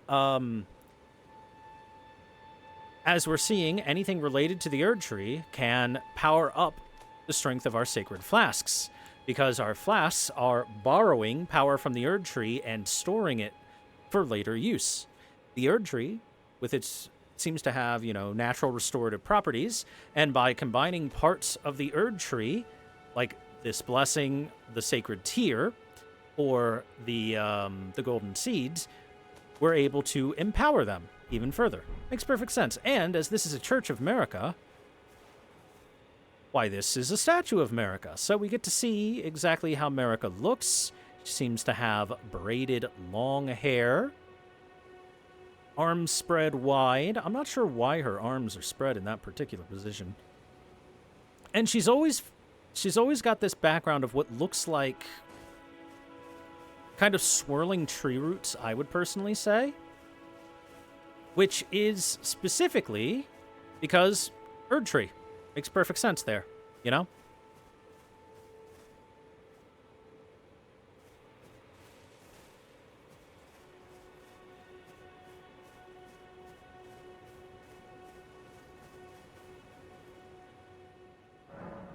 Okay, let's make our flasks stronger.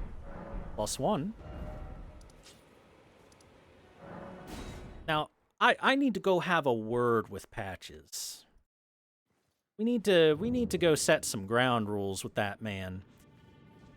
Go tell him, listen, Patches, buddy, if you ever do that to me again, I'll fucking kill you. You know, normal friend talks.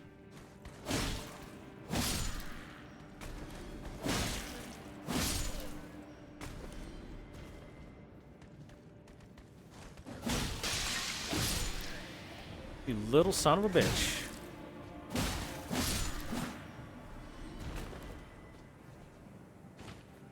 Oh, well, it's not a big deal.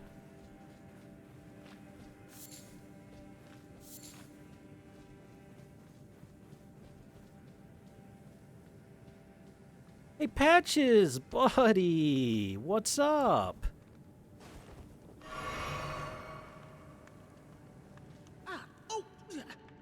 Dying? You're alive? Oh, you had me proper scared, puffing away in a flash like that. Uh-huh. Well, maybe it's a sign to keep your mitts off what's not rightly yours, hmm? But I'll forgive you. View it as a learning experience. At any rate, it's just nice to see you safe. Oh, don't miss all the bargains here at Patch's Emporium.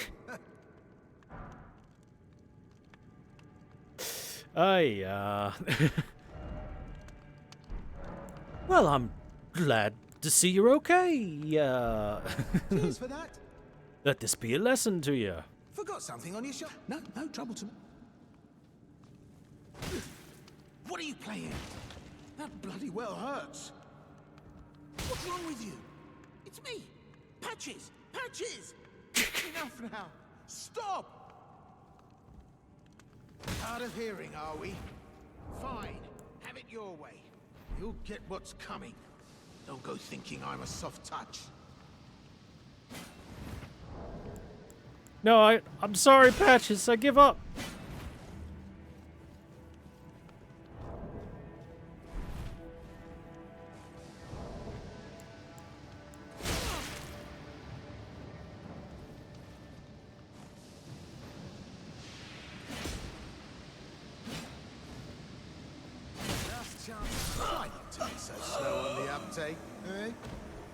Extreme repentance.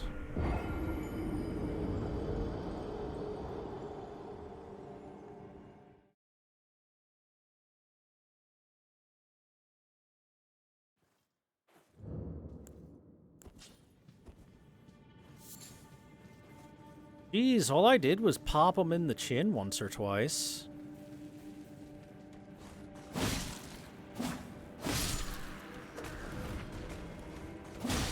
Now, I think he's not going to be aggressive anymore. I'm just going to double check real quick because it just takes 2 seconds to walk over here.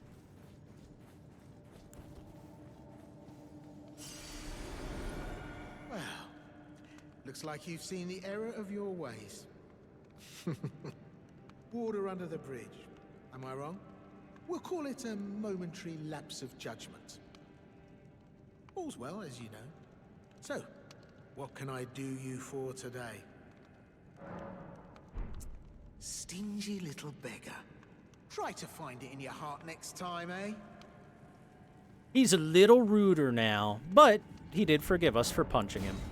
What a nice guy. We'll be sure to talk with Patches more in the future. But first, let's head over this way, because there's a couple people I want to talk to.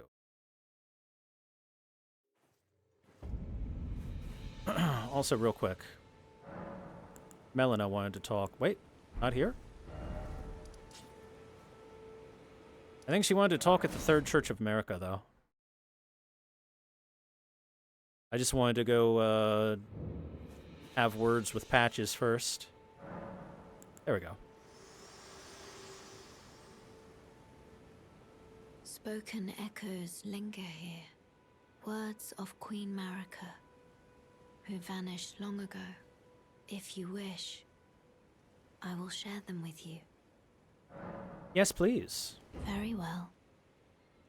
In Marika's own words, my lord, and thy warriors, I divest each of thee of thy grace. With thine eyes dimmed, ye will be driven from the lands between. Ye will wage war in a land afar, where ye will live and die. Well, perhaps that might serve you in lieu of a maiden's guidance.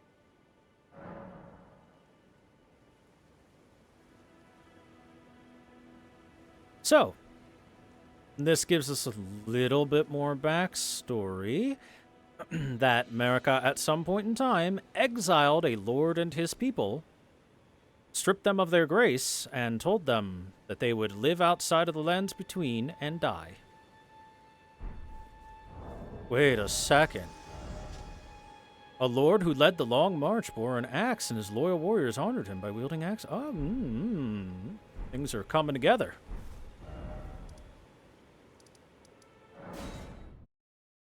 Thank you, Melina, for a little bit more backstory. Appreciate it.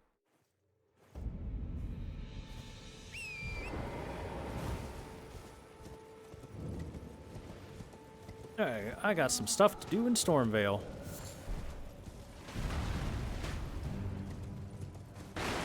Boy, they really don't want me going through here. It's too bad I have a steed to ride. Later, nerds. Later, nerds.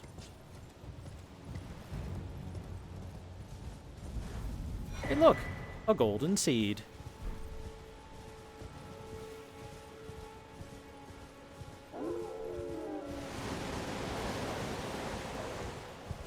Okay, this I don't understand. These wolves, like, just appear out of the storm. Storm wolves.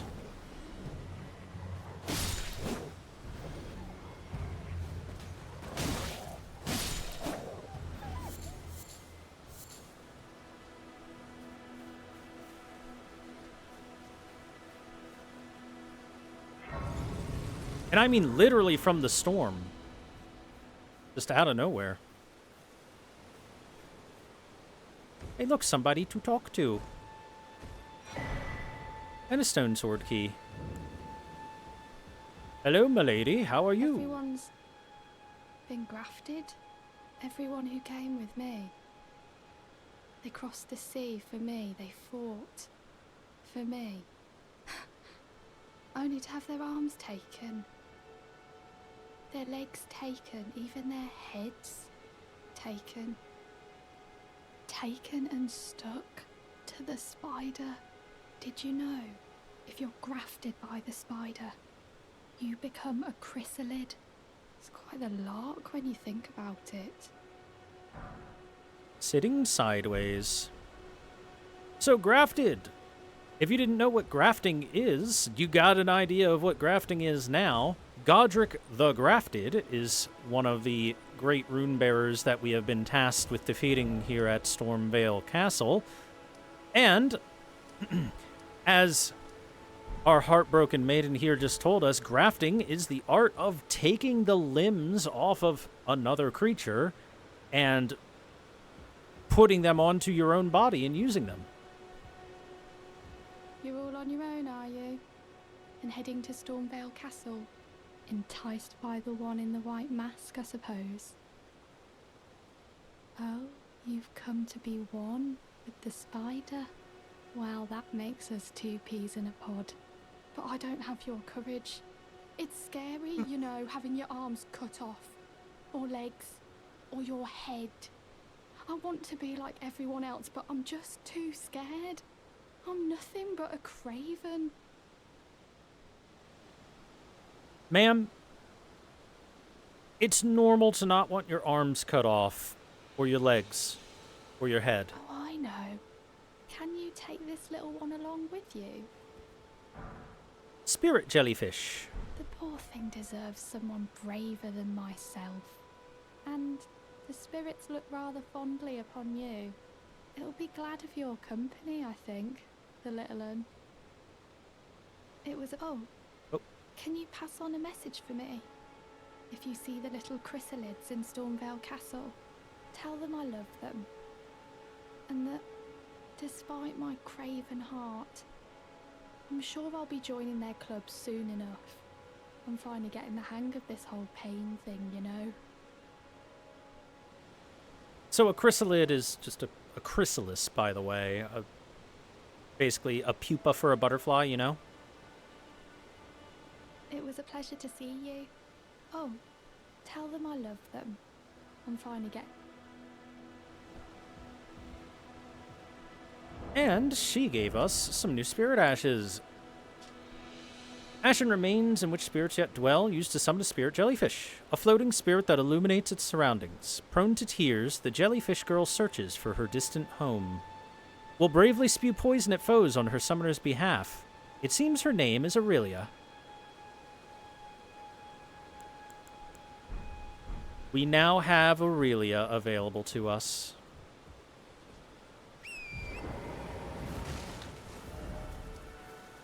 There's a finger crone. I'm gonna go chat with her.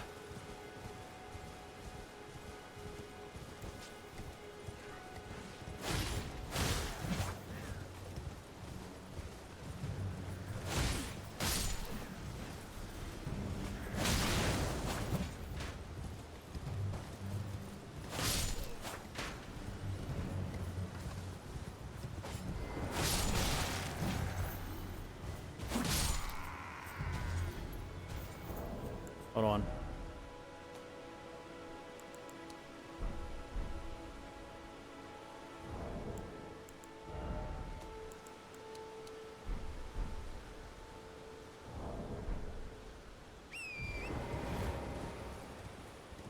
Yeah, that might be one too high on the camera speed. But the camera speed was definitely too low.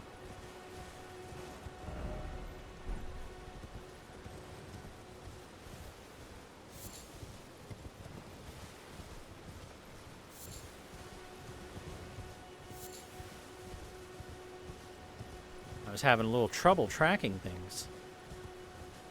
So, fun fact, right over here, well, more up here, is a tight little jump that you can make with Torrent that'll take you right to Liurnia without having to go through Stormveil Castle. I'm actually surprised they never patched that, considering how much they like patching out speedrun stuff. You, please, I can read them. Your fingers, please, your fingers. Hands. Oh, bless you. Beep, beep, beep, beep, beep, Biguretto. La la la, love, I. Head to the foundation. Thank you for the follow, Butman. Tarnished. Traverse Rea Lucaria, glintstone eventide, and reunite the half crescents at the grand lift. Oh, but the bridge is collapsed and cannot be crossed. Only, why should that matter? Stormveil Castle still stands tall.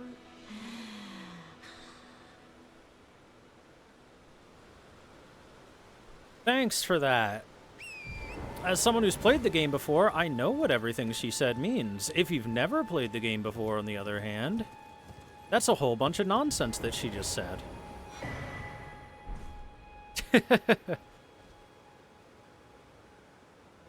Anyway, hey look, another way that you can head over to Liurnia and Rea Lucaria. Right over across here. Without going through Stormveil, but we're not going to do that. So, this is a finger maiden. First one for us to meet so far. Essentially, they are able to read fingers, and specifically their job is to interpret what the two fingers are saying. The two fingers are something we haven't met yet. So we'll just keep that in the back of our minds. Finger maidens like fingies. Where the heck is D at? Could be like here-ish, I think. Maybe here-ish. I think something around there.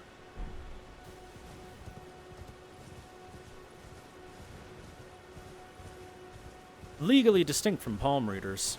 Well, it's the same thing, but there is reason behind why finger instead of palm. Look at all these bats. You hiding anything under this underpass? No? Okay. They're just bats.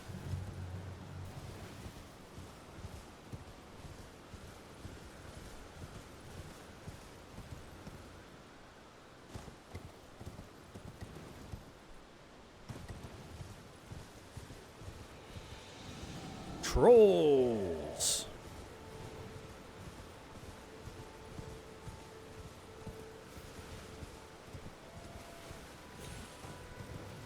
Brr.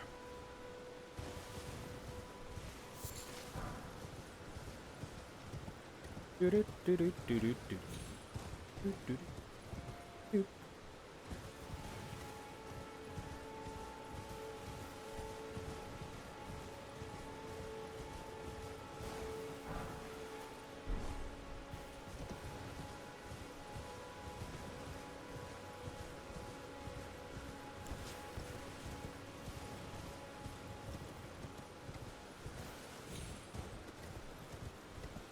By the way, in case you haven't noticed, I have a habit of putting my weapon away when I talk to NPCs. Just in case. Just in case a button is accidentally pressed. Come on. Pick it. Pick it the fuck up before the thing explodes. Jesus. All that effort for a Golden Rune 1. Golden Rune 5. Hell yeah. That's what I'm talking about.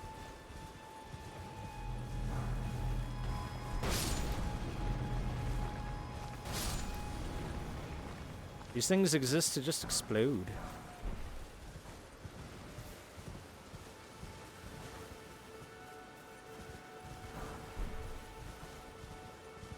Alright, we picked up a little bit of XP.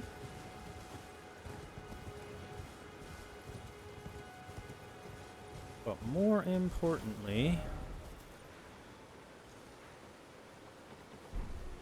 Yep, I heard you. Dang goat.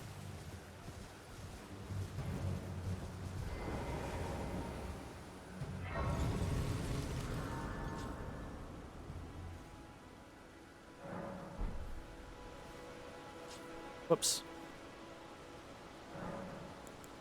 I have extra flask charge to add.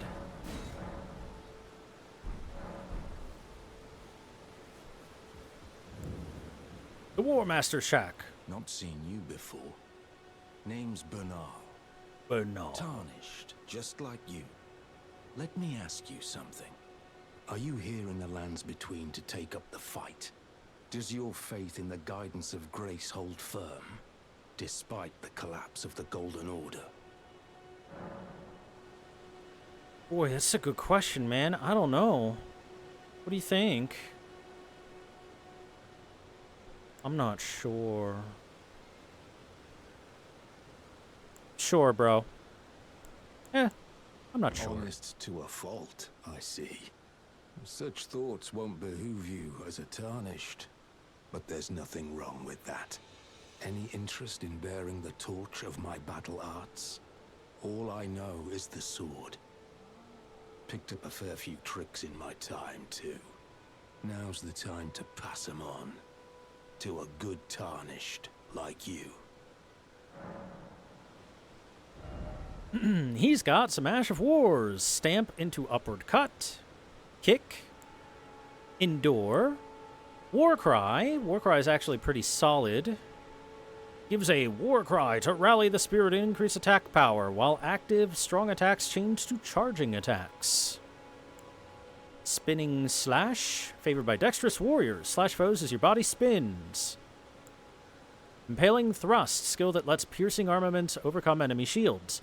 Build power, then lunge forward for a strong thrust that pierces an enemy's guard. Quick Step.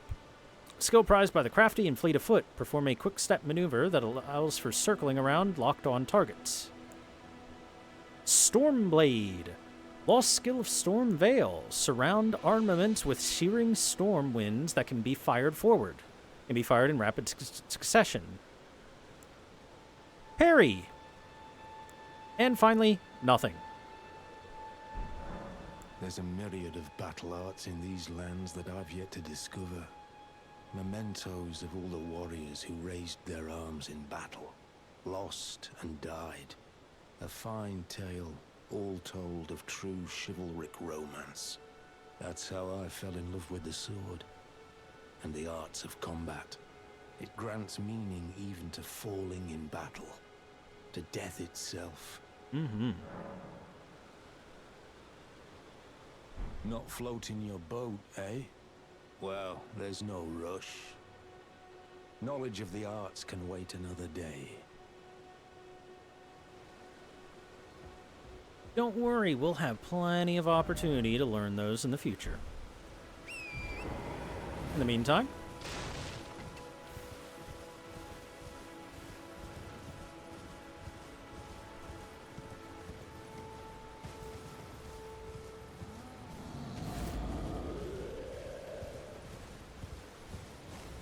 come and get me, big boy.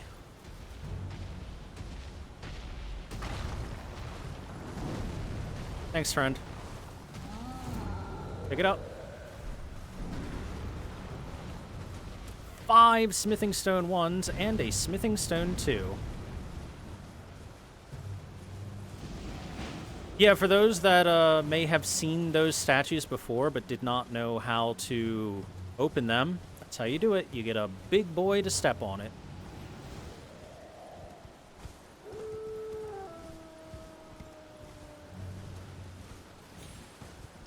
And those statues always have nice stuff in them.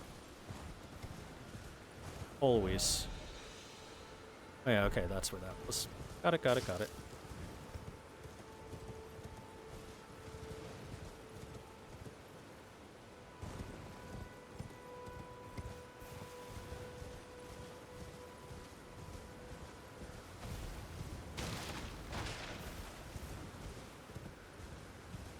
Also, if I recall, I don't think any of these trolls give me anything special if I were to kill them.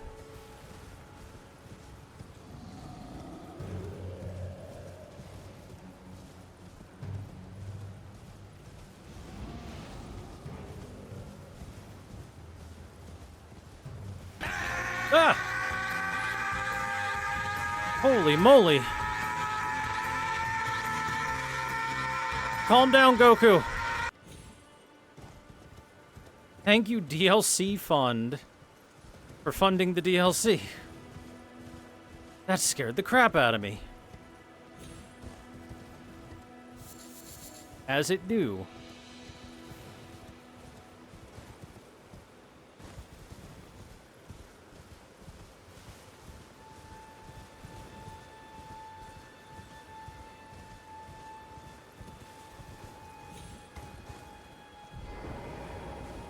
By the way, sorry I'm not necessarily beelining exactly to where I want to go.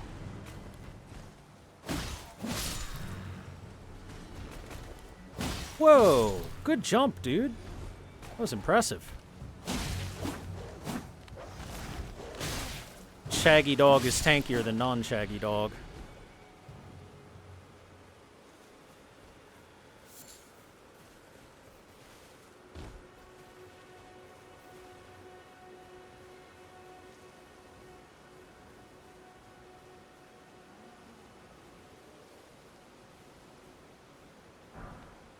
Exalted flesh.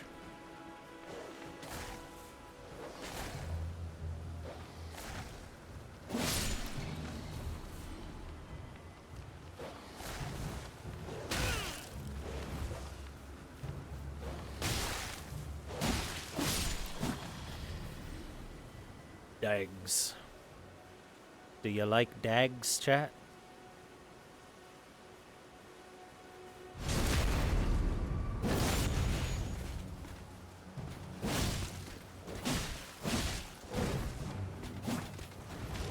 Wow.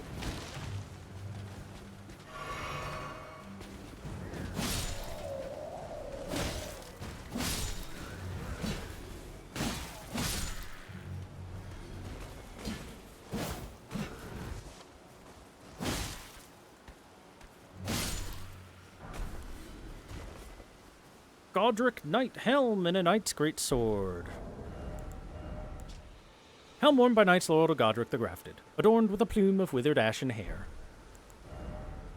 And the sword? Great sword bestowed upon skilled swordsmen in the demigod's service, and yet had no rank or title. Featuring a long grip enabling dual-hand use, this weapon was designed to dispatch larger foes. Being charged with such a duty was undoubtedly a great honor. Oh, eyesight and awareness is definitely a thing in this game. That's why I was crouching when I went past. Now, how much an enemy has the ability to see you is dependent on the enemy. Beast Crest Heater Shield. Features a beast as its crest, serving to remind warriors not to succumb to the arousal of battle. Fight with passion, but become not its prisoner. Now we finally get an idea of what that beast design is supposed to be about. It is meant to be containing your inner beast, essentially.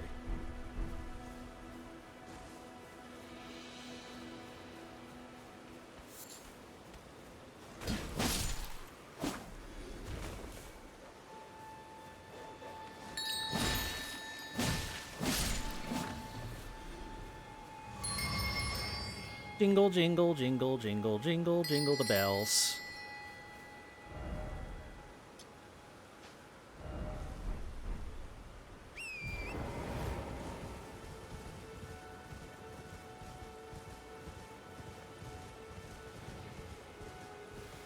Hello?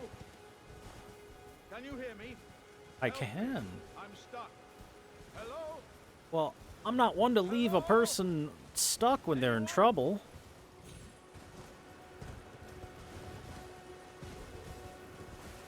I'll help. What the fuck are you? Hello? Can you? Oh, my stars. I'm so happy to see you. I am See me with Alexander, what? also known as the Iron Fist. And as you can see, I'm stuck here. Please, can you help me out of this? Okay. Thanks. 1,000 thanks. Just give me a good smack from the rear with something nice and big. And I'll Ayo. pop clean out, I'm sure. Don't dally. No, there's no need to fret. I'm very well trained. Give it your all, I say. He wants me to pound him from behind with something big. Also, as you can see, on the top of his lid is a crest bearing Why the Erd Tree again. Wow. We can't see the Erd Tree through the storm. Come on. Give me a good smack from behind with something nice and big. I'll pop clean out. I'm sure of it. Okay, step bro. How's that? Don't stop now, friend. Just keep clobbering away at the old behind. Put those doubts to rest. I'll be just fine. I'm very well trained. Give it your all, I say. You just pound me from behind Don't harder. stop now. Just keep put those. Give it your all. Ouch! Don't stop now, friend. Just keep put those down. Give it your all. Triumphant delight. So, Iron Fist Alexander here is a big-ass pot. Well played, good sir. Or Well a jar. played. Though that mighty wallop of yours almost spelt the end of me. Well, I'm out now, and that's what counts. I thank you. And as a token of my appreciation, I'd like you to have this. Anyway, chat, say hello to our Onion Knight of the game. Once again, the pleasure is mine. I am the warrior jar known as Alexander. Iron Fist Alexander, in fact. I journey to the east, where I intend to further my education in the ways of war. I wouldn't go that way. Beyond these lands lie the scarlet, rot-blighted Caelid wilds. And upon their southern edge is Redmane Castle, in which a festival of combat is being held. I'd heard whispers of such festivities before. Doesn't the notion set your breast aflutter?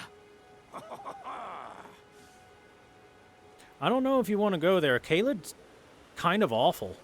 I'm heading eastward to Redmane Castle. I've heard there's... Well, I'm heading to Redmane. I've heard... good luck to you, Alexander. I wish you the best. I once again say you probably shouldn't go over there because it sucks a lot. Sucks a lot.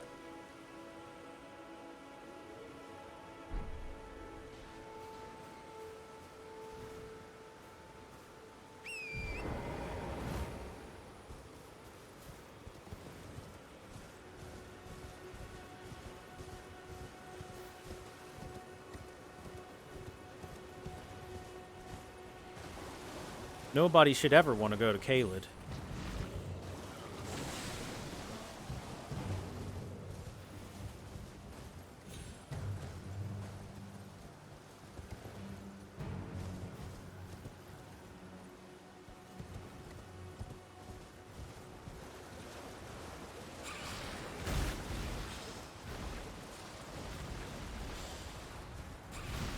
Fun fact, chat, in speedruns, Alexander just gets fucking murdered pretty much the moment you find him.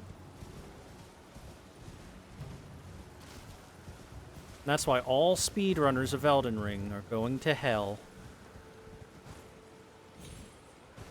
Because how dare they hurt our friend?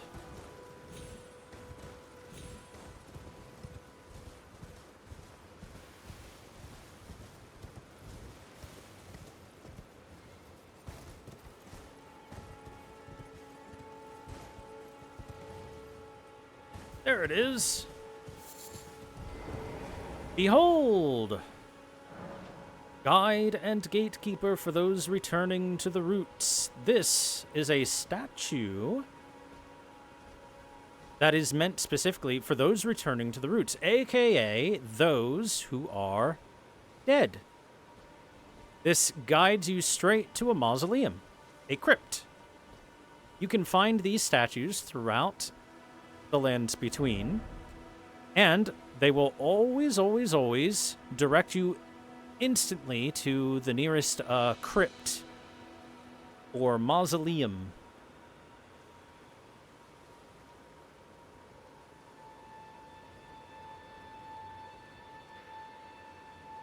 Oh, this is... It's over here is where I was thinking of.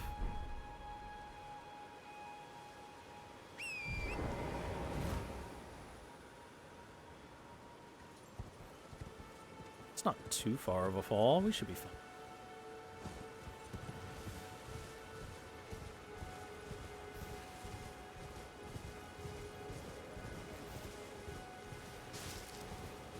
Pumpkinhead! Before I go kill that pumpkinhead, let me just activate this.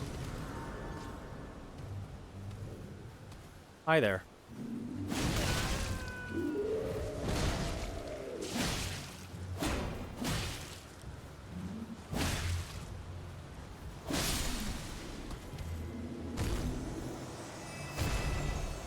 Sanctuary stone.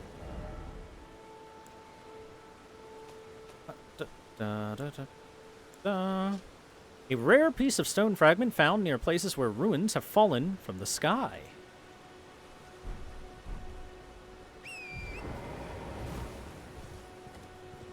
That's the second time that we have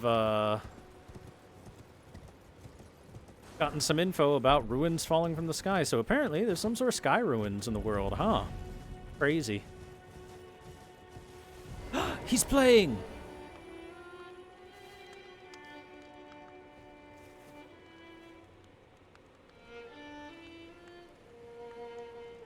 How are you able to play that with only one string? Oh, dear. Yeah, I'm terribly sorry. Are you here as a customer? Yes'm. Pickled turtleneck. Temporarily boosts stamina recovery. Nutrients churn through the body, practically boiling out endless power. Pots. Pickled turtleneck recipe. A halberd can be used to press a single enemy with continuous thrusting attacks or swept at groups, taking advantage of its great reach and cleaving blade. A versatile weapon for any situation. Halberds are good weapons IRL. Bandit mask. Mask of black cloth that covers the mouth. Favored by bandits for hiding their faces. It also provides some protection against poison. Just a tiny bit. It's also ridiculously expensive. Like, ridiculously expensive. 1,500 for this piece of cloth? Ugh. I must apologise. I'm afraid I've very little to offer. It's okay. Play that music.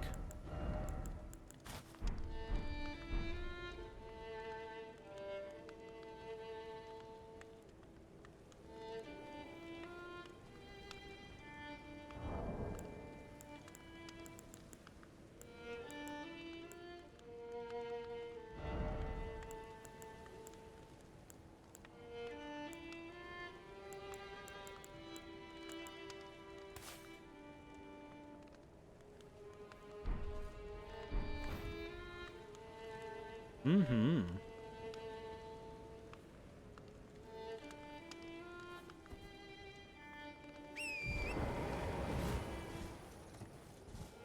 Well, here's where we got the turtlenecks. On the turtle.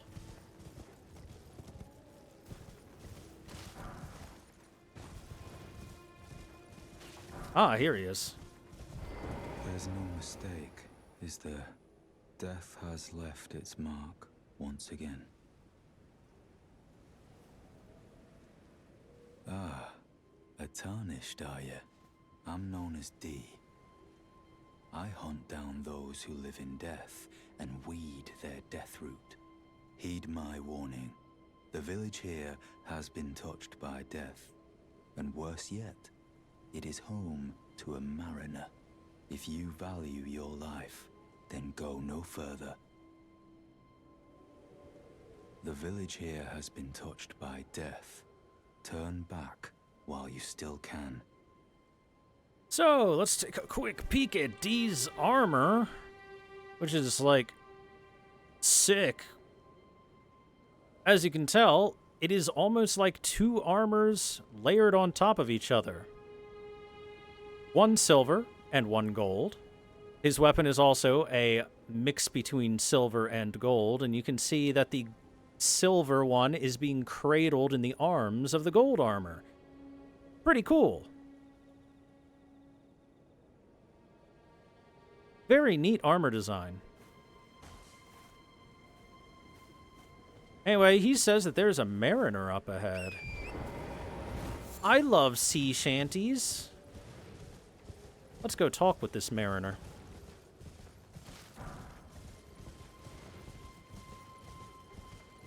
By the way, chat, do you know what D stands for?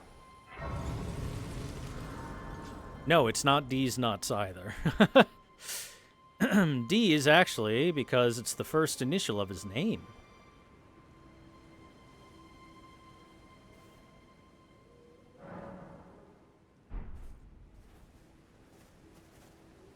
Yeah, the Will of D.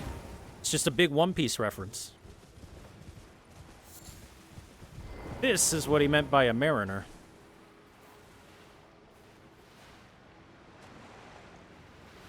Look at that. It is a skeleton in a ethereal spectral boat. A skeletal boatman. Almost like Greek mythology of crossing the river Styx.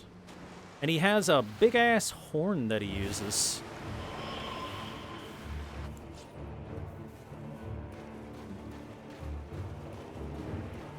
Well, let us begin.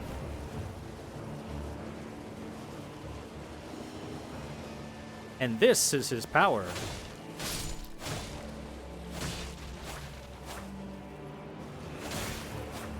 Power to call upon the dead.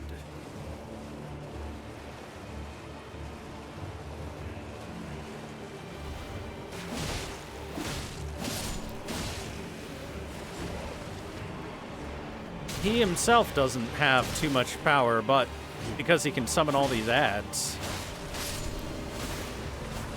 Uh-oh.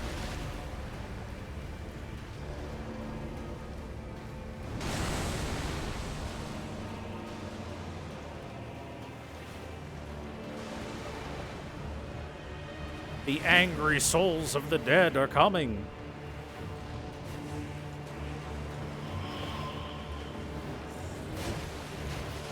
So, one thing I want to point out about the dead is notice that they are all cloaked in a flame with their weapons.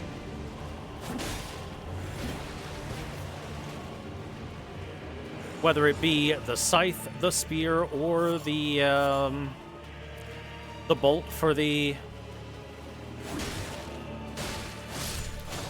crossbow.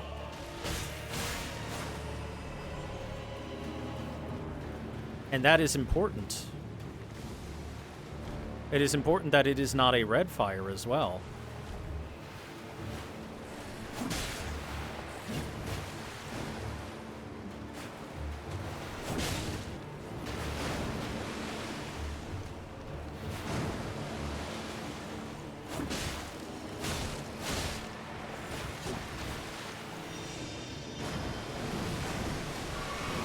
Look at that Disney water park ride! Whee!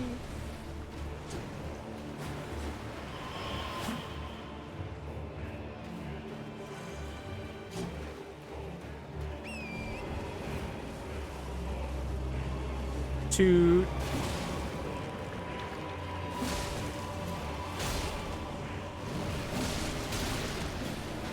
Ah! I got boated.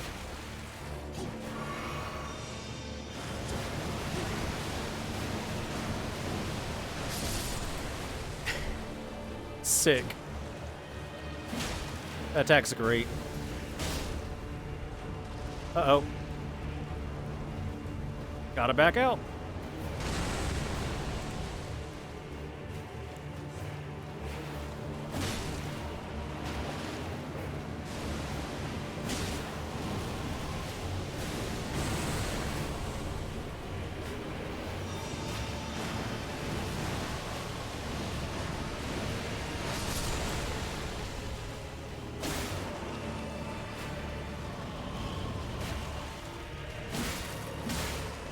The only problem with him destroying his own units is that they get back up.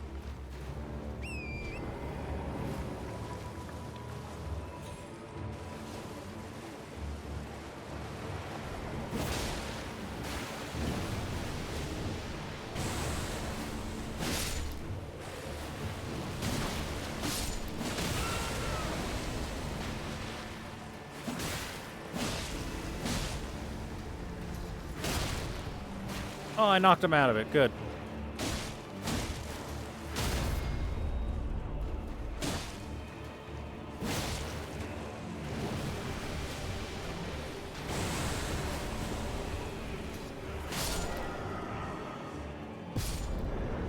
I did it. We got Deathroot and Skeletal Militiaman Ashes. Let's take a look at those. So, Skeletal Militiamen Ashes. These are the spirits of militiamen who live in death and will continue to rise again until properly finished off. This is the grotesque fate of those who come into contact with Deathroot.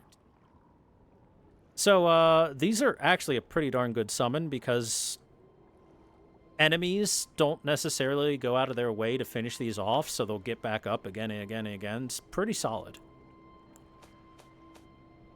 And we've got Deathroot, the source that gives rise to those who live in death.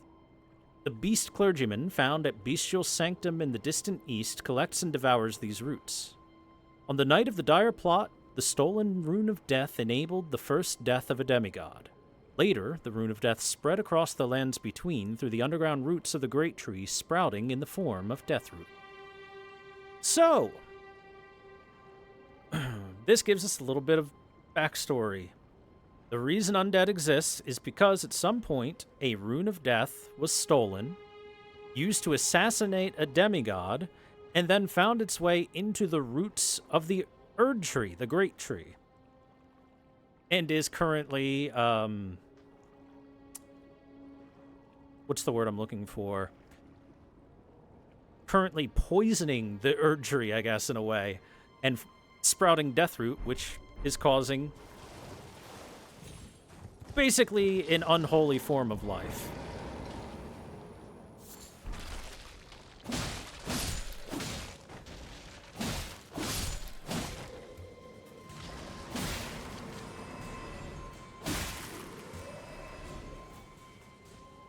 And this is life, technically, for them.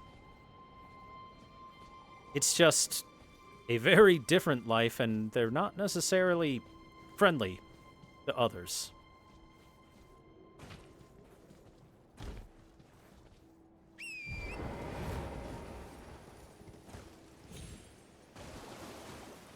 Especially because they seem to be completely unthinking beasts, just acting on instinct.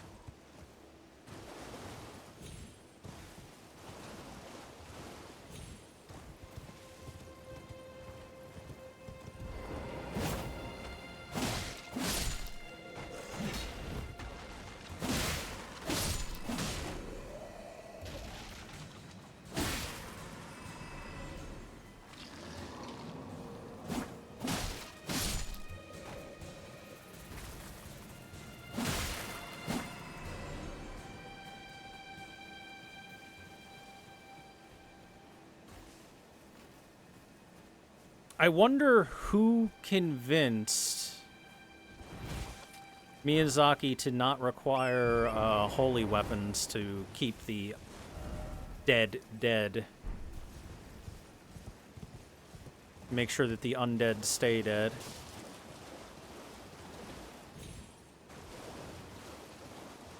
By the way, the name of this place is Summon Water Village. And it does have some water in the center of it, but I wonder exactly why it's called Summon Water Village. Like, did they perform rituals to summon water?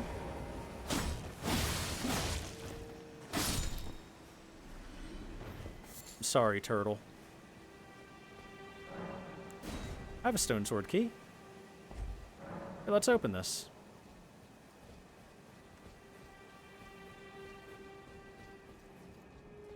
Look at all the turtles. This is where you go to farm turtles, by the way.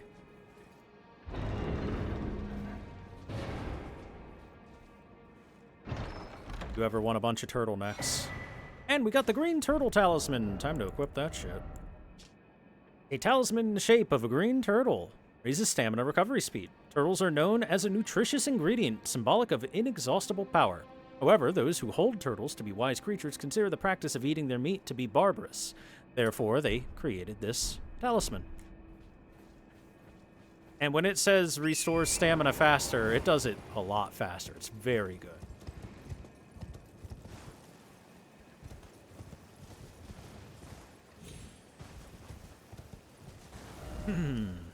So this leads us to Caelid. I don't want to go to Caelid. Caelid sucks. Let's not go that way. I've gone far enough east as is. Ah, look who's here. I did it. Another fool who won't listen to reason, eh? That's me. But with a prowess for weeding Deathroot. How would you like to earn the strength of beasts? If you're inclined to hunt more of those who live in death and weed their Deathroot, then I'll introduce you to Garank, the beast clergyman. I have a matter of my own to attend to, and the beast himself wishes for someone to take my place. What say you? Sounds good to me. Very well. Show me your map. I've marked the location for you, of a hidden gateway. It will lead you to Garank, the beast clergyman. Thanks. I have a matter of my own to attend to. I spotted the mark of the centipede here in the village.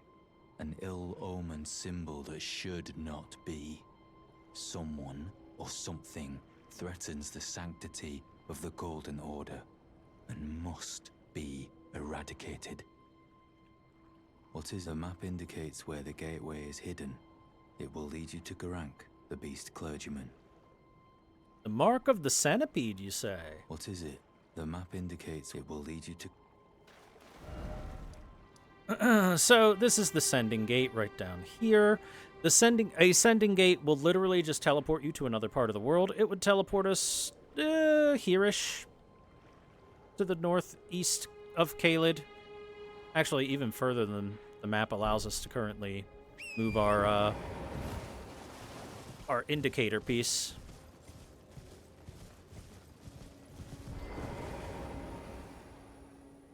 But like I said, I want to go to Caelid.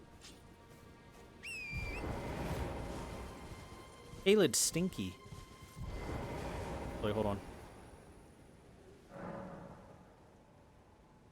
Okay.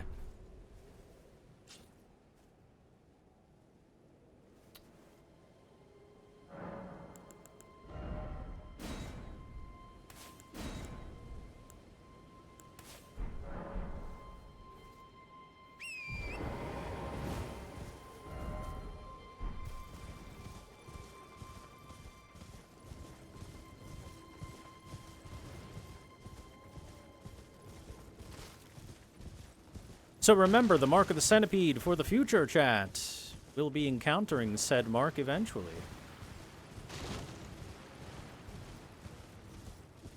Those who live in death, there they are. Again.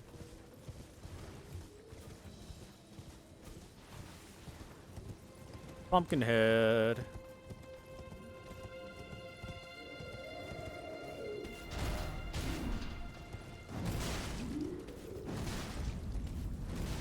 Bye, ya.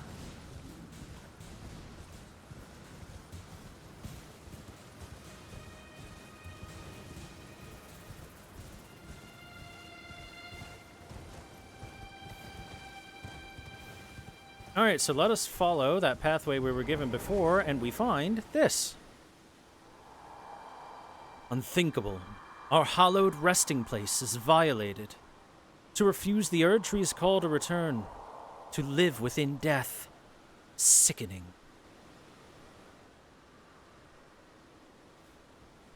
To live within death, you say?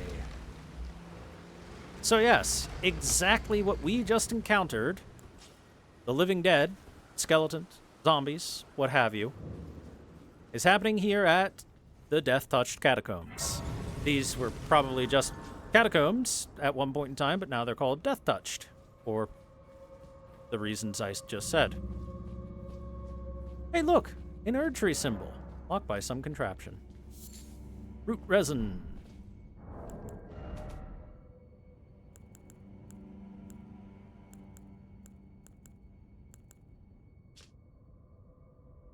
Resin secreted from the roots of the great tree can also be found near trees on the surface.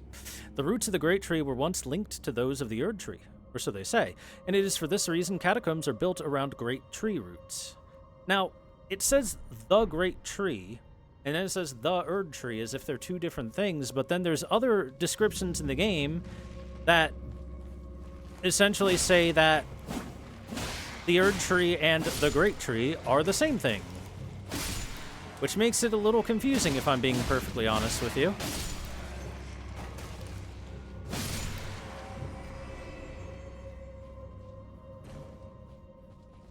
Because how can they be two different things, but also be the same thing? Ah, classic skeletons.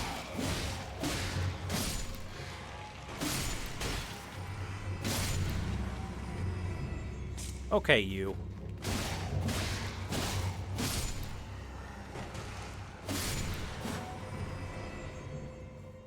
Unless, of course,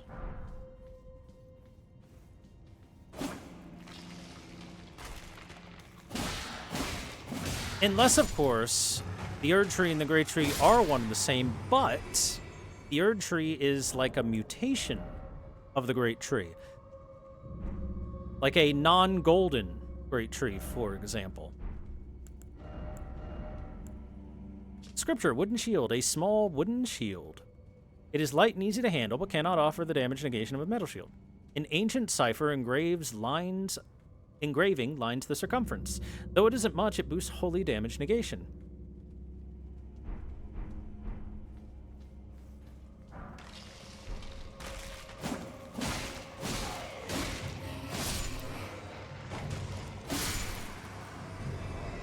Alright, we got some grave glovewort. White flower that blooms in catacombs. Each a soundless bell used to summon spirits. Strengthens ashes to +1. The art of strengthening ashes is known as spirit tuning. Only a spirit tuner may perform this deed. We have not been able to engage the services of a spirit tuner as of yet, but that's fine because we didn't even have any of this glovewort before. Wait a sec. Hold on. They're not. There was.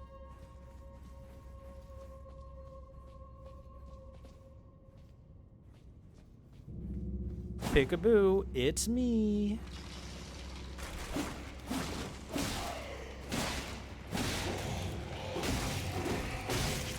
Stop it.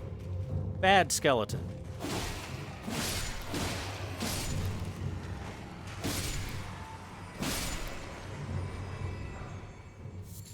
Grave violet.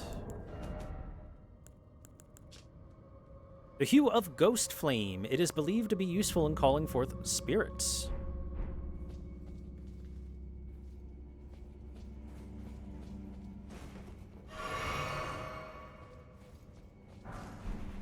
The Uchi Katana. So if you did not start as a samurai, you can now get your Nippon Steel. But we started as a samurai.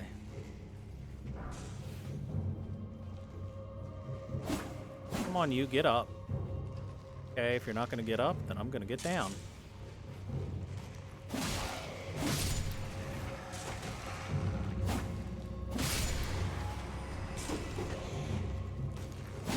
Oh, did you get up the second that I got down? Little shit.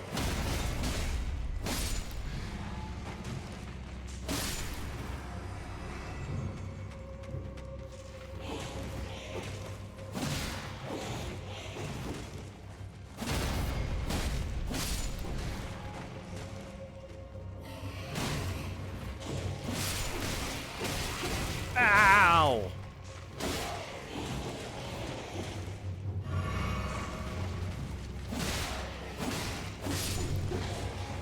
What are there? Why are there so many skeletons in this crypt?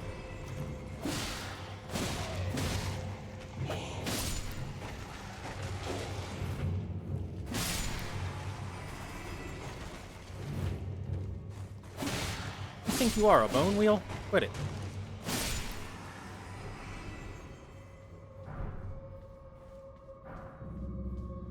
Okay. I think we did it. That's where I would have gone the other way. Alright, just making sure. This is a pretty simple dungeon, or at least it should be. I don't think there are any secrets or anything to look for. Not in this one. Pull the lever!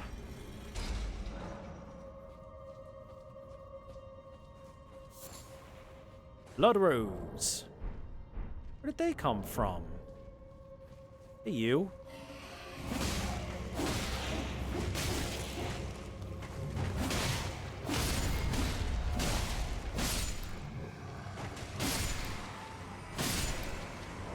Okay, blood rose, as I was saying. Blood slick roses that bloom in blood-soaked soil. Material used for crafting. Particularly beloved by those who serve the Lord of Blood. Glory to his inevitable reign.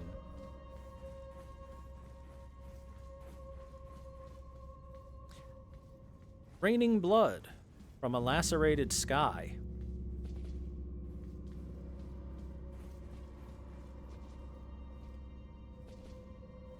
By the way, I want to point out the fact that a cloaked figure, a cloaked skeletal figure, seems to be part of their burial rites, and yet, for one reason or another, they seem to think that, well, skeletons shouldn't exist at all. It's kind of weird.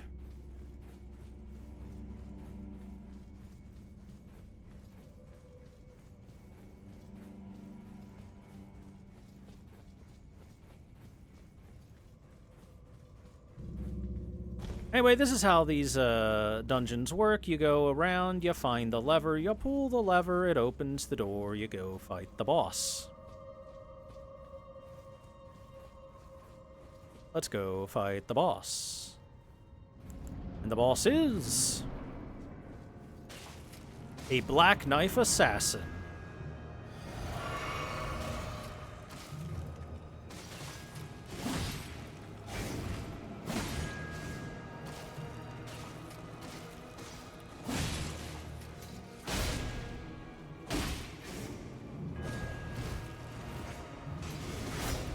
Oh, she spun it.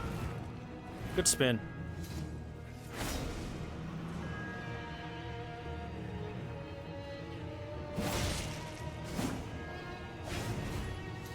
I say she because all Black Knife Assassins are female. Just a bit of spoiler lore for you.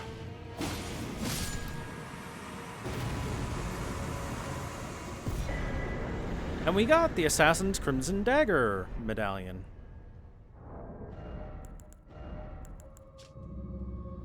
An Assassin's Dagger, misshapen and stained in crimson. Critical hits will restore HP. This charm is modeled after the darkly gleaming blades used in the Night of Black Knives, those which gave the demigods their first taste of death.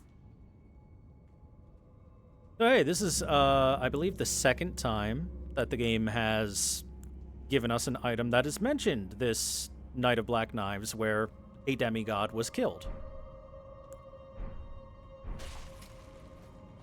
The Black Knife Assassins were apparently part of that. And we've got some more Death Root. Now, before we get out of here...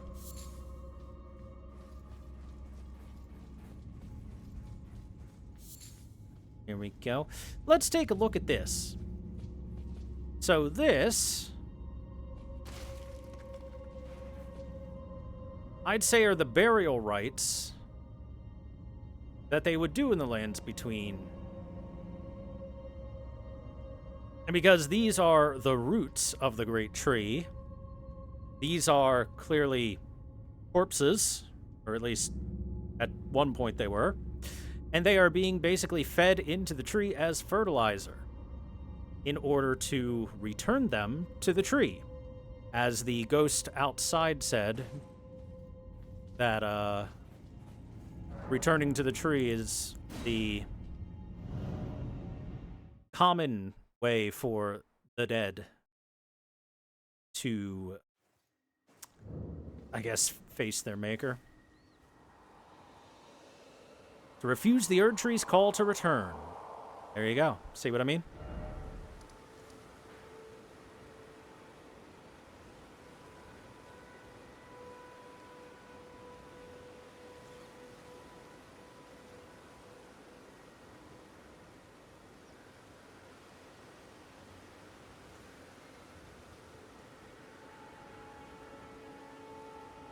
Gripping that precious tree. I got something for you to grip, if you know what I'm saying.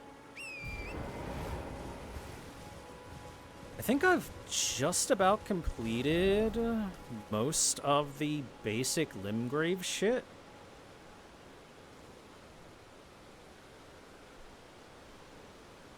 Most.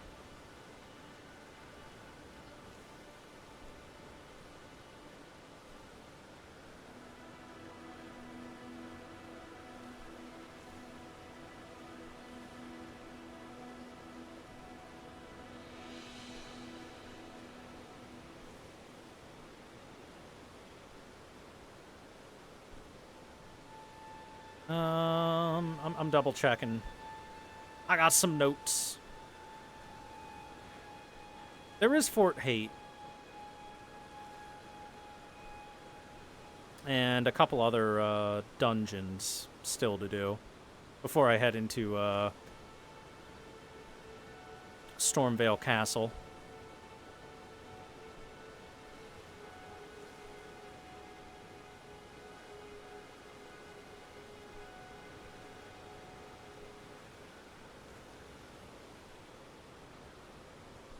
Actually, there's a couple other things I could do too for Stormvale.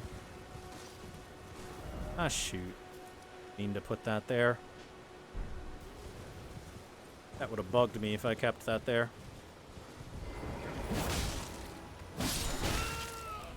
Ow. Rude.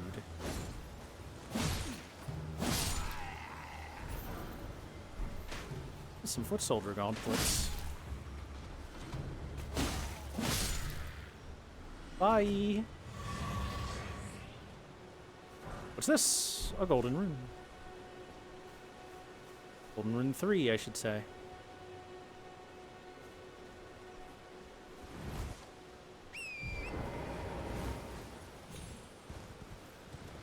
What's this?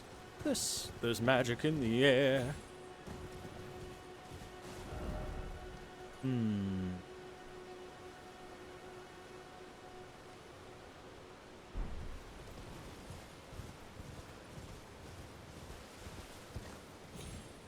Think there's anything up here, but I'll double check real quick just to be sure. Ah, a lance talisman. I'm glad I double checked. Talisman depicting a lance and a knight enhances attacks while on horseback. Knights on horseback are deadly foes. They see all below from their lofty position, meeting little meaningful resistance as they charge ahead. Yeah, cavalry is kind of good.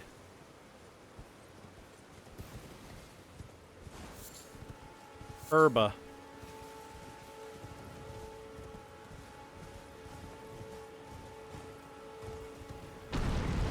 Hey, there it is.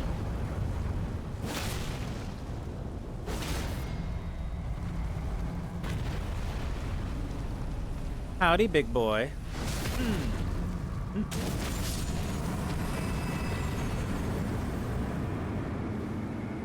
So yeah, they had some big-ass automatons. Or puppets or whatever available to them.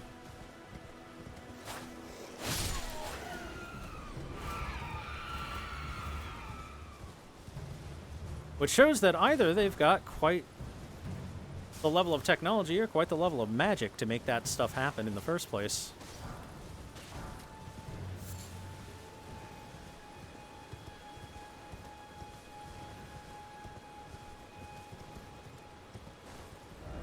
Let's see now then.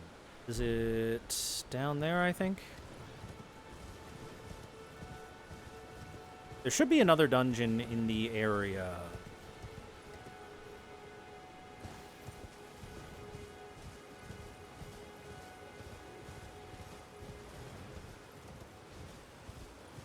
They're flimsy as fuck. Well, that one's flimsy as fuck, that's for sure.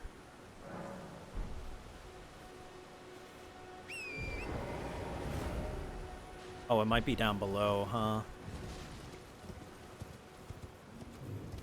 Probably is. Whee!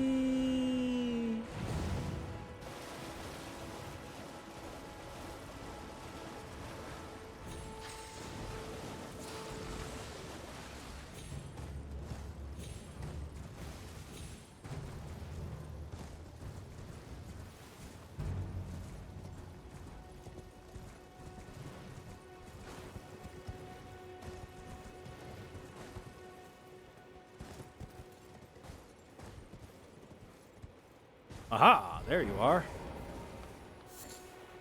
Turtleneck meat. That is not my aha moment.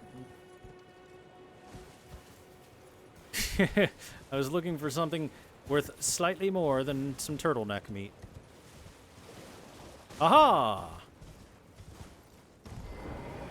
There we go. High Road Cave.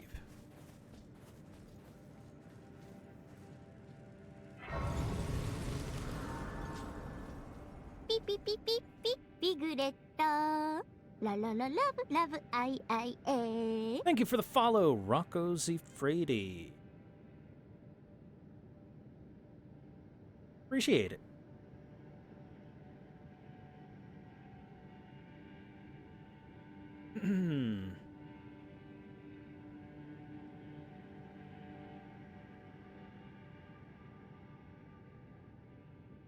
Okay, anyway, let us do High Road Cave. I don't recall what's in this cave, to be perfectly honest with you.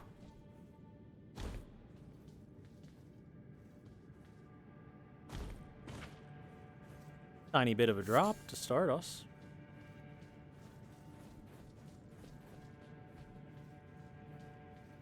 Wolf. The hole. And another wolf.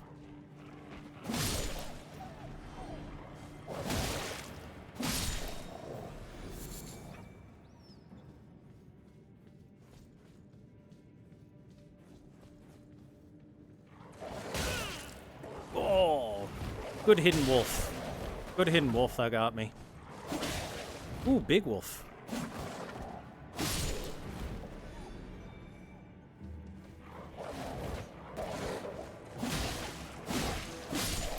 Got him.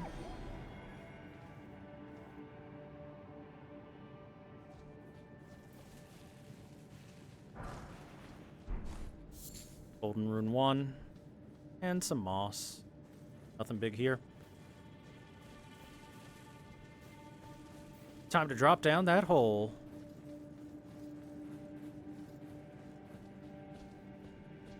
Wolves hunt in packs, Twitch chat.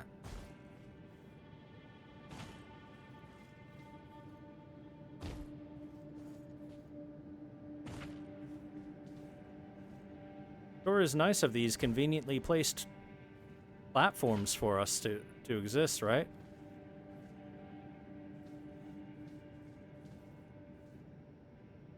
Now, do I go this way or the other way?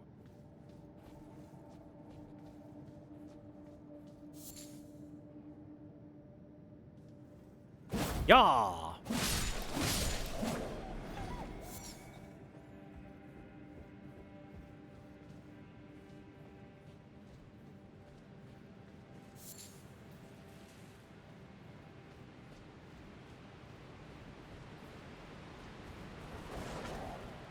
Aha.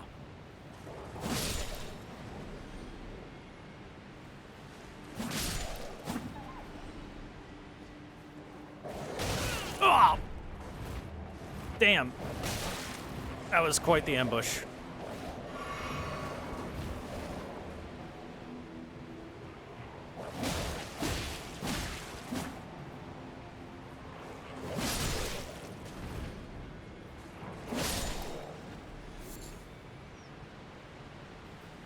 I can't see dick all in front of my face. Oh, it's this dungeon. Now I recognize where I am a little bit. I recognize that area, at least. Let me backtrack for just a moment, because there is another direction we could have gone. Oh, wait. Drop down. Never mind. No backtracking allowed for now. Never you mind.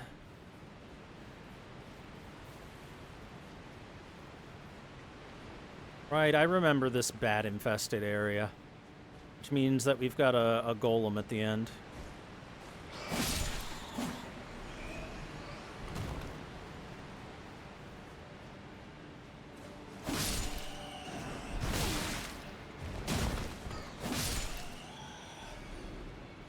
Smithing stone 1 times 3, nice. Nice to get some more upgrade materials.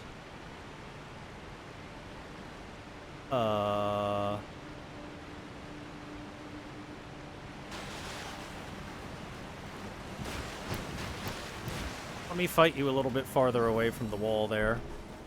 Or the fall. Yow!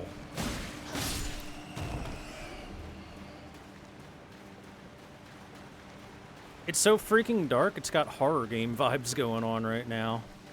Is that an octopus? Yep, sure is.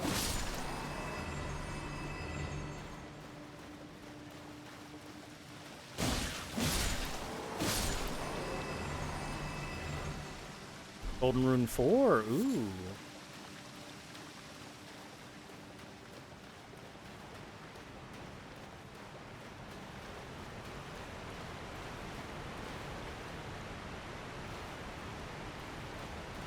Now where the heck do I go from here?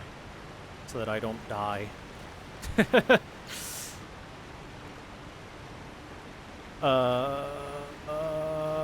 Help.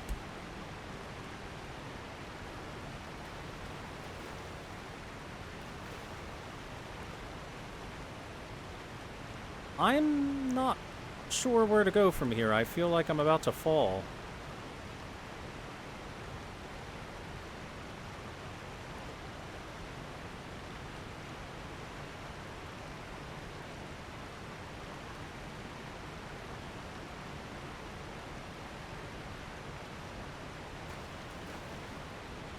Just hope I survive.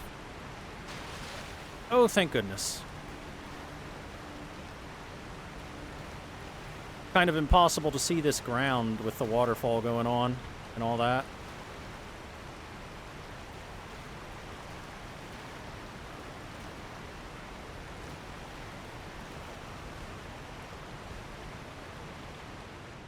Hiya! I got a Shamashir. Coming over here, buddy? Don't worry, I saw you too.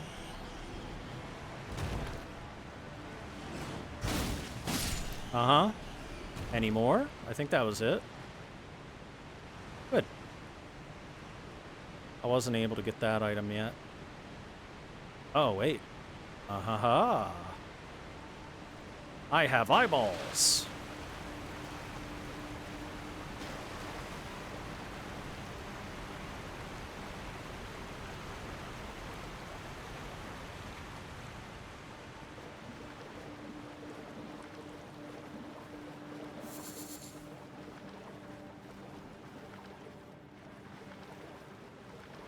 Darn, that was this is the way to the boss.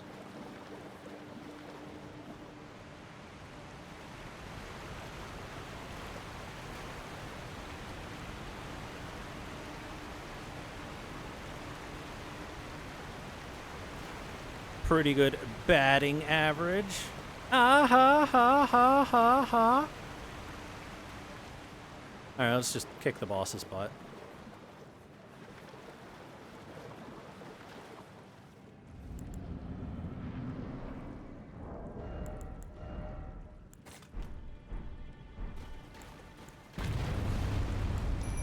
There's the golem.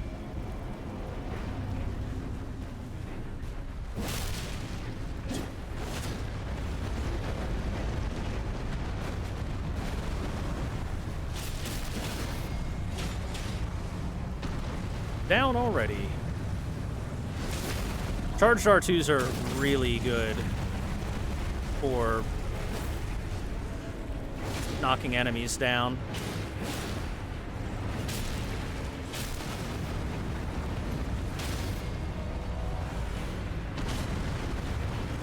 Well, and he's done.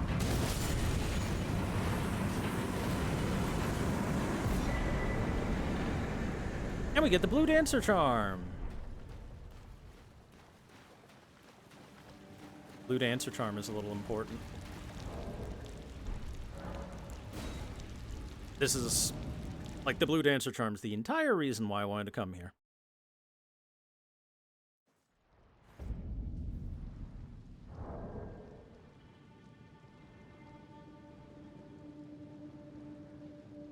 I don't think there was much else I could have picked up in there anyway. I think I got all the important stuff. We got the Shamashir and the Blue Dancer charm. So the Shamashir, a curved sword with a thin blade of ample length.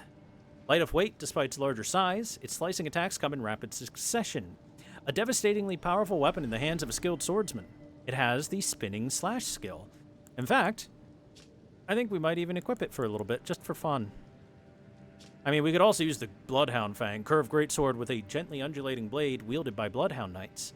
Here's some blade-capable brutal airborne attacks. So, this has the unique skill Bloodhound's Finesse. Slash upwards with the Bloodhound Fang, using the momentum of the strike to perform a backward somersault and gain some distance. You can follow up with a strong attack to perform the Bloodhound's Step attack. And that's what makes the Bloodhound's Fang so incredibly good. It's already a solid weapon, and its unique skill is incredible.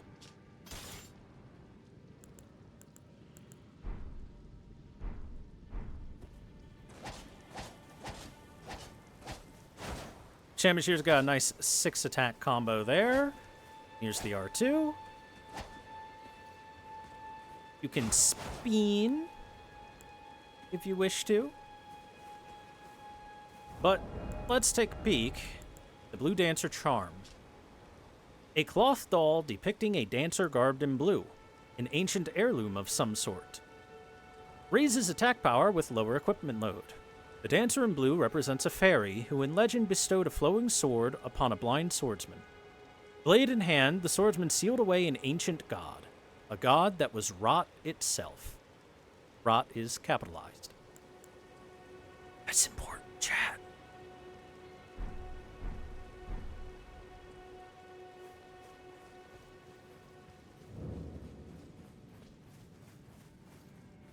Anyway, let's spend some of these runes. More decks. 2 decks, 1 in. My goal is to hit 40 on most of my stats, just so that I can equip basically everything, and then pumping whatever else is necessary to use. Which does definitely mean I'm going to need a bajillion stats. A bajillion levels.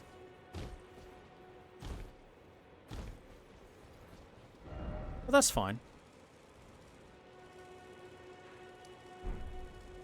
Hey, you. Are you gonna do something, or are you just looking? Quit looking at me. Go on, get out of here. Go on, get. Go on, get!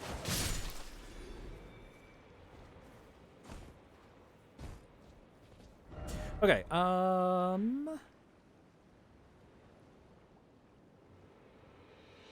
I guess I'll head back to the Mistwood. I'll go talk with Kenneth Haight, and then maybe go do his little early side quest bullshit.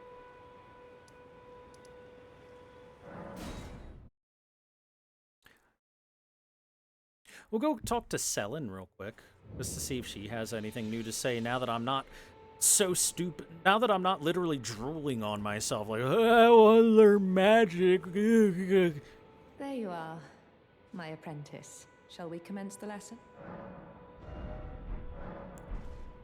You wish to continue very well. You wish very well. Okay, you got nothing new.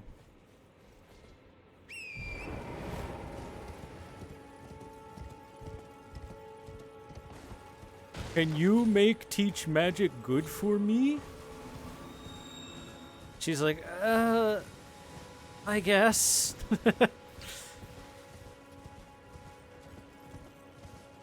And then we'll come back in a day or two and we'll be like, Madam, I believe I have made a grave discovery about the history of magics. She'll be like, what happened to you? You're a fucking genius all of a sudden. It'll be great. True character development.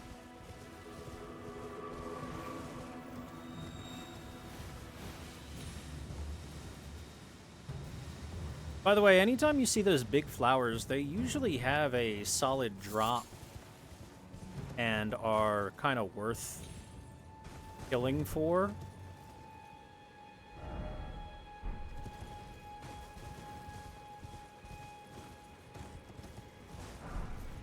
A falchion and a swing.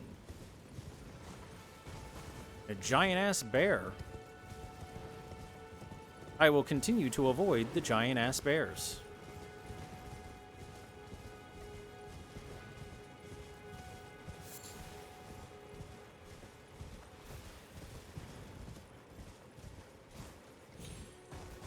Okay, Kenneth Haight should be over there. There should be a race somewhere not too far from here. Up there it is.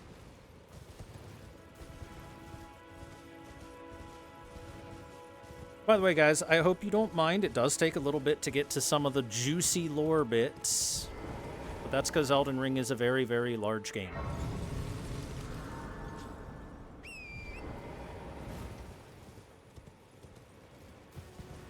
It's a biggin.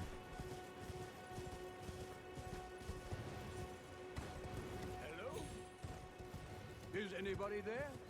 Someone who might be interested in rescuing the great Kenneth Haight. Oh, Kenneth Servant Haight. to the true order and celebrated repudiator of the false. Oh, Erdtree, grant me succor.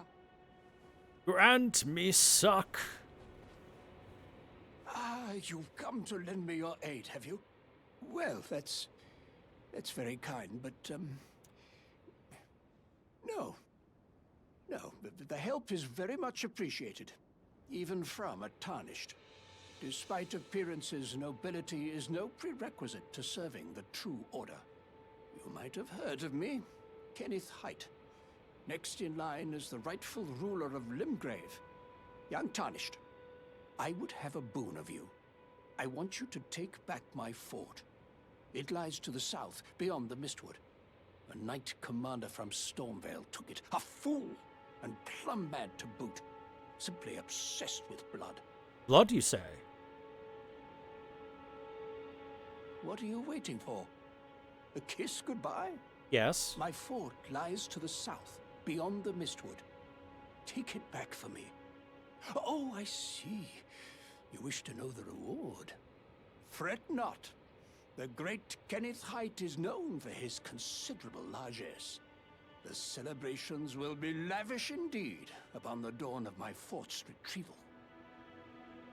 I mean, this guy's kind of a dick, stuck-up noble, but he's not so stuck up that he'll tell us to get the hell out of here just because we're tarnished. No, I'll accept tarnish help. I need some. Yes. Now, allow me to furnish you with a little advice. I would take great care to avoid Godric's tarnished hunts were I in your shoes. That depraved lot are obsessed with sacrificing tarnished like you for the sake of grafting. Honestly, Godric's nothing more than a jumped-up country bumpkin. Lord? Oh, don't make me laugh. First, Damn. he hid himself amongst the womenfolk to flee the capital, then hid from Radahn in that castle. Then he insulted Melania, lost to her in battle, only to lick her boots rather than die like a man. Has he no shame, the big girl's blouse? And to think, he's the blood of Godfrey, last of the golden lineage, though you almost wouldn't know it to look at him. Yeah, I almost feel sorry for the chap the more I think of it. Damn, he just tore Godric apart. I mean, it's all true, but still. What are you waiting for? A kiss goodbye? I already said yes, pucker up. Lies to the south. Okay, so his fort lies to the south, and by that he means down here. Right down there. What are you waiting for? A kiss goodbye? Maybe. Then he's like, oh, very well.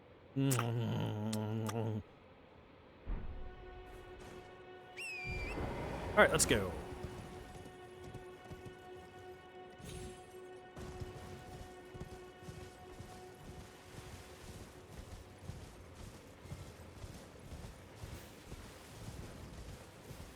I think no one trusted him? I don't know. But on my first playthrough, I just thought, oh, this guy's just kind of an asshole, huh? And he's kind of an asshole, huh? Excuse me, pardon me. It's needed that. Oh, hey, look at that. We'll pay attention to that later.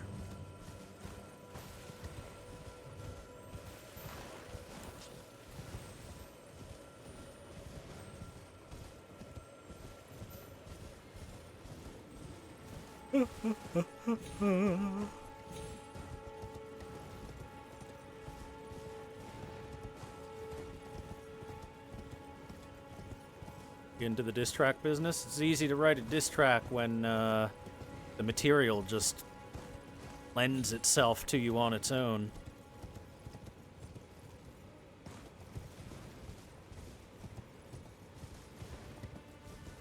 Maybe if Godric wasn't such a bitch. Open for business. Or so it says.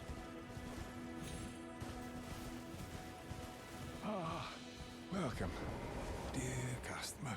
Hello. Yes, welcome, valued customer. Come, trade in our wandering emporium. Please, buy something. I'm hungry. I've been hungry so long. Please? Damn, this poor guy. He seems pretty hungry. Bro, why are you hungry? Eat some meat.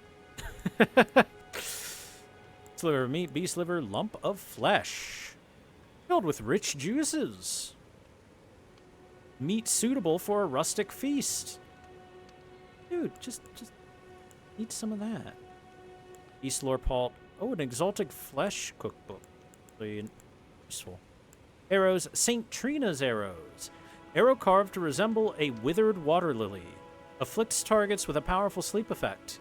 Priests of St. Trina use these arrows to spread their teachings. The sweet oblivion of sleep can become quite the habit. Blue gold kite shield. The design represents the Erd tree foregrounded against the blue sky.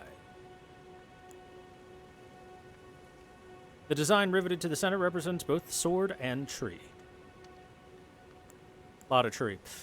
So, a little more info about St. Trina's. We got the Trina lilies, which are used to induce sleep, dulling the senses, and the St. Trina's arrows, which are used to induce sleep. So, Trina seems to be all about the sleep.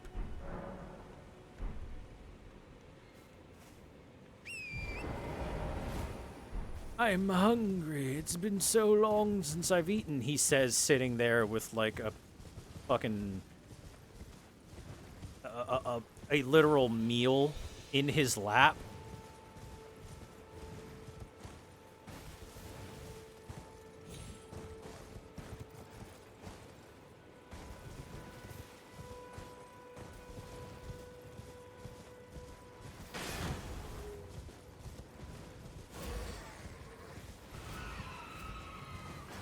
Free.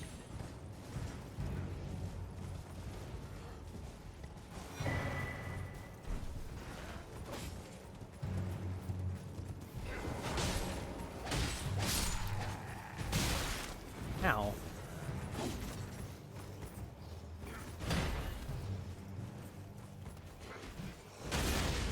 Whoa! Hey now.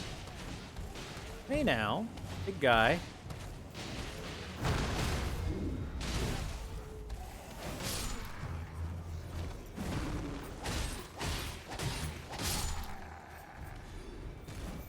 Alright, you all have fun over there.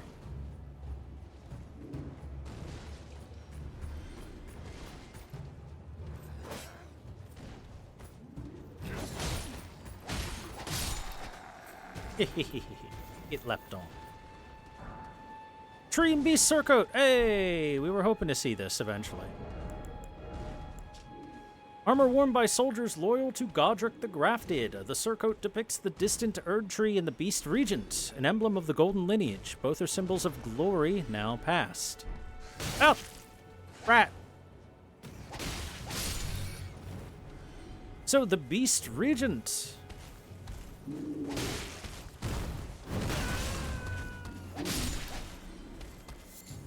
Seems that the royal family had a thing for beasts. The Golden Lineage, aka Godric's lineage, seems to have the two symbols being the Erd Tree and a big old beast. Speaking of big old beasts, look at that big old beast. Bro, are you sure you guys want to do that next to the explosives?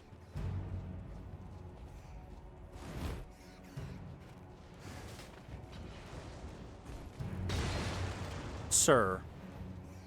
Sir. Sir.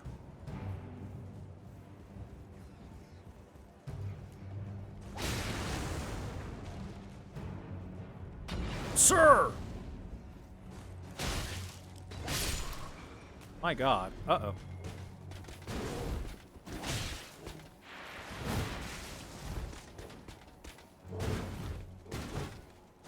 You must be the blood-crazed person I heard so much about. How are you? Oh, no! Oh, that roll catch. Stored my roll.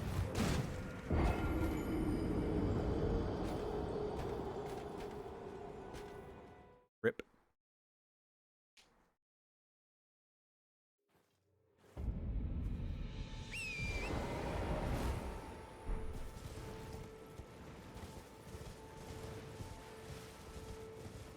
That's my own fault, obviously.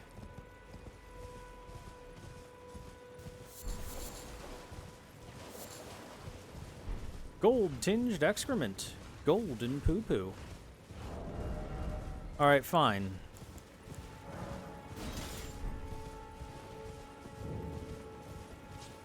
We'll use a real weapon. A big boy weapon.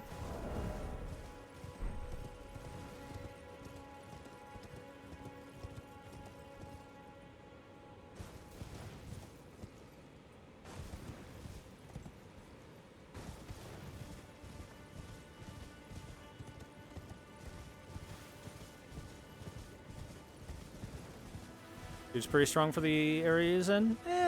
He's alright.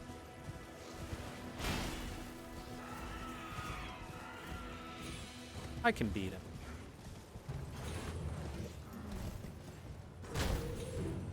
Let's get these nerds out of the way real quick.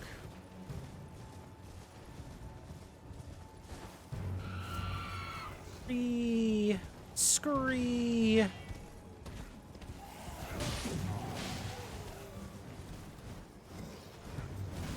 Kick their asses, demi-humans.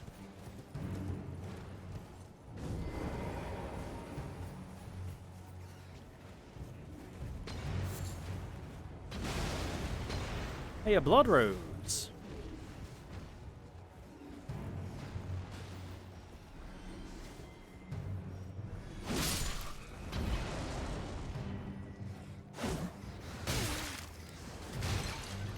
Alright, I don't want to use this weapon too much because I'm sure...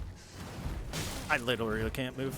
I'm sure most people have seen this weapon way too much.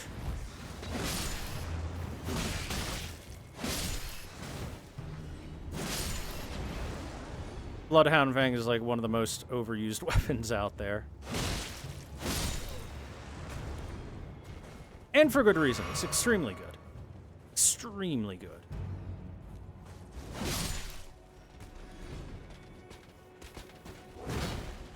Want my runes real quick. Whoop.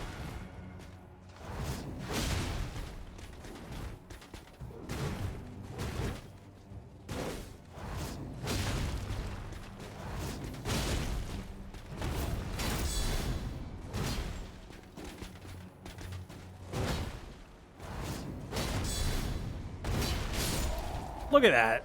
It's insanely good. It's way too good. The weapon art is too good. So I'll try not to use it too much. Back to the Shamashir for a bit.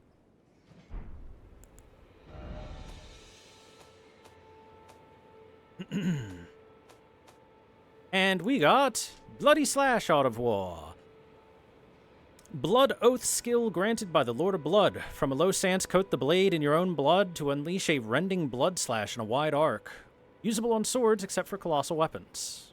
It's good.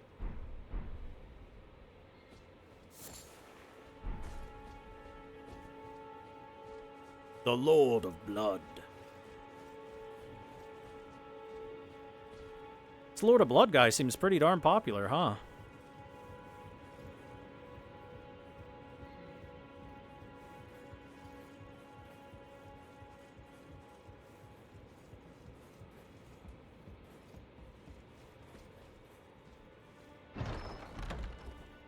And we've got Dectus Medallion, left half. The item. Left half of a split medallion depicting the Erd Tree. Brandishing the medallion with both halves conjoined will activate the Grand Lift of Dectus connecting the Altus Plateau to Liurnia. The right half is said to reside in Fort Faroth and the Dragon Barrow, far to the east.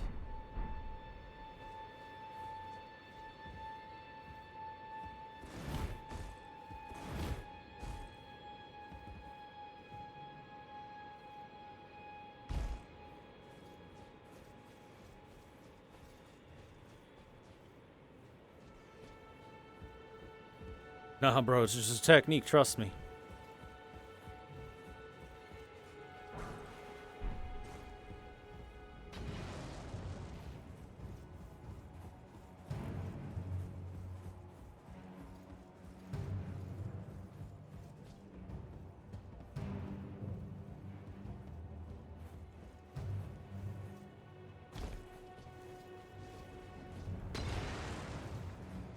Hiya! Stay away from the explosive barrels, just in case.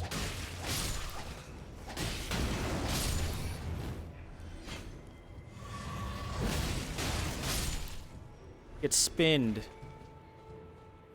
We spin, chat. We spin. Book number 6.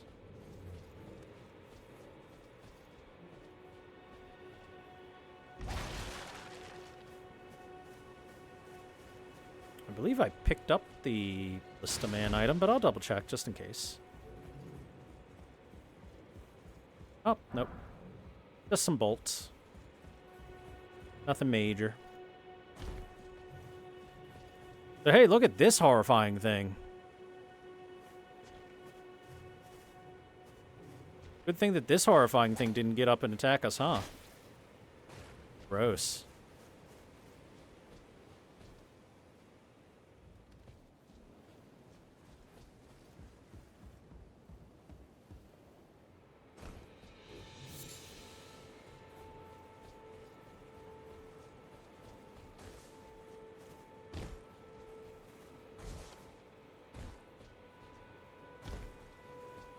think there's anything back here, but it doesn't hurt to take a quick peek. Only takes a moment. Nope. Nothing at all. Except this animal that got away. Well, what can you do?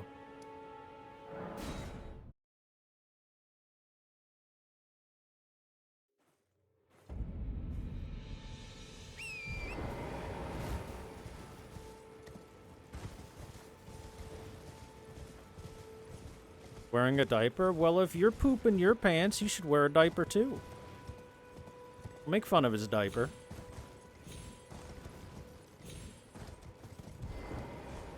I'm here to collect that kiss. Oh, hey, one thing I want to point out. One thing you will notice with any NPC that is not a tarnished, as this man is not a tarnished, or a lot of NPCs that are not tarnished, he's got golden eyes. The grace of gold. You can tell by the eyes whether a human is tarnished or not, because their eyes will be gold. Our eyes are not gold. Ah, I've been waiting for you with bated breath. Did you manage to recapture my fort? Well done, my friend. Well done indeed. I did it. I knew I was right to trust you.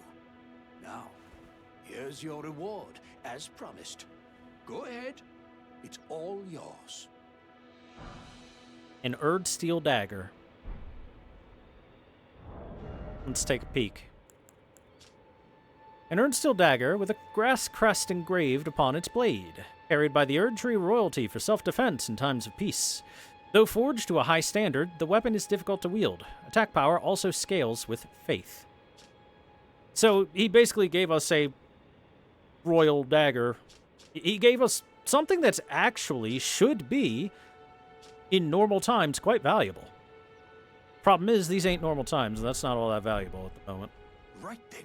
Time for me to head to the fort. I've much to do. First, I'll have to re-establish communication with the demi-humans. What's that look? You don't believe me? Well, under the Erd tree, commingling with the demi-humans is made possible. Even the vulgar shall not be left behind, under the rule of true order. Which is why I, Kenneth Height, next in line as the rightful ruler of Limgrave, have sworn to uphold it. Just you watch, my friend. Just you watch. So, fun fact, technically, he is now completely useless, and if I felt like it, I could kill him. Ah, yes. I've been meaning to ask, would you like to enter my service? I see bright things in your future, stout warrior. Enter into my service and learn the workings of the Erd tree's true order. And who knows? Perhaps sometime down the line, the grace of gold will return to those tarnished eyes of yours. What say you? A fine accord, is it not? I've always wanted to be a knight. Very well indeed. I knew I saw something in you. I shall await you at my fort. We shall hold a ceremony for your knighting there, I think. I see great things ahead of us. We are truly by the Erd tree blessed. Right then, I've much to do. Well, let's head on over to the fort. Shall we? After all, I want to get this ceremony underway. I'm gonna be a knight, chat.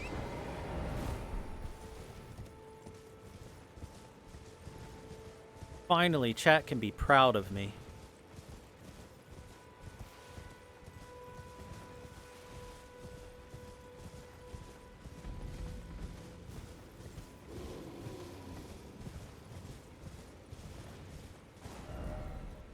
I thought I was a little bit too far that side.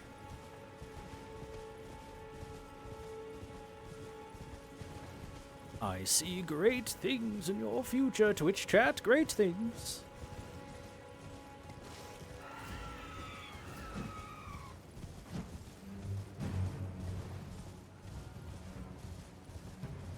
Oh my god, there was a grace here the whole time that I didn't activate. Oopsie.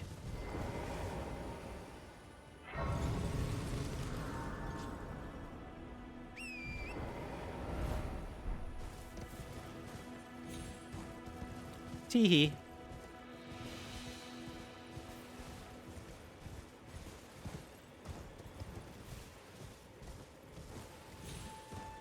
Anyway, you'll notice that now there aren't a bunch of enemies here anymore.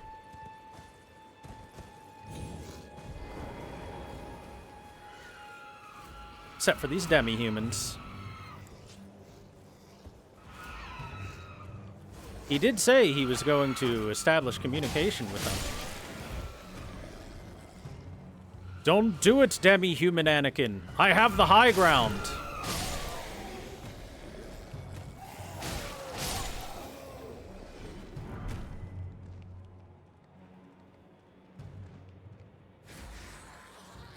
What did I just say about don't do it?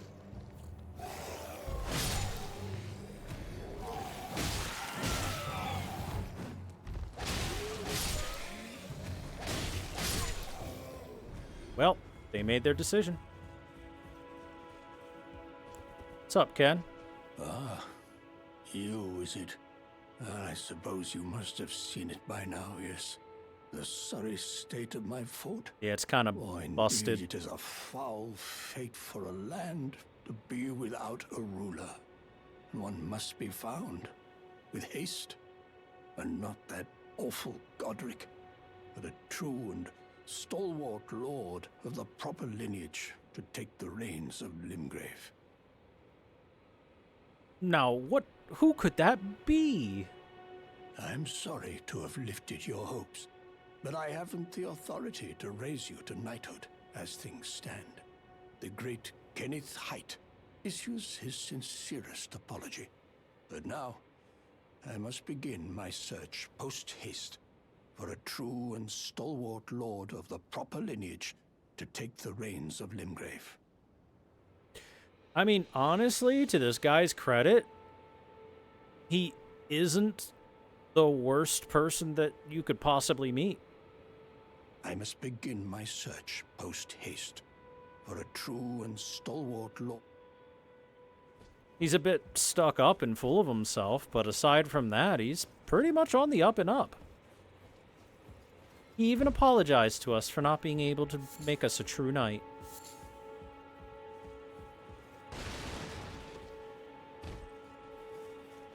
What a swell fella.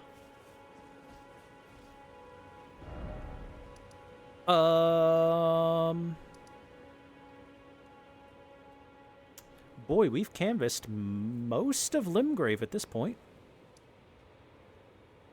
Fair bit of it, at least.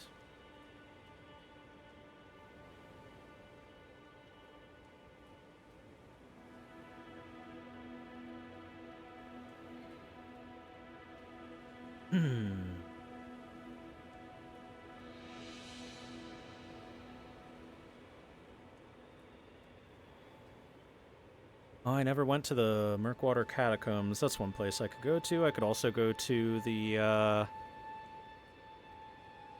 dungeon down here past the Church of Ella. Church of Elijaz.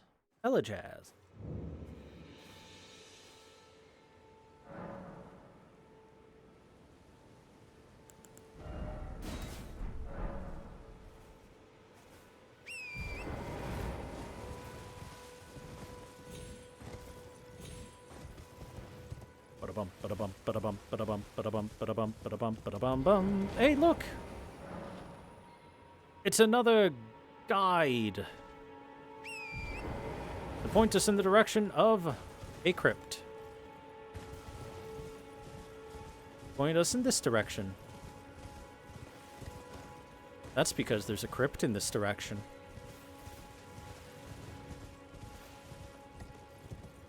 Yo-ho! Yahoo.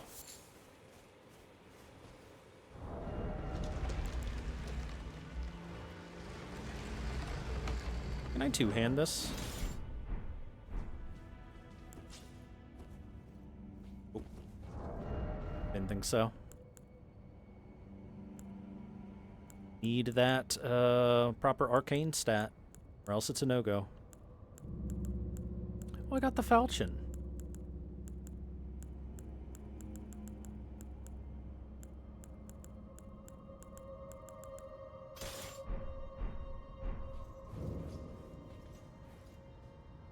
I smack things with a flail for a little bit.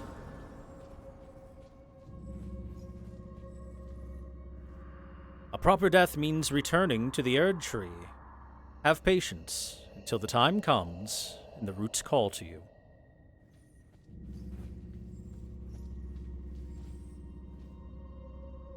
Uh-huh. I remember this bullshit. Howdy.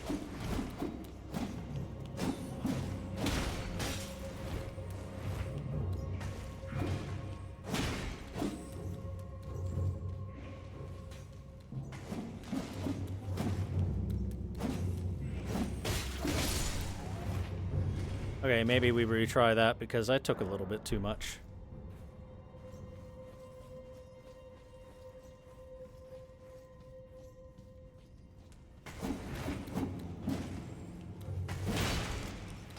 There we go. Smash it on his head.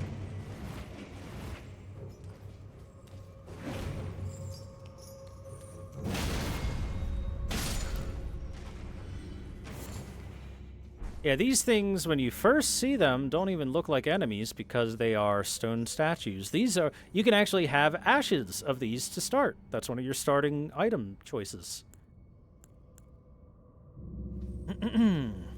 They are highly annoying. Highly, highly annoying.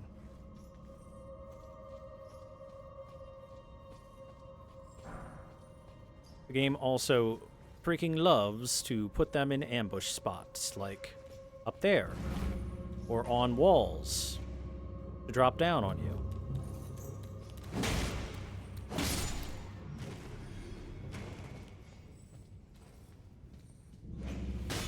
Oh, you little bastard. You come down here. Get over here. Come on. Come on down. Okay, fine. You want to stay up there? You stay up there. Have fun.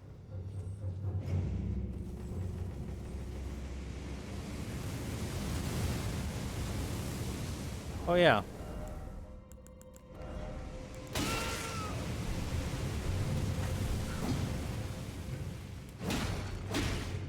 Son of a bitch.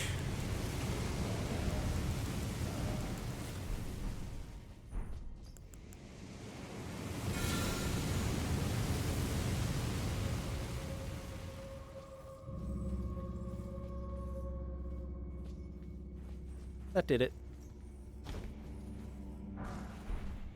Prattling Pete! Yay! Twisted clay sculpt in the shape of a human head emits a voice that says hello. A wistful fetish that imparts voices and words on an eternal journey. Hello. Did not know you could do that? Yeah. So the thing about the shackles is that when they are used, they emit a massive, massive shockwave that deals like 1 damage or something like that. But it technically deals damage. So you can use that in order to turn these things off very easily.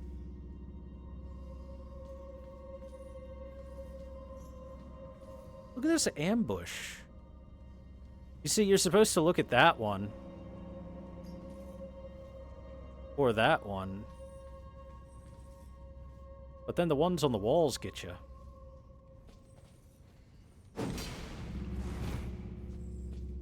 I think this one's an actual statue.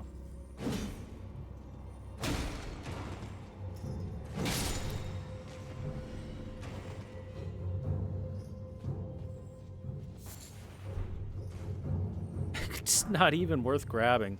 This, on the other hand. Oh, those aren't even actual statues. They're real.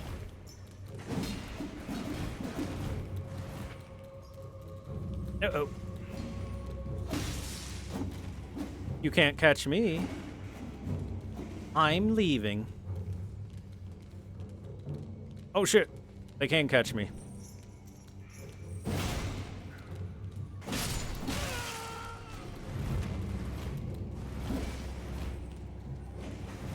Oh, no. That's bad. That's rather unfortunate. They come.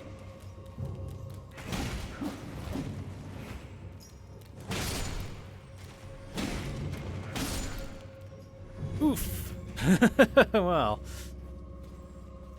Sheesh.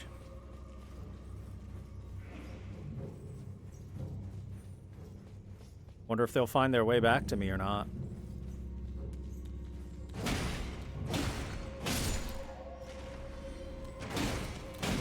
Nope, but I found my way to them. And that's good enough.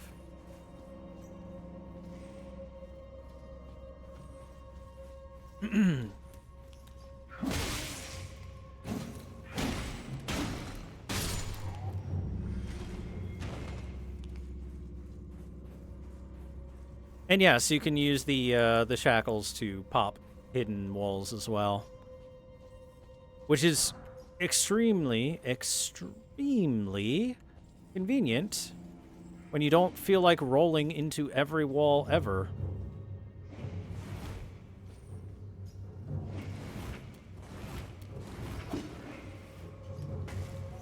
The pitter-patter of your little footsteps gave you away, friend.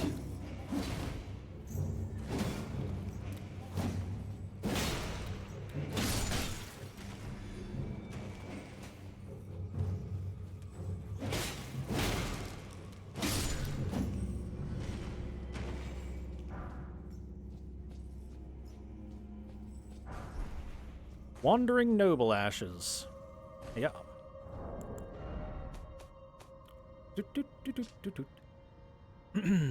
Used to summon the spirits of 5 wandering nobles. The spirits of nobles who after death now wander the lands between.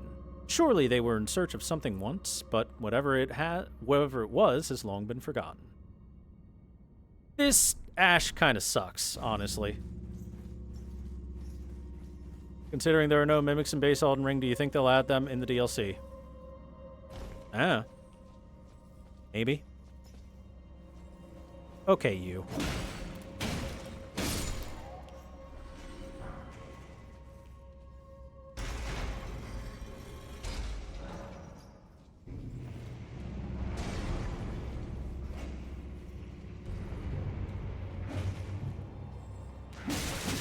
Oh my god, the message kept me from swinging. Stupid message.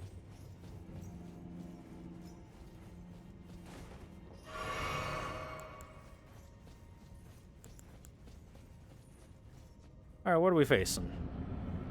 Oh, it's you. The Erdtree Burial Watchdog. Number 1. And despite being called a watchdog, it's got a lot of cat features on it.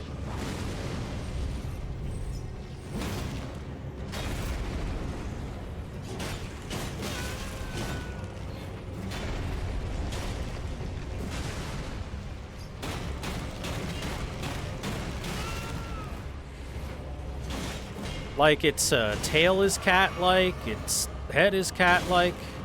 I like that it has a little crown. The crown is cute.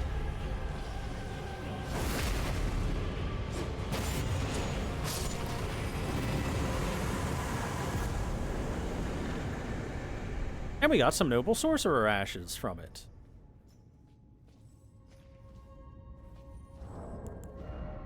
By the way, notice, no death root, no skeletons or anything. This particular catacombs is clean. Ashen remains in which you can summon a spirit of a noble sorcerer. Spirit of a nobleman who once asked to be given a place at Raya Lucaria to learn glintstone sorceries. His talents were insufficient to be worthy of donning the stone crown, however, and he is only capable of using the most rudimentary sorcery. So, essentially, he sucks. This is, I think, one of the worst actual ashes to use. This one's terrible. He'll, like, every so often throw a glintstone sorcery, and it's pretty bad. The Wandering Nobles are also bad. They're both bad.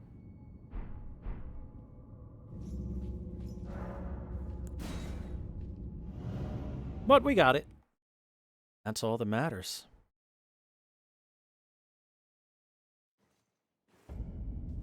Won't stop. Get it, get it.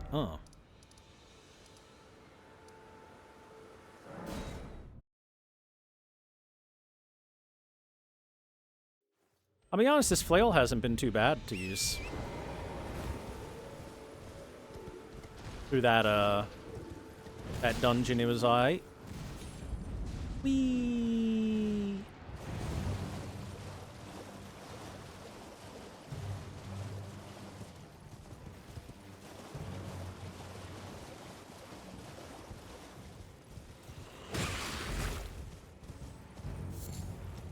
Gargoyles are weak to blunt? Yes, I know.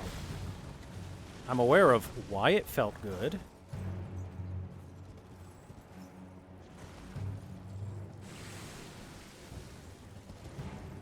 Uh-oh. Yeah, we're fine. Don't you love these sideways tombstones? Like, I'm not sure how they stick in the wall like this and are perfectly fine, but it's cool. Uh-oh. Okay, we're fine. Thought that fall might have hurt a little bit too much.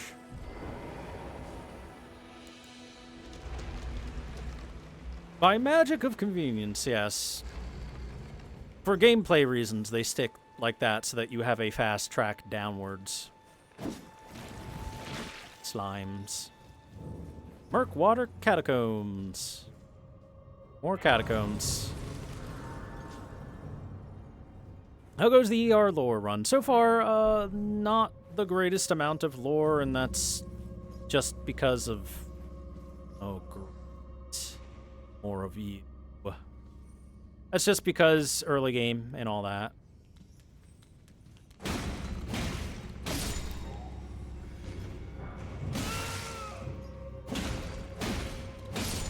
I like to actually have the items that have the lore with them. Oh, I got a forked hatchet. I got their weapon. Peculiar hatchet wielded by the imps. The gentle undulating forked blade is known as an imp's tongue and causes blood loss.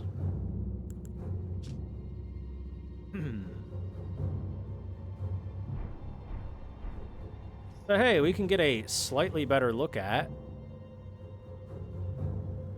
what we got going on here.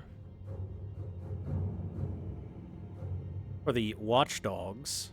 Like I said, they're very cat-like for quote-unquote dogs. But I do like that they have a little crown and a cape. That's very cute. Anyway, I'm assuming that these watchdogs and these imps are employed specifically to be like countermeasures against stuff like grave robbery and whatnot. And they're used as a way to protect the dead and allow them to properly return back to the Erd Tree. For lore reasons of why they exist. I heard you. Heard you running my way, little friend.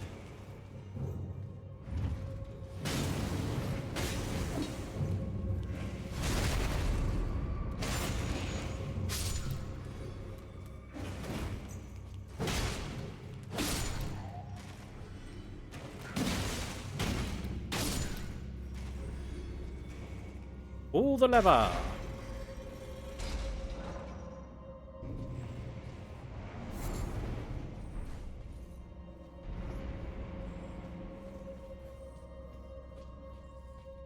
Somewhere a heavy door has opened. It was this door.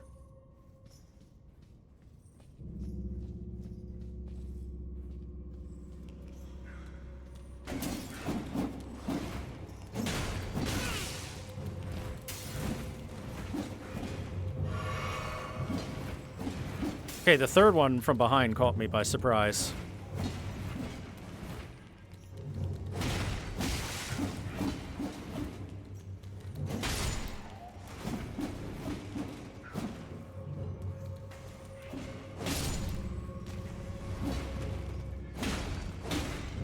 Got him! Oy, oy, oy, these things are annoying.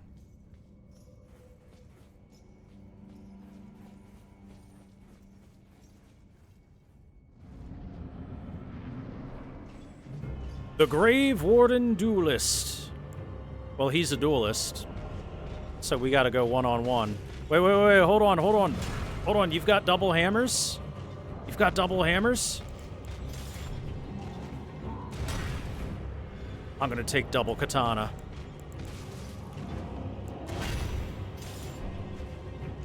Let's fucking go.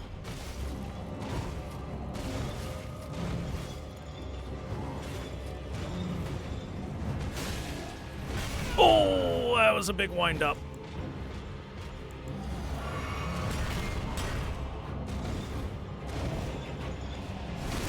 Gotcha.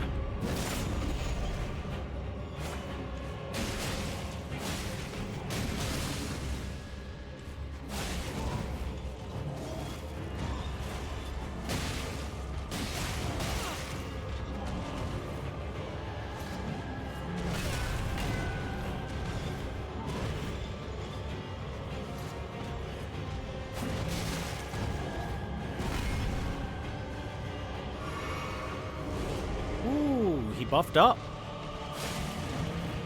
It ain't gonna help him much. Because that'll happen. Banished Knight Engvall.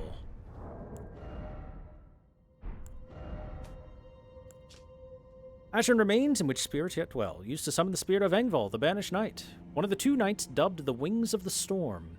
Despite his banishment, he rejected the invitation of the grace-given lord, instead keeping watch over a masterless castle for many years, gaining renown as a hero of the fringes. So Wings of the Storm, Banished Knight Engvall, and his armor.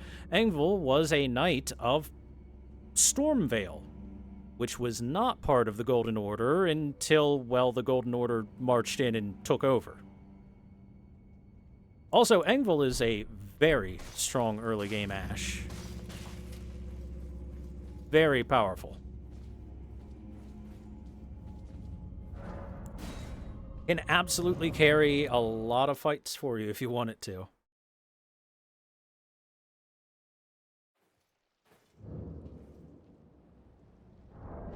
Okay, our double katana worked pretty well.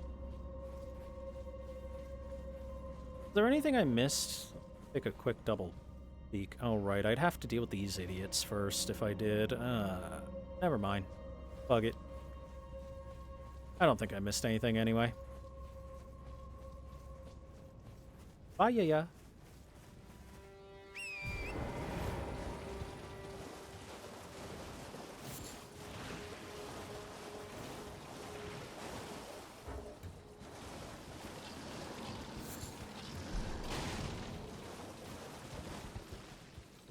Skeletons.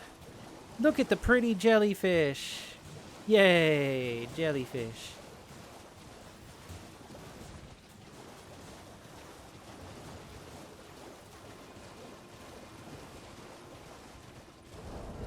By the way, can I wield one of these two-handed? I can, actually. In which case, give me the Knight's Greatsword and I'll two-hand it for a bit. Just for a little more variety.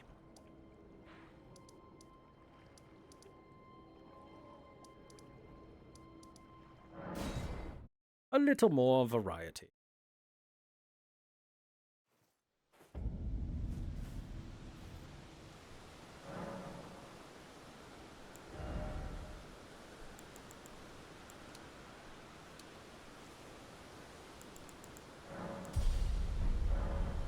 I do want to up my strength to at least 20 strength, 20 dex, just so I've got a fair bit of stuff to wield. A pleasure to see you. Did you give the little chrysalids the message? Not yet. That I love them, and that despite my craven heart, I'm sure I'll be joining their club soon enough.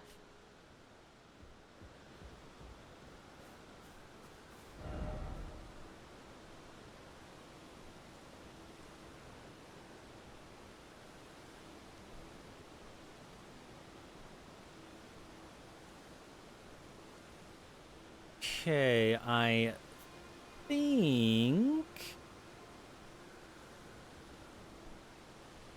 that's pretty much Limgrave for the time being.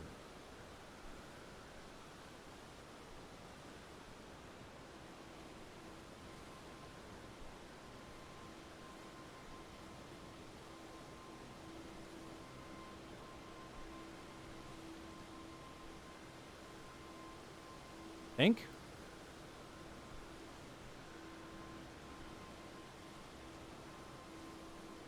So the next place I would probably want to go is to the south. Yeah. Because I ain't going east. East is Caelid, and Caelid's awful. Caelid is just so not a good time. You know what I mean?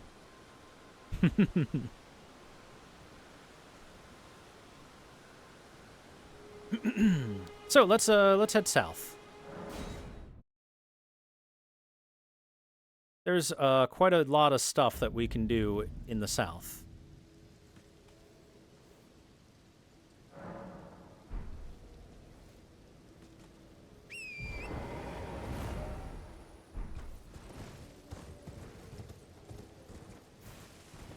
And there should be one or two things that I can go pick up here.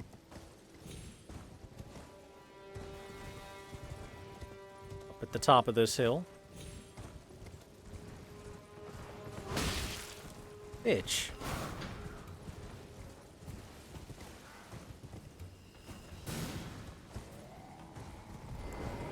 I summoned skeleton warriors in attack mode.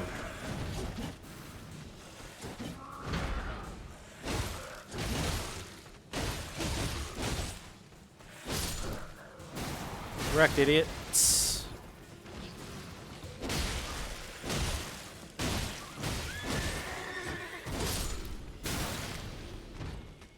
All right, who's doing you? Way up there. All right then. I'll come back for that chest. First revenge.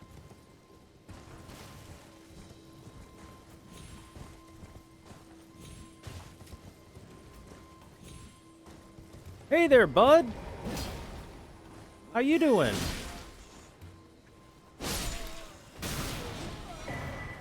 Royal House Scroll.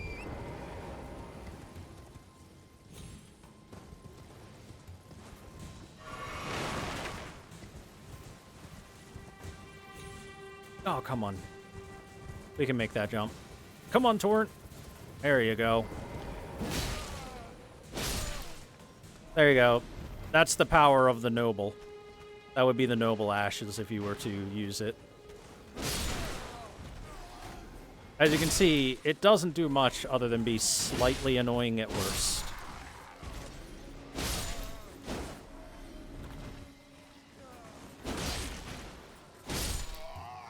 Oh, I love the running R2 on this. Yeah, the nice spinning slash is good. Herba. Herba's not quite as good as Booba. What do we got here?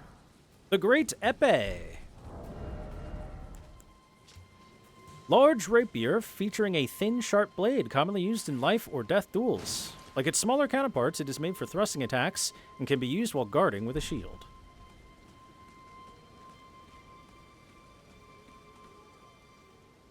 Great Epee.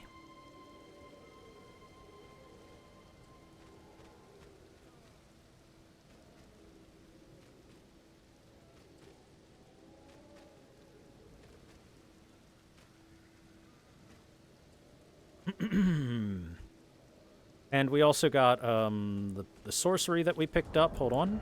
Where is it? Key item? Yeah, there we go. Royal House Scroll. Sorcery Scroll of the Carian royal family, the heads of the Academy of Rhea Lucaria. Can be given to a learned sorcerer to gain access to the sorcery's Glint Blade, Phalanx, and Carrion Slicer.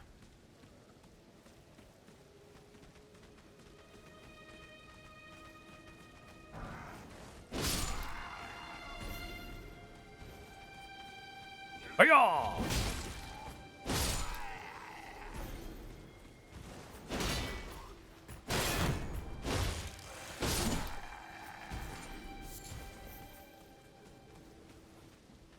My skeleton warriors cannot be stopped.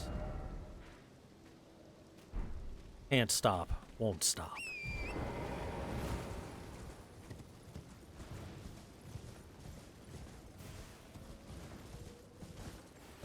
For real, though, the big strength of the skeleton warriors is that until you find massive AoE sweeping attacks coming out of the enemies that you face, they just keep getting back up. Like I said, they can't stop, won't stop. Oh, it's a big bear! It's a very big bear! Where the heck did that bear come from?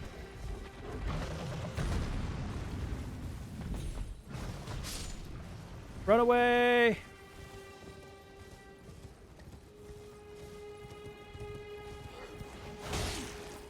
Oh god! It's still here! The bear did not give up.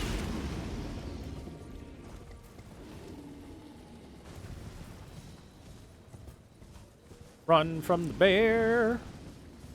I cannot bear how painful it is. Haha. Ooh, wow, that was a good shot. A pretty impressive shot, to be honest.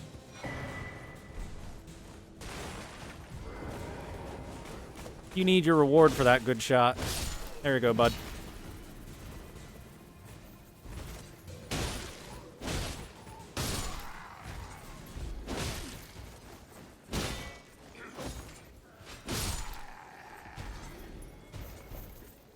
Alright, enough with you.